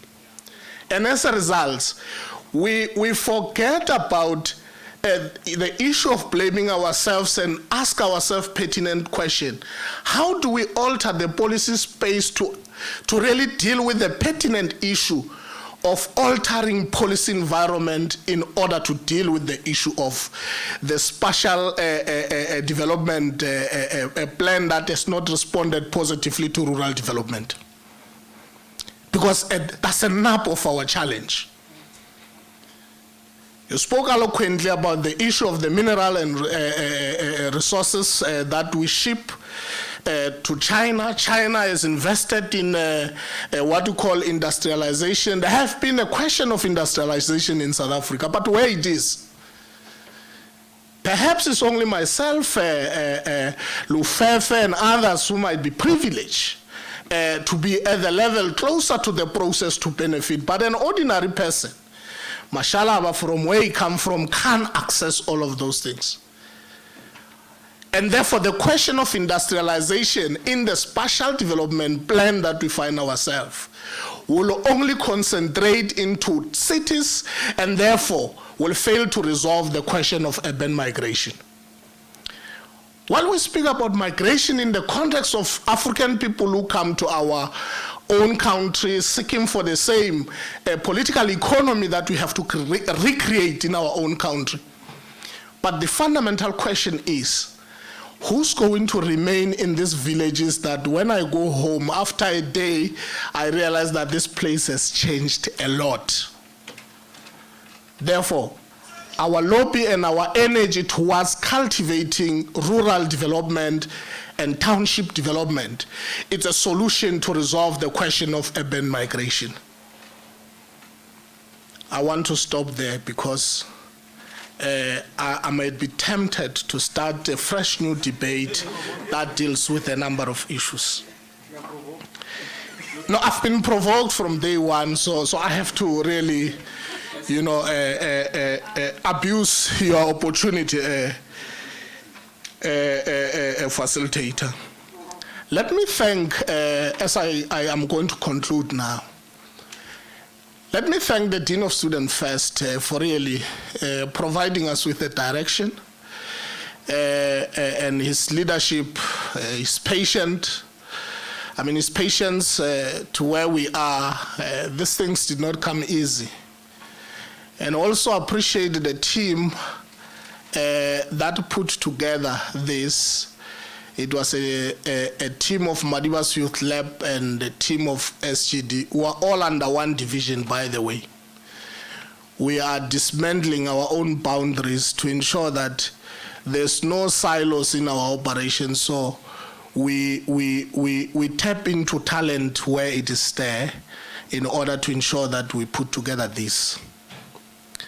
Let me also thank our panelists, our speakers for the past 2 days that we had intimate engagements that really leave us introspecting ourselves about our role in society. And I hope that whatever rich knowledge and information that we are living with there, here will actually make us to redefine our role in society generally and focus about really liberating our own power as this convention has been themed. Let me thank the participants and pay special attention to our sister institution, Rhodes University, for the time you took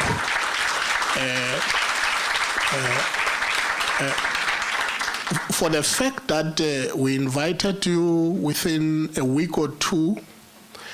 And in fact, I was told before we invite you, there had already been talks in Rhodes University to say, ihlala nini convention. So if people say, no, this convention looks like it's a Mandela University creation. No. We are giving this our service to society. They were talking about it before we even invite them, so it means we are growing from strength to strength and our landmark in the province and national is lifted. I'm aware that there is one Mukonde from Venda, I know he was attending, from Univen, was attending this convention. So if you say it's an Eastern Cape matter, it is a national issue. So we are all looking for opportunities and sharpen our minds to unlock this political economy that seems to be really problematic to really resurface. But we must have hope. Let me thank the facilitators, really. We are where we are because they have done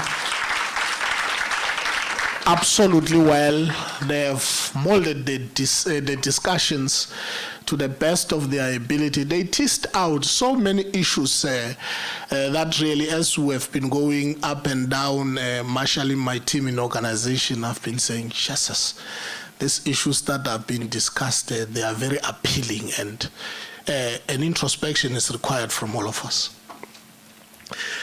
I'm told that I must request, because here it says tell, it's too hard. Let me try to edit it as I paraphrase it. As I must request students to please just lift up. If there's a bottle, let me just say to all delegates, let me not say students, with due respect, if there's an empty bottle next to you, at least lifting it up and throw it in the bin. I'm sure it will be outside, it will be most ideal in order to preserve the environment. That's what we believe in. Otherwise, colleagues, thank you very much, and thank you very much. Let us ensure that we move out with these discussions, not leave them in the convention, so that indeed we continue to change the world. I'm not sure, but I know there are no announcements to make. The only announcement is that Mandela University students, tomorrow, your SRC elections, please do participate in those elections as part of really making sure that whatever you say you take over. You must ensure that the democratic process that is open and beneficiary to yourselves, you exercise them. Let me take this opportunity to close officially the convention for the 5th year of the convention, and indicate that we'll craft a report in which, in that report, we'll put the 5-year highlights of achievement of the convention, which is public knowledge for everyone to see. And up until we meet again in 2023, let's keep on preaching this nice gospel of youth development.